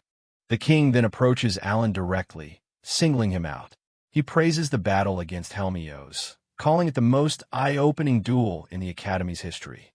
With a sly grin, the king puts another noble, Sir Granvelle, on the spot, questioning why such a talent wasn't recognized and promoted sooner. In a surprising move, Alan suddenly reveals an ornate dagger. He announces that he is a main guest of the Granvelle family, instantly shifting the political pressure. The guards and onlookers are shocked. They can't believe he just drew a weapon, but they immediately recognize the crest on it as authentic. Alan begins to speak, explaining that as a humble farmer's son, he owes his growth and opportunities entirely to the Granvelle family. He claims his actions are all for their benefit, while the king watches with a grimace. His expression hardens. Pointing the dagger forward, Alan declares that he will act as the Granvelle's guardian, ready to destroy anything or anyone who might bring them harm. The threat is clear. After the tense display, the king curtly dismisses them. The scene then cuts to the Giant Kingdom's northern bastion, where Helmios has just returned and is greeted by a female warrior. She casually asks him about the E-rank boy he had mentioned before, curious to hear about his encounter with Alan. A gentle smile appears on Helmios' face as he recalls the battle. He admits that for some reason, watching Alan happily lead his friends gave him a renewed sense of hope. Meanwhile, Alan's party was putting that hope to the test. Time passes, and by December, they're tackling the final stages of A-level dungeons, battling fearsome dragons, and growing stronger with each fight. The party celebrates their victory. They manage to defeat the heavy dragon, a powerful foe, without even needing to use Karina's extra skill. Alan pets one of his griffin summons, thanking it for its help. A status screen shows the impressive stats of his summoned creature, now boosted by a special bird card. The team is in high spirits.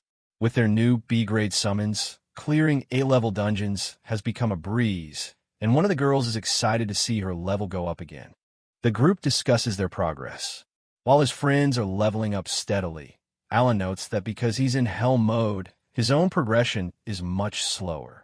The two elves in the group have already reached level 60. Their grind pays off when they find a treasure chest. Inside is a mana plus 1,000 ring. a rare item they haven't seen in over a year. Alan examines a mysterious cube-like object that dropped from a boss. He notes that it isn't made of orichalcum and realizes it must be a rare drop exclusive to S-level dungeons. The mysterious cube begins to activate, congratulating the Game Junkies party for clearing all 5 A-level dungeons. As a reward, it dispenses passes for them to enter S-level dungeons. Excited, the group wonders where these new dungeons are located. The pass reveals the location, the Janpani Monastery in the Bakis Empire. The others ask Merle, their dwarf specialist, if she knows anything about Bakis. She explains it's the land of the dwarves, and they worship a god named Digragni. The group starts planning their next big adventure. Since winter break is almost over, they decide to wait until summer to challenge the S-level dungeons. Alan, meanwhile, is lost in thought about the god Digragni, creator of the dwarf dungeons. Alan comes up with a wild idea. What if they transfer to the academy in Bakis for their 3rd year? His friends are stunned, wondering if that's even allowed and suggesting they ask the principal. The cube reveals more information. After clearing the S-level dungeons, they'll unlock the ability to challenge the dungeon master and even find hidden bosses. Alan's excitement is through the roof. The party buzzes with theories. Could the dungeon master be the god Digragni himself? They wonder what happens if they win and what reward await them, with only the cube's cryptic message that the winners will know. Fired up, Alan declares their goal for the next year, to conquer the S-level dungeons. He's already dreaming about the grand prize, imagining all the rare treasures and resources they could find. The entire team cheers in agreement. But their plans are put on hold. A few days later, the king of Lathash passes away, and a kingdom-wide funeral is held, forcing civilians into a period of mourning. In January, the crown prince ascends the throne. Alan reflects that 2 months have passed without any trouble, relieved that his status as a summoner hasn't drawn any unwanted attention. The snow falls outside as life at the academy returns to normal. Students sit in class, listening to a lecture. Alan spends his time training his weakest summons, a group of tiny, low-rank creatures, making them run laps in the snow to level them up. Back in the classroom, a teacher suddenly calls out Alan's name, startling him and Karina. He had been using the extra mana from his new ring to practice casting more powerful spells. The teacher delivers a message. The principal has summoned the entire Game Junkies team. They're all surprised, wondering why he would call for the whole group. As they rush through the snowy courtyard, Alan wonders if the principal approved their plan to transfer to the academy in Bakis. He urges the principal to hurry and explain. The team gathers in the principal's office. He stands before a large map, his expression grim. He gets straight to the point, asking them to listen carefully to what he has to say. The principal reveals a letter of decree from the new king. It's a summons to battle, specifically naming Alan, Karina, Cecile, Dagora, and Keel. The students are in shock. A battle summons? But they're only second-year students. The principal adds that the exchange students, Princess of Fyrone, Fermar, and Merle, have also received official orders to return to their homelands. Sapphireone reads her decree with disbelief, stating they've been summoned to her home, Rosenheim. Alan immediately realizes something serious must be happening and asks the principal for more details. In the war room, the principal delivered grave news. A massive army of 10 million demons was on the move, targeting the continents of Rosenheim, Bakis, and Zhongying. The students were stunned. 10 million? That was at least 5, maybe even 10 times the size of the last invasion. He continued, explaining that the demons used to only attack the weakest region, Zhongying. But the other 2 continents were protected, Rosenheim by the Elemental King and Bakis by its Golem army. However, things had changed since the hero appeared. Now, Rosenheim was the weakest link. Just 1 month ago, a force of 3 million demons attacked, completely destroying the once invincible northern bastion. The situation was critical. 70% of Rosenheim was already under the Demon King's control, and 3 million demons were surrounding the capital. Their own forces were stretched thin, supporting the other empires. Sophie, an elf herself, cried out in panic, asking if her mother, the queen, was safe. The principal had grim news. Magical communication was cut off, and they had no idea of her status. Alan listened, realizing the gravity of the situation. The message was clear. A bloodbath was unfolding in the south, and the fall of Rosenheim seemed almost inevitable. Alan connected the dots. The war had already been raging for a month, which is why communication was failing. They were being called in as reinforcements. Beside him, Sophie was trembling with fear. One of the other students asked about getting help from Bakis and Zhongying. The principal could only sigh, filled with regret. He admitted that the elves' stubborn pride, their refusal to let other races on their land, had led to this tragedy. He then revealed the enemy's positions on the other continents. 1 million demons were in Bakis and another 2 million in Zhongying, both waiting to strike. His classmates couldn't believe the numbers. 1 million, 2 million. It was an inconceivable force. Alan, however, wasn't panicking. He was analyzing, waiting. He thought, wondering if they were planning an all-out offensive. He asked the principal about the elven healing teams in Zhongying. Suddenly, the strategy became clear to him. The demons were waiting for the allied forces to leave Zhongying to help Rosenheim, creating the perfect opportunity to attack. The principal confirmed his suspicion. The 1,000-strong support team had already been ordered to return home. Sophie voiced the terrifying question on everyone's mind. Without the elves' healing support, could Zhongying possibly survive an attack from 2 million demons, even with a hero on their side? Alan interrupted, raising a hand. He pointed out that the principal had only accounted for 6 million demons, but mentioned 10 million total. His teammates added that with over 50 fortresses on the front line, the hero couldn't protect them all alone. The final, chilling piece of information was revealed. The remaining 4 million demons were a backup force, lying in ambush at sea. The group began to panic. Most of their country's civilians didn't even know a war was happening. If the allied nations fell, their own home would be next. One of them suggested it would make more sense to retreat to Guyamit. Hearing this, Sophie's face fell. She understood that everyone had their own families and homes to protect. But as she despaired, Alan's expression hardened. He had come to a decision. "We'll save Rosenheim," Alan declared with absolute certainty. He explained that considering the entire situation, this was their only viable option. The principal was taken aback by his confidence, but didn't hesitate. He immediately promised to prepare a magic high-speed vessel for them to depart the very next day. Sophie looked at Alan, her hope renewed. His teammates, however, were still bewildered. They demanded to know why he was so sure of this plan. Alan began to lay out his reasoning. He explained the Demon King's likely order of attack: Rosenheim first, then Zhongying, and finally Bakis. He predicted the 4 million demons at sea would strike the moment Rosenheim's battlefield turned sour. The principal then asked if withdrawing support from Zhongying would violate the 5-continent alliance. Alan continued his analysis, revealing the enemy's true objective. This entire operation was designed to completely sever the bonds of the alliance between the nations.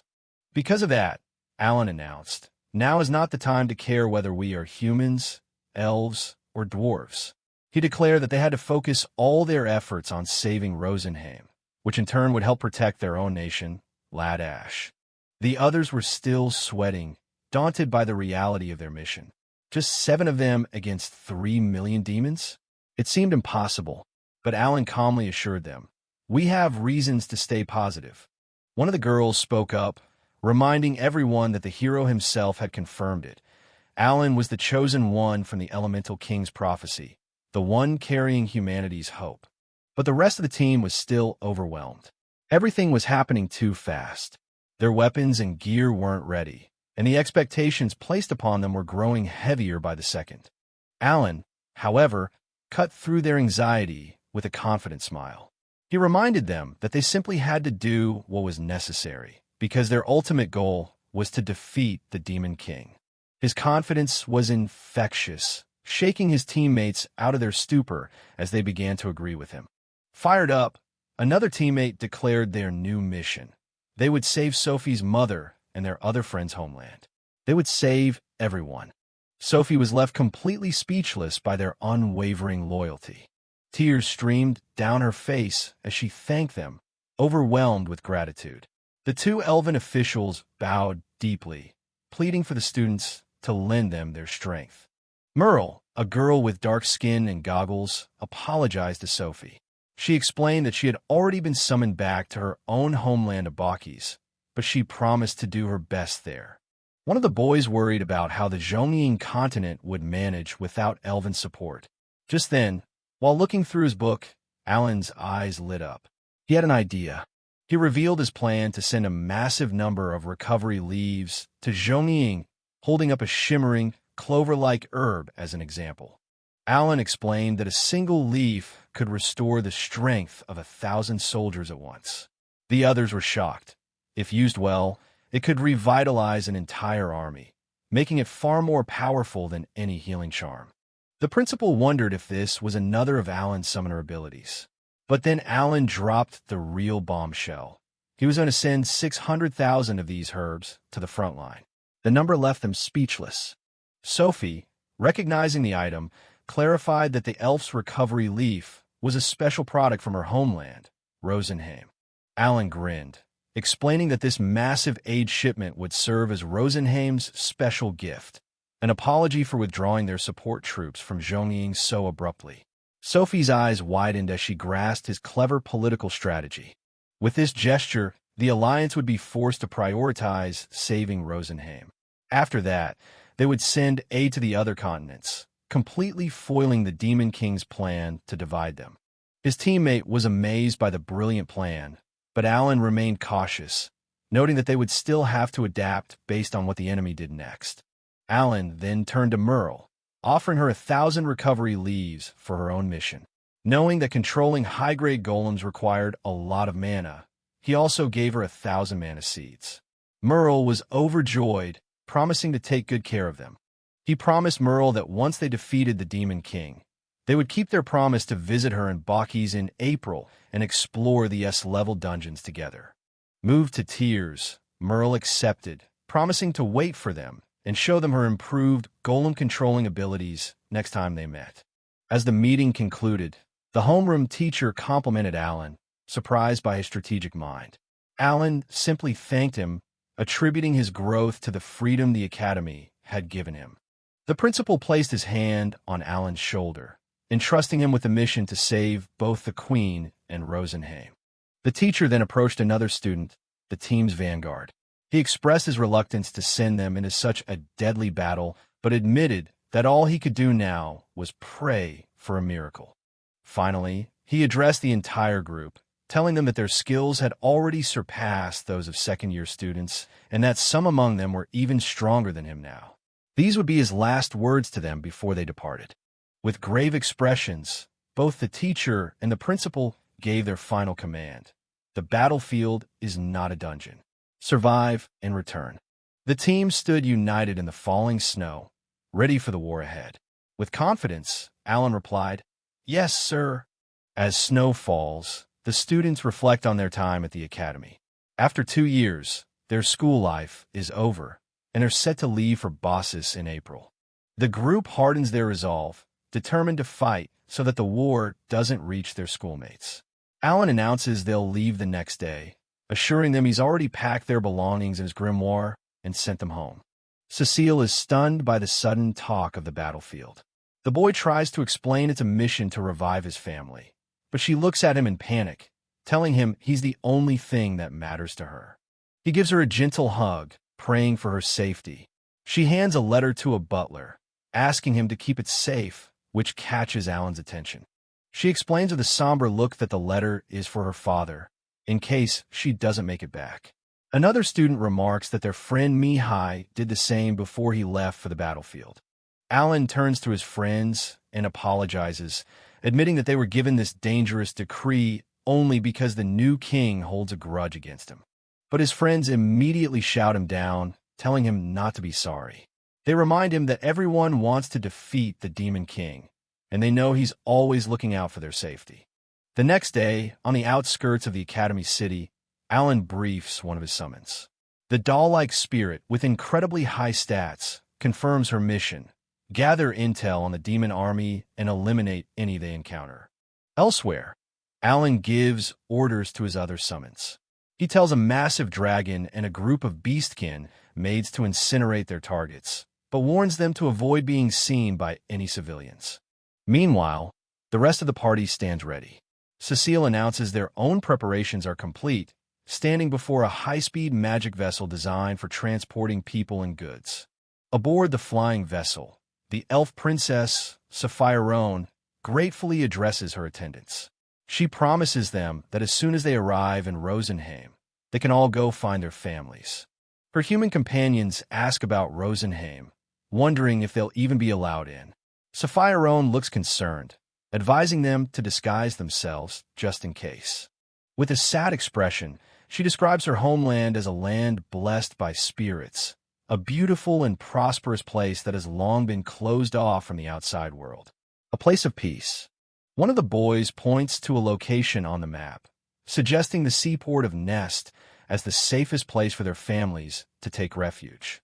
Sapphire agrees, feeling confident since her mother has elite guard stationed there. But Alan can't shake his anxiety. Surrounded by his summons, he worries about the situation on the ground and hopes they can make it in time. 4 days later, their vessel arrives at the seaport of Nest. From the sky, they feel a sense of relief, seeing that the city has not yet been attacked. Once on the ground, the group moves through the city in hooded cloaks.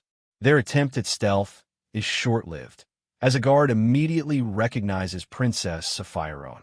Alan groans in frustration as the guard approaches. He informs them that a meeting of the elders is currently taking place and insists they come with him. As they follow the guard, they're confronted by a horrifying sight. The streets are packed with wounded and suffering elves, a massive, makeshift camp for refugees. The group is shocked by the sheer scale of the disaster. With over 1 million refugees and not enough healers, the people are in no condition to fight. They quickly decide to split into 2 groups to help out and gather information. With a quick okay, part of the team runs off to start saving people. Alan tells them he'll join after the meeting, planning to summon a communication beast to coordinate. Sapphire, flanked by her guard and Alan, finally arrives at the council building, announcing her return. Inside, an elven elder welcomes her back. But Sapphire has no time for pleasantries, immediately demanding to know the status of the queen. The elder looks down, filled with shame. He has to tell the princess that her mother, the queen, is trapped in the city of Tiamo, near the front line. Worse, they lack the magic stones to even cast a spell to communicate with her. The news gets worse. The elder warns that the demon army has Tiamo completely surrounded and that Nest itself could be attacked as soon as the next day. Hearing this, Sapphire's face fills with despair and all hope seems lost. The elven elders are immediately suspicious of Alan. They question why a human, a boy with black hair no less, is with their princess. But Sapphire steps forward, declaring that Alan is the savior from the prophecies, sent to save their kingdom. Alan notices a high-ranking elf warrior, Lucidril, is seriously wounded, with his arm completely gone. Ignoring the elders, Alan steps forward and offers to heal him. As Alan holds out a glowing herb, he mentions that a wound this serious needs heaven's blessing. In a flash of light, Lucidril's arm is completely restored. The elders stare in disbelief, wondering how a human could possess such a powerful item like an elf's magic herb. Alan explains that the herb can heal and restore mana and strength to everyone in a small area. He then asks how many casualties are in the citadel, and Lucidril reports a staggering 10,000. Lucidril is stunned, realizing this is no ordinary herb. Alan announces he will use 1,000 of them to heal the soldiers. He then declares his intention to rescue the queen in Tiamo, but Lucidril informs him it's impossible.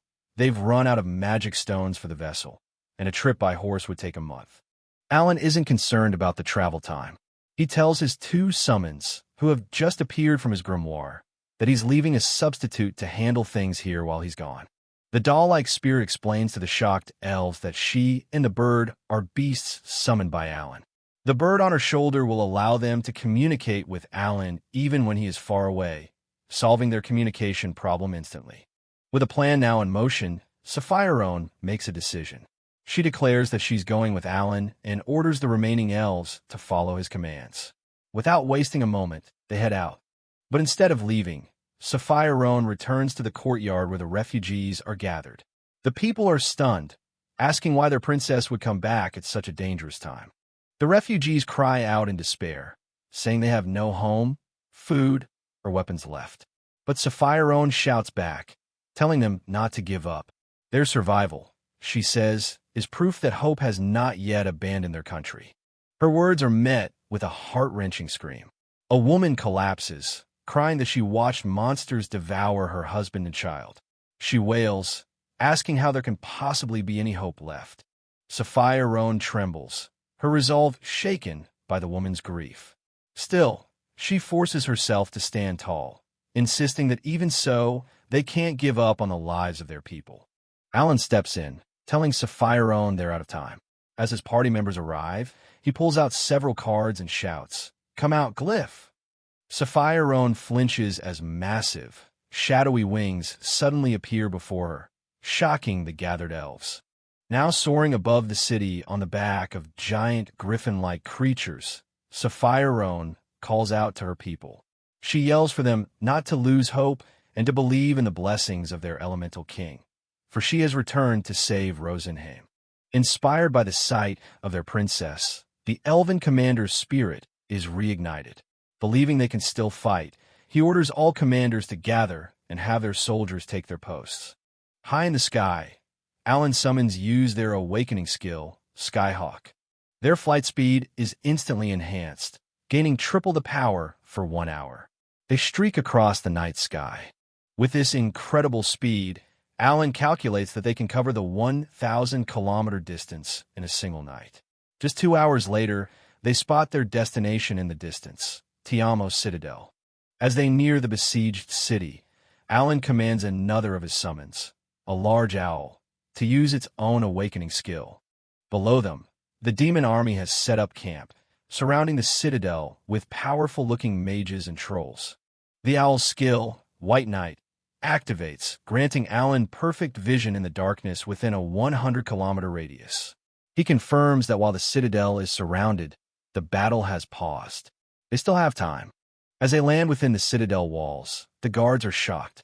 They had received notice from Nest, but didn't expect the princess to arrive so quickly. They immediately offer to escort her to the queen. Inside the throne room, Sapphire and her companion formally announce their arrival. A regal elf in ornate dress, the elven queen, looks up in absolute shock, unable to believe her daughter is standing before her. The queen rushes to embrace her daughter, welcoming her back and asking if she's safe. She quickly reassures Sapphire that their family members have all taken safe refuge back at Nest. Sapphire is relieved to hear the good news. The queen then turns her attention to the hooded figures with her daughter, asking who the children are. She notices a small creature on Sapphire's shoulder and smiles, remarking that it must be true that animals always love elves. Alan and his party, the Game Junkies, arrive at the Elven Citadel. He announces that he's here on an emergency backup order and is introduced as the group's leader. The Elven soldiers look on with skepticism, whispering about the prophecy and wondering if these 5 children can truly help them. The Elven Queen welcomes Alan, acknowledging she's heard of his battle with the hero. Alan notes that not everyone seems to believe in the prophecies. A hooded figure named Grasta interrupts, warning that the citadel, Tiamo, won't survive the next day's attack and urges them to take refuge. But the queen refuses to abandon the 70,000 civilians hiding inside the citadel. Just as she begins to ask for a status report on her remaining forces, Alan cuts in. After learning there are 6,000 active soldiers, Alan immediately forms a plan.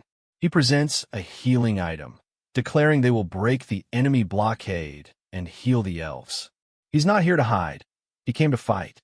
He assigns healing duties to his companion, who nervously accepts. One of his party members asks how many healing items he brought. Alan casually reveals he has 2,000 left after planning to use 2,000 this time, shocking everyone. He confirms they will launch a surprise attack to disrupt the enemy's formation. The elves watch in disbelief as the small group of humans prepares to raid the demon army. As a spirit flies into the night sky, the queen watches with a hopeful prayer for their success. Aboard the summoned beast, Alan explains the situation. A force of 30,000 enemies surrounds Tiamo. He declares their target, the 13,000-strong troop positioned at their flank. As they fly through the darkness, Alan pulls out a massive stack of summon cards, calling forth his beasts, Doradora and Karen. Looking down at the sprawling demon army, Alan gives his orders. Doradora is to light up the area, while Karen is tasked with taking out the A-grade beasts in a single strike. He then issues commands to his other summons. At the same time, his party members prepare their own skills, chanting for their elemental king and casting protective spells. With his team ready in an ocean of monsters below, Alan stands firm. Their first battle against the demons is about to begin. The ambush begins. Alan explains that he and Cecile will attack from above, while the others ambush the enemy on the ground. Cecile tells him to be careful as the rest of the party heads out. Looking down at the massive horde, Alan remarks that it's been a while since he's fought so many monsters outside of a dungeon. A grim thought crosses his mind. It's been a month since 3 million demons invaded Rosenheim, and about 3 million elves have already been lost. He realizes the monsters have been feeding on the fallen. A dark expression crosses Alan's face as he vows to make the demons regret everything. He turns to Cecile, asking if she's ready. With a look of fierce determination, she confirms she is. High in the sky, Cecile unleashes her magic. Calling out for her brother to watch, she casts her spell. Small meteor, a massive ball of energy hurtles towards the ground and explodes with devastating force. The attack worked perfectly, taking out almost 10,000 enemies in a single shot. As Alan and Cecile celebrate, the rest of the party is amazed by her power. With the enemy ranks in chaos, they decide to press their advantage. With a single word, charge, the ground forces rush into the fray, attacking the disoriented demon army. Watching the massive crater left by the meteor, Alan is impressed by the overwhelming power of a sorcerer in an open field, a sight he never got to witness in cramped dungeons. Cecile mentions that, unfortunately, she can only use that spell once a day. Alan identifies beasts with healing abilities and instructs Cecile to take them out first. He thinks to himself that the combination of the meteor and his dragons has thrown the enemy into disarray, giving him a perfect chance to reduce their numbers. Their ground team calls in, reporting that 3,000 enemies are heading their way and that they should hurry to meet up. Alan immediately summons more beasts, casting Stoneblade. The two groups reunite in the air. Alan asks if the ambush was a success, but learns that the healing for the elves is still underway. Undeterred, he asks if his team can continue fighting, and they eagerly agree. He then directs them to launch another surprise attack, this time from the south. Back at the Citadel, the Elven Queen is stunned to hear they defeated over 40,000 enemies in a single night. She thanks them profusely, explaining that the restoration leaves Alan provided have allowed them to re-establish the Elven army. Alan, looking exhausted, simply says the demons won't be attacking for a while. However, the Queen delivers grave news. While Tiamo is now safe, 3 other cities are still in danger. The strategic situation is then revealed. To hide the Queen's location, the Elven army had split its forces to defend 4 different cities. But the demon army matched this strategy, dividing its 120,000 soldiers to lay siege to all 4 locations at once. The elves have been making their last stand against 3 million demons. Luckily for them, Alan's party arrived just in time to help them hold the fort. Alan looks completely drained. He explains that he distributed 500 restoration leaves and has summoned beasts to each of the 4 cities, which should allow them to take control of the situation. He mutters about how sleepy he is, having used up all of his heaven's blessing and 2,500 B-grade magic stones to help 30,000 soldiers make a full recovery. The elves are amazed, but one of his party members notes this is only a temporary solution that will last a few days at most. With a determined look, Alan calculates that there are still 2.8 million demons left to deal with across all of Rosenheim. The Queen thanks him, saying he's delayed the enemy's attack for at least a day. Alan, clearly wanting to sleep, says he just has two quick requests. First, he needs more magic stones and asks if they can take the ones from the beast they defeated. The Queen agrees immediately. For his second request, Alan declares that he wants to meet the Elemental King. The Queen and her attendants are shocked, exclaiming that it's not possible. As the elves try to explain that speaking directly with Sir Rosen is impossible, a new voice chimes in. A small, squirrel-like creature appears, asking the summoner of the beginning what he wants. The creature announces that he is Rosen, the Elemental King, leaving the Queen and her guards completely stunned. Alan's party is just as shocked, unable to believe this tiny flying squirrel is a god. Alan, however, casually thanks Rosen for the magic ring from a long time ago and asks what his plans are this time. Alan eagerly asks for a special gift for saving Rosenheim. But it's not materials he wants. He asks Rosen to bring his entire group into hell mode. He explains that all his friends have reached their maximum level, and he wants them switched to hell mode so their levels are no longer restricted. Rosen agrees to check on it. Rosen returns, explaining that he asked the creation god Elmia, but it's not possible to switch modes. As a mere half-god, he can't convince them. Alan then counters, asking if hard mode is possible. Sighing, Rosen complains that Alan is bothering the god too much. Alan then changes tactics, asking if his friends can at least get higher-ranked roles, like changing from a swordsman to a swordmaster. Rosen explains that the 8-star summoner role was an exception made by the god to change Alan's mind about becoming the Demon King. His party is shocked to hear this. Alan presses his case, asking if it's possible for them to switch roles. Rosen warns him that the blessing of an Elemental King comes at a heavy price. It might cost him not only the safety of the elves, but even his own lifespan. Alan has a counteroffer. Instead of his lifespan, he proposes trading in all the experience points his party has gained up until now. Rosen is shocked by the suggestion, as losing all that would bring them back to level 1. Rosen reluctantly agrees, but specifies it's only a 1-rank upgrade, and anyone not present won't get to switch. With a smug look, Alan points out he's not gaining anything personally from this deal. But Rosen, with a sly grin, reveals he can read Alan's thoughts. Knowing exactly what Alan is thinking, Rosen offers to give his sister, Miura, a 1-star talent. Alan immediately agrees, promising to put his heart and soul into rescuing Rosenheim. With the deal settled, Alan announces his sleep deprivation has reached its limit and excuses himself. The elves are left in awe, marveling at how he spoke so confidently with a god and discussing matters beyond their understanding. The next morning, Alan is woken up by his friends bursting into his room. His party immediately grills him, asking what his talk with the Elemental King was all about. Alan decides it's time to stop hiding things from them, admitting he's always pretended to be just a simple farmhand with strange abilities. He then drops a bombshell, revealing that he's actually from another world. He explains that he was reincarnated here by the god Elmia and was chosen to become a summoner, and that he was discussing things from his past life with Rosen. His friends are absolutely floored, trying to process the idea that god Elmia personally picked the savior of their world. Alan muses that even a half-god like Rosen would never know what the higher gods are planning. Curious, one of his friends asks how old he was in his previous world.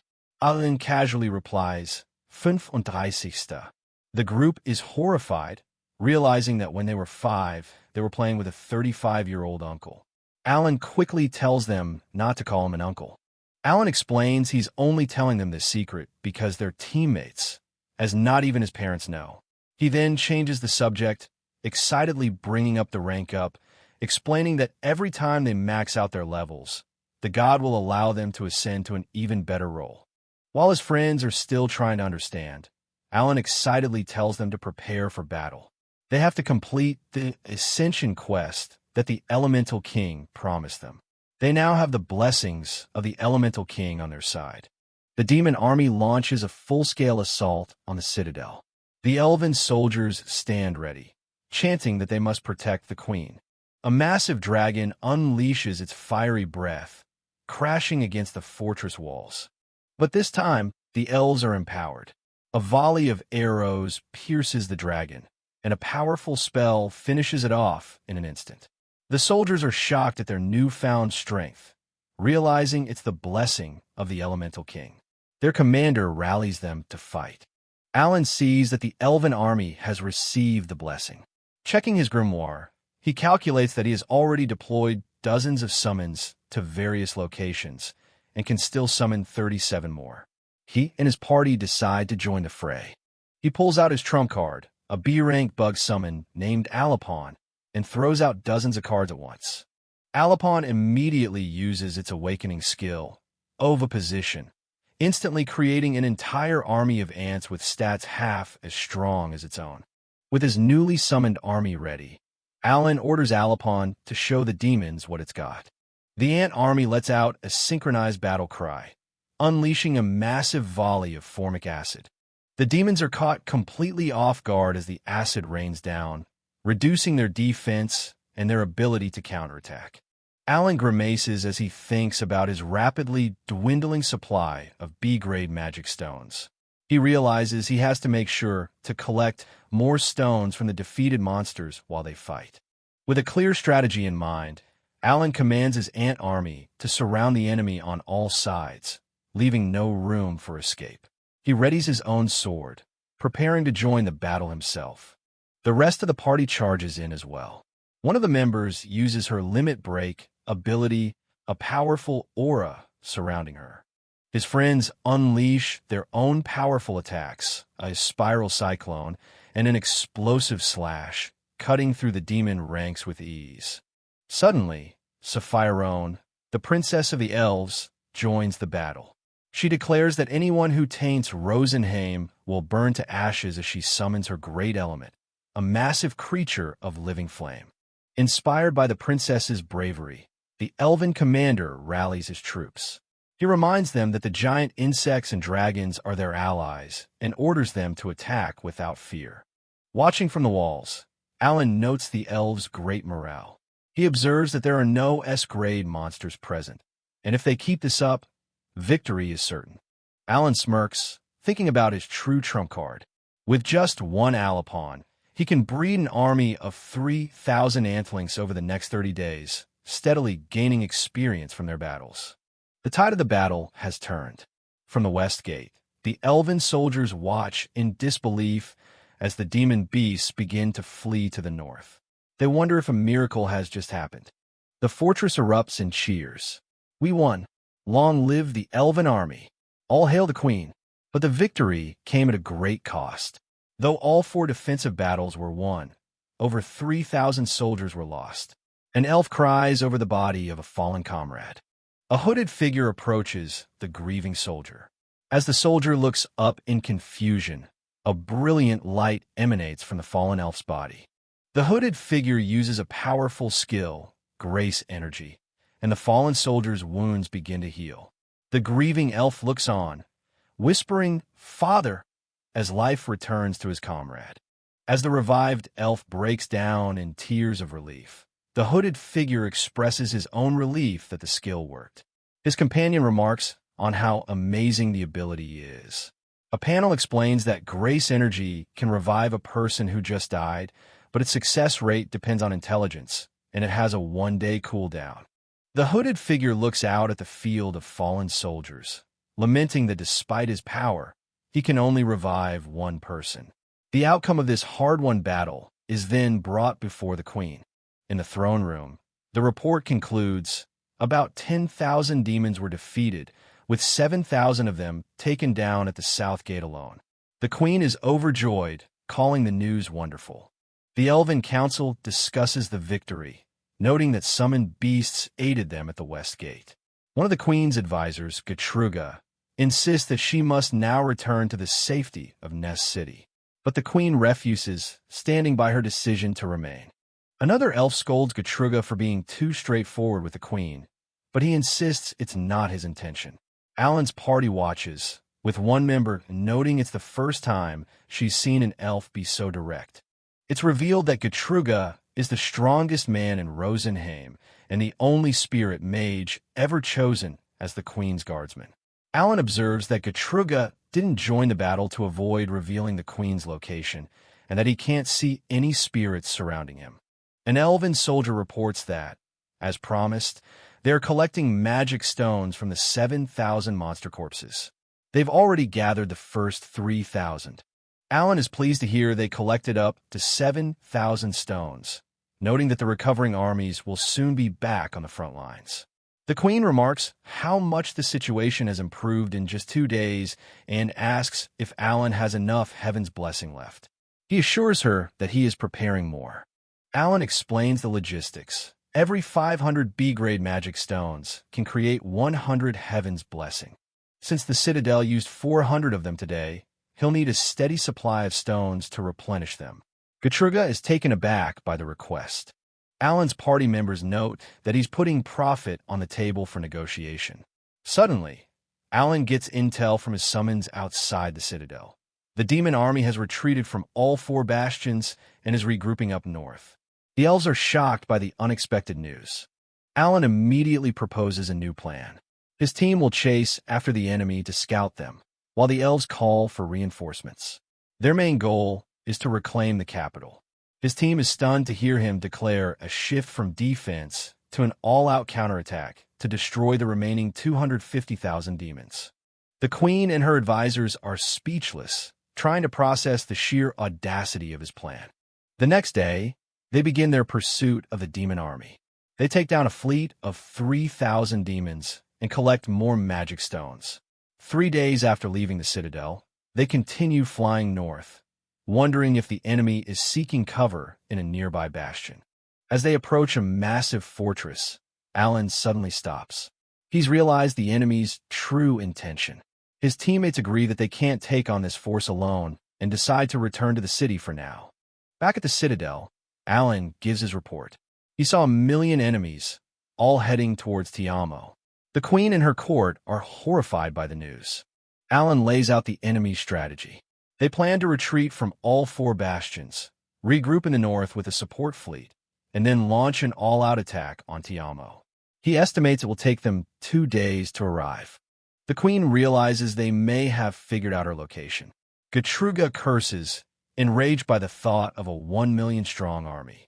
Alan notes that the enemy commander is far more skilled than they'd anticipated, capable of such speedy army control. His friends nervously eat, sensing the tension. With a look of intense focus, Alan declares that they must now make extensive preparations. He asks all the elven soldiers to lend him their strength, as Tiamo must be ready to face the grand army of the Demon King. The queen confirms that evacuating 70,000 refugees in 2 days is impossible. Gertrude declares that they will all fight alongside Alan to the best of their ability. Alan simply says, "Thank you." Alan asks Gertrude to prepare a scouting team of 3,000 people. He explains that after relaying his plan, they will hold back the 1 million enemies for at least 1 day, and at most 3, giving the elves time to reinforce their defenses. As Alan's party heads out, Gertrude agrees to the plan. He calculates that if the troop movement from Ness goes well, they will have 30,000 soldiers protecting the Citadel. As they walk, Cecile asks Alan if he's scared. He admits that he no longer fears his own death, having been reincarnated once already. But now, what terrifies him is the thought of his teammates' lives being at risk. Alan suddenly turns around and declares, "Don't worry, I'll protect everyone." He reminds them they still have a swarm of 1,000 healthy Olipons. His party is surprised by his sudden declaration. In the background, Gertrude watches the fearless teens and tells the marshal they also need to prepare quickly. 3 days later, an elven commander addresses his troops, stating that for the past 3 days, Alan's small group of 7 has defeated 40,000 enemies. Now, they must face the remaining 60,000 while Alan's group is away. The massive demon army charges, clashing with the elven forces. The elves shout, "Attack!" as explosions and chaos erupt on the battlefield. The commander curses, realizing their temporary barriers aren't slowing the demons down at all. He calls upon the Earth Spirit for aid. Bracing for the impact, the elven soldiers raise their spears in a desperate line of defense. Their orders are clear: protect Her Majesty, no matter the cost. But just as the demon wave is about to crash down, winged beasts descend from the sky. The commander looks up to see Alan's party has returned. Landing amidst the chaos, Alan declares they're back to provide support, ready to turn the tide. Alan checks his resources. After the last fight, he's down to under 2,000 B-grade magic stones from the initial 11,000. His human teammates are exhausted from the non-stop fighting, but he still has teammates who never tire, his summons. He prepares to unleash them all. With a massive shout, Alan unleashes his entire army of summoned beasts. Dragons, insects, fish, and other creatures fill the sky and the battlefield, ready for his command. With a sinister smile, Alan taunts the demons, saying his beasts have also fasted for 3 days and are ready to devour them. He gives the order: dragons, deliver the opening attack. His dragons roar and dive towards the enemy. A massive volley of fire and energy rains down from the sky as the dragons unleash their angry inferno, tearing through the demon army's front lines. The elven commander stares in absolute awe, witnessing the overwhelming power of a summoner for the first time. As the battle rages, Alan checks his grimoire one last time. He only has 1,500 B-grade magic stones left. The battlefield is pure chaos as summoned creatures clash with a massive demon army. An elven commander desperately rallies his spirits, ordering them to hold the line against the overwhelming swarm.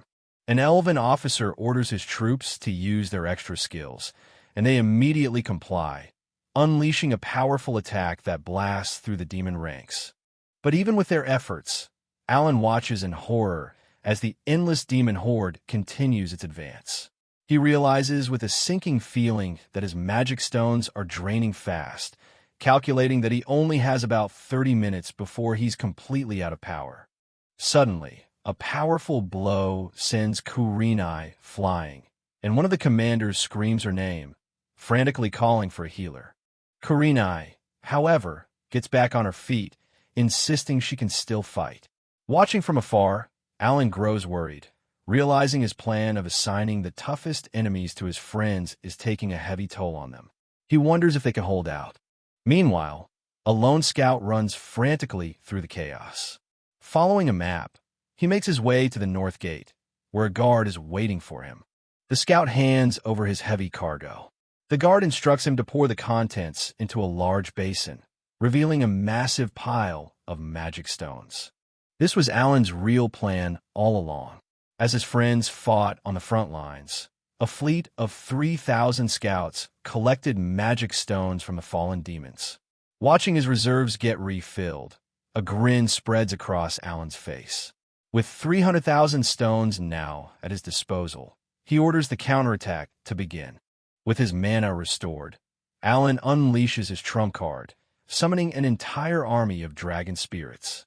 The dragons roar, eager for battle, as they unleash a torrent of flames upon the enemy.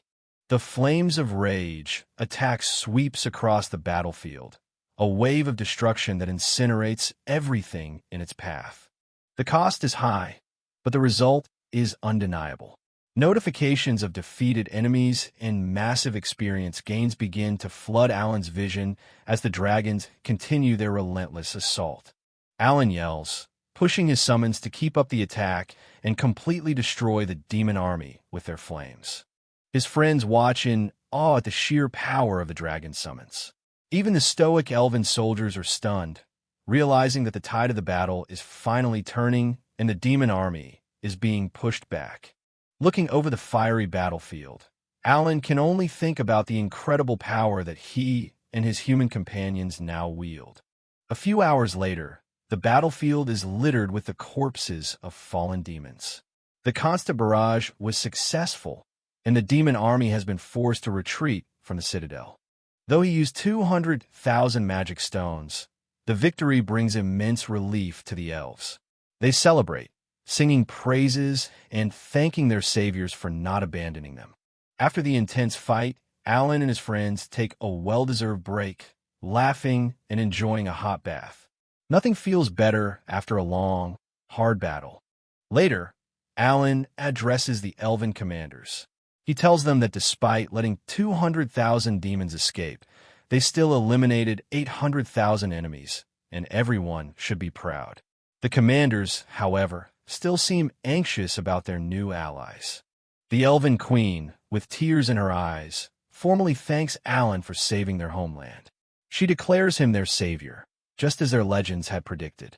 Alan dismisses the praise, saying their victory was just luck. The elf commander asks him about their next steps, and Alan makes sure to pass on his thanks to the scouting team for their crucial contribution. Alan gets serious, explaining that they can't let their guard down.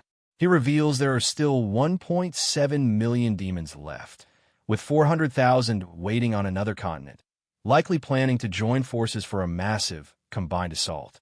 He lays out their new objective. To continue their resource-heavy strategy, they need a stronger fortress. He points to a map, identifying a vital base to the north of Tiamo that they must capture before the demons can fully fortify it. Alan argues that staying defensive in Tiamo gives them no chance of winning, especially once the demon reserves arrive. The elf commander understands and agrees to immediately arrange an army of 300,000 elves to retrieve the fortress. The elven commanders agree to the plan, noting it will take 5 days to prepare the army and the magic vessel for the assault. In the meantime, Alan decides his team will use that time to hunt down the remaining demons who escaped the last battle. Later that night, while his friends are sound asleep, Alan is already putting the next phase of his plan into motion. He summons a spirit named Eri, giving her a new mission to immediately fly ahead and infiltrate the target area for reconnaissance. The next day, Alan's summon, Eri, flies over a snowy mountain range. After a long journey, she finally spots her target in the distance. Through Eri's eyes, Alan gets his first look at the enemy fortress. It's nestled deep within the mountains, making a direct assault incredibly difficult. Eri changes her form, disguising herself as one of the local monsters. Alan is confident that even if she's discovered, no one will ever suspect she's one of his summons, as he's never used her in a fight before. Her infiltration is a success. She finds the fortress teeming with monsters, both inside and out. As she moves through the halls, a guard suddenly calls out to her. A large, pig-like monster orders Eri to bring tea to someone named Sir Grasta. Through his connection to Eri, Alan immediately picks up on the name, wondering if he's finally found the enemy leader. As she follows the guard, Alan is surprised by the monster's behavior. They're intelligent enough to have tea parties, yet still brutish and threatening. He focuses his attention, trying to figure out which one of the leaders is Grasta. Eri enters a large, ornate hall. At a grand table, 3 imposing figures are seated, clearly the leaders of this army. Alan is shocked. The leaders aren't just monsters. They appear to be powerful demons or even devils in human form.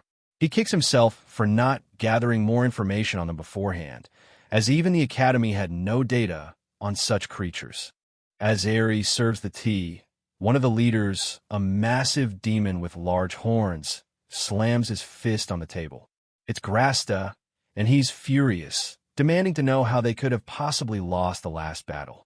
His 2 subordinates begin to speculate. One suggests that the elves, who are normally too proud to ask for help, might have made an exception. The other, a hyena-like demon, mentions that there was a spirit mage powerful enough to control dragon. The third demon, a cool-headed figure with a single horn, finds this illogical. He questions why. If the elves possessed such power, they would wait until they were on the verge of defeat to use it. Listening in, Alan smirks, realizing just how little the enemy knows about him. Grasta's rage boils over as he smashes a teacup in his hand. He roars about their lack of information, and reveals he has already sent a request for reinforcements to the devil. The news sends a jolt through Alan. The other demons clarify that the reinforcements aren't here yet, as they're still in charge. This is a critical piece of intel for Alan. Not only are reinforcements on the way, but there's a higher-ranking devil in the capital, meaning these three are just regional commanders. The situation is far more dangerous than he thought. With a sinister grin, Grasta lays out his new strategy. Once the reinforcements arrive, they will execute a pincer movement to completely annihilate the elves. Having received the intel, Alan discusses it with his team. They're confused by the demon army's movements, wondering why they would detour to attack from the south. The gravity of the situation slowly begins to dawn on them. They quickly realize the horrifying truth. The demons are targeting the southern nest, the location of the elven food supply, and, more importantly, where 2 million refugees are currently taking shelter. They know they can't let that happen. Thinking fast, Alan turns to Kurenai and Dagora village, assigning them a new, crucial task. Dagora immediately catches on, realizing Alan wants to make use of his extra skill. Sapphirone discusses her own extra skill, Limit Break. While it allows her to use her other abilities, she confesses that the mental strain is immense, often leaving her overwhelmed and confused. Alan immediately shuts down her self-doubt. He tells her she can't afford to set her own limits, reminding her that her class is hero and she needs to live up to that potential. He pulls up a stat comparison, showing that during her limit break, Kurenai's stats rival those of Helmio's, the world's strongest hero. He declares that to win, they'll all need to master their ultimate moves, even if it means going through hellish training to do it. Kurenai and Dagora steel their resolve and agree. After briefing his team, Alan turns his attention to his own status. He's gained a lot of experience and is now level 63, but he's also facing a new problem. Despite his level increase, his commanding skill remains locked. He had expected it to unlock at level 60, but for now, he's forced to fight with the cards he's been dealt and starts planning his next move. Meanwhile, Ares' infiltration has yielded a complete picture of the enemy's strength and plans. With 1.7 million demons remaining in Rosenheim, all preparations for the elves' counteroffensive are now complete. Based on the new intel, the Elven High Command holds an emergency meeting. They scrap their old plans and decide on a new, daring strategy. A 10-day siege on the fortress of Rapalka with 300,000 troops. 3 days after the defensive battle at Tiamo, a massive elven airship arrives to transport the army. Commander Rukitaral greets Alan, signaling that it's time to begin the operation. The Archer Master informs Alan that an army of 50,000 elven troops has been prepared for the assault. He and another commander named Gatlug will be joining the fight personally, while the Queen remains safely in Tiamo.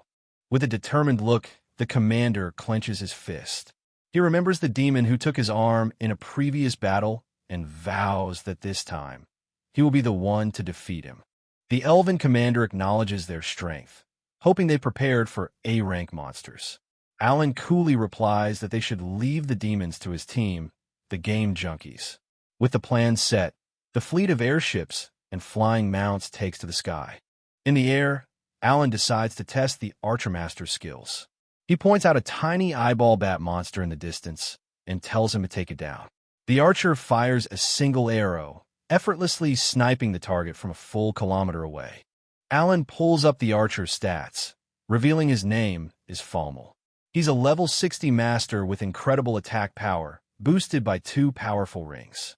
Alan notes that he's known Falmel for a decade, but has still never seen his extra skill, guessing at a powerful trump card saved only for protecting the Queen. As they fly, Falmel turns to Alan with a serious question. He expresses the elves' immense gratitude and asks what Alan desires as a reward once Rosenheim is finally safe. With a sly grin, Alan reveals his price. He wants the Elemental King to change the jobs of every single elf, a move that would grant them all an unbelievable power-up. Falmel is left utterly speechless by the sheer scale of the request. Falmel, still stunned, quickly apologizes for asking and says he won't press the matter further. from a distance. The rest of Alan's party watches the exchange, trusting that he has a brilliant plan in mind. His companions reaffirm their unwavering faith in him. They know he's the kind of person who will never give up, and their only job is to believe in him and follow his lead until the very end. Days later, on February 25th, the party arrives at Rapalka Fortress. Dressed in thick winter gear, they stand before the imposing structure. Alan gives the command, and they begin their march towards the south gate, ready to start the siege. At the fortress, Alan's summoned knights form a defensive line, their massive mirror shields ready for the impending attack. The battlefield is set. The massive demon army, 300,000 strong, faces off against the 50,000 troops of the elven army, a seemingly impossible fight for the elves. Observing from a distance, Alan notes that the demon army isn't advancing, choosing instead to defend the fortress. He scoffs at their foolishness, confident in his plan. Inside the fortress, a demon general sits unimpressed. He believes the elves' new spirits are no match for their defenses, unaware of the chaos erupting outside as the elves' siege weapons are destroyed. The elven army unleashes a massive volley of arrows, but the summoned knights stand firm, their shields deflecting the onslaught. The knights activate their special skill, Full Reflect. All the damage from the arrows is absorbed and sent flying back towards the demon army, now amplified 3 times over. Alan calmly explains that this was a skill he acquired during a martial arts tournament. The reflected attack easily took out several hundred enemies. He then turns his attention to the spirits, commanding them to share their knowledge. With this new knowledge, Gatlug activates a powerful skill called Garden of Eternity, summoning various spirits to aid their cause. Alan realizes with excitement that Gatlug's ability strengthens all 50,000 elven troops within a kilometer, raising them all to 3-star status. Gatlug then gives the order to charge and reclaim their fortress. Cecile, eager to join the fray, is held back by Alan. He checks his watch and reminds her that they must remain hidden for now, as their part in the plan comes tomorrow. Gatlug informs Alan's group that they will use the demon army's current positioning to their advantage. He tells them to proceed as planned and not to use any more extra skills, and with that, Alan's team departs. Alan reveals his next summon, Molar, a creature whose awakening skill, Burrow, can create a massive hole. It's the key to their infiltration plan. As Molar gets to work, Alan instructs his party to keep watch. Soon after, the tunnel is complete and the preparations are finished. Later, gathered together, Alan remarks how impressive the fortress is, noting that it was built by greater spirit mages and has been unfazed by their attacks. He then turns to Sophie, asking about the fortress's original purpose, noting it doesn't seem designed to fight demons. Sophie begins to explain the history from thousands of years ago, when the continent was ruled by both elves and dark elves. The flashback begins. The elves cherished the world tree, from which spirits were born. But the dark elves coveted it, starting a great war. The elves offered to coexist, but were rejected, and this very fortress was built as a defense against the slaughter. As the elves were losing, they prayed to the world tree for help. A young girl discovered a spirit, named it Rosen, and formed a contract with it. Her hair turned silver, and she became known as the Praying Witch.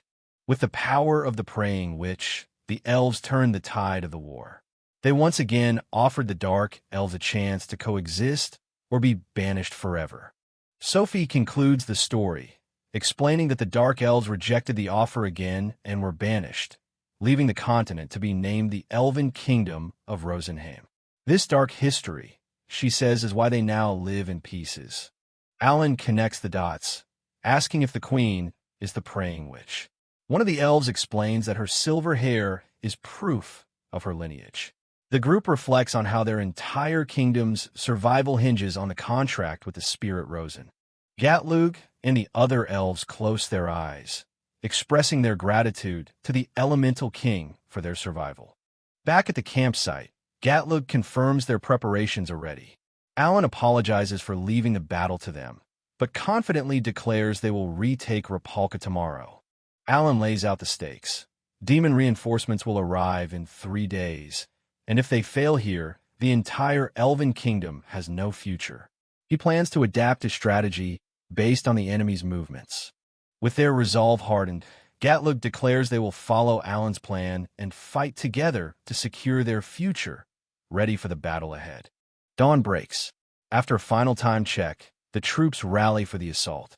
With a powerful cry, Gatlug declares that today is the day they take back Rapalka Fortress, and the soldiers roar in agreement, signaling the start of the operation. The operation begins. As the main Elven army creates a diversion at the front of Rapalka Fortress, Alan's special unit moves toward their secret entry point. Alan orders the detached unit to follow him, splitting off from the main force.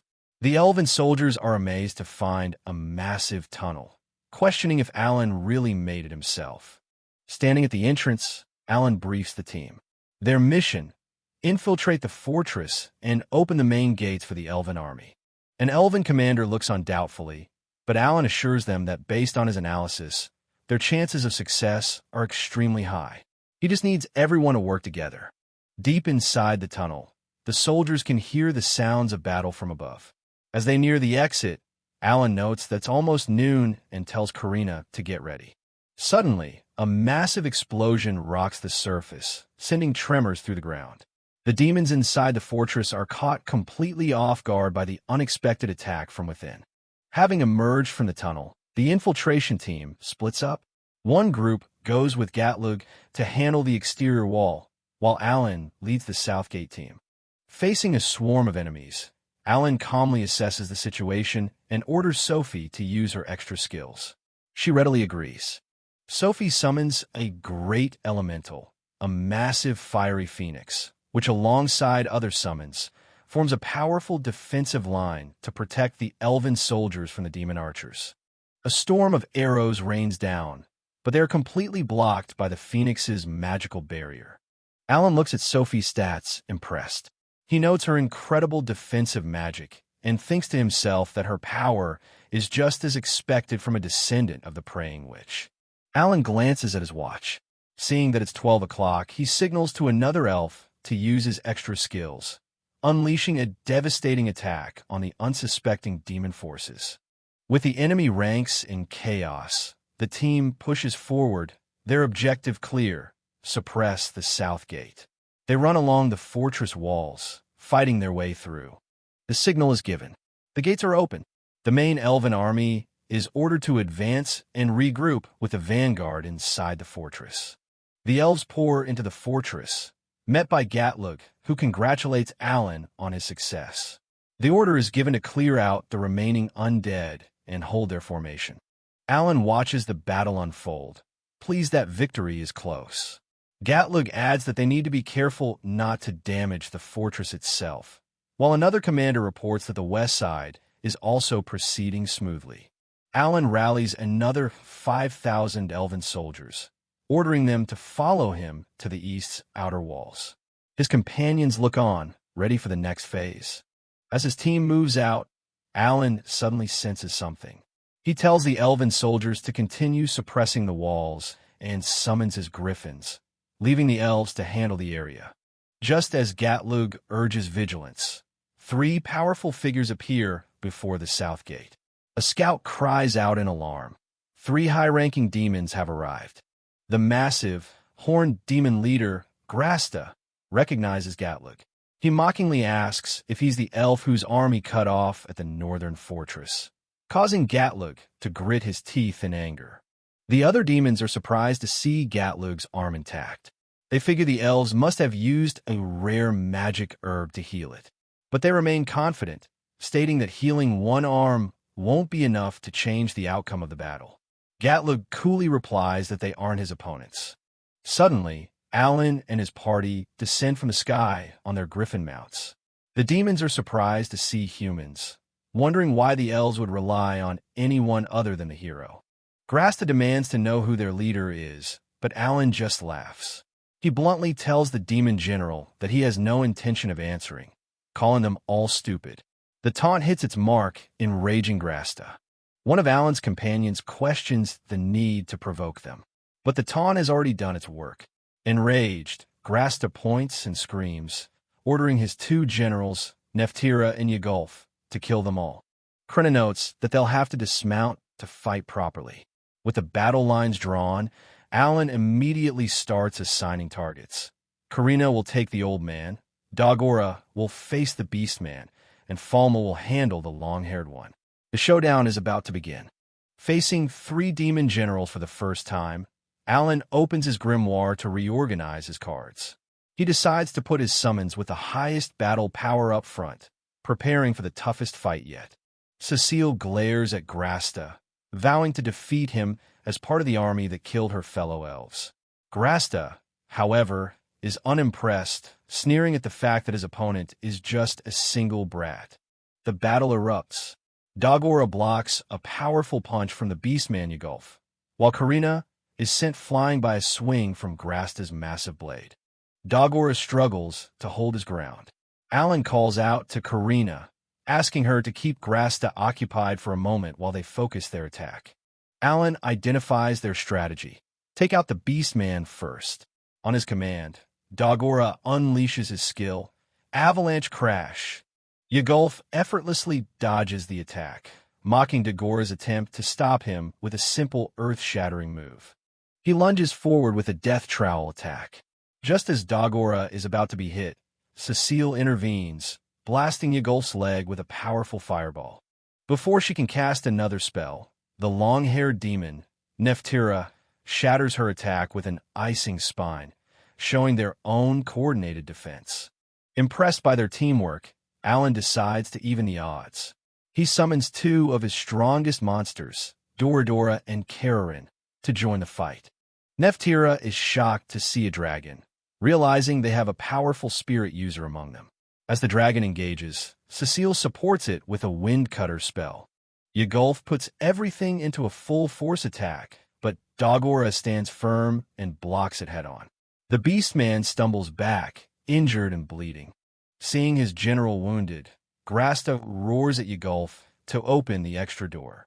Yagulf transforms into a massive beast monster, shocking Alan's party, who didn't know demons could use extra skills. The monster immediately charges Karina, but Dagora intercepts the attack, using his ultimate skill, Full Reflect. The monster's overwhelming power is absorbed and sent right back at it. The reflected attack slams into the beast monster, and at the same moment, Alan summons Unleash their own ultimate attacks, Fire of Rage, and a 9-bite combo, completely overwhelming the demon general. Grasta cries out his general's name as the beast is engulfed in the explosion. Alan checks his grimoire, which confirms the kill and rewards him with a massive 6,400,000 experience points. Grasta's eyes lock onto Alan, his expression grim. He realizes this black-haired boy is the one who changed the tides of the battle, possessing a talent that no ordinary human should have. Staring at Alan, Grasta murmurs a single cryptic word that hangs in the air. A liberator? Alan looks back, completely unaware of what the title means.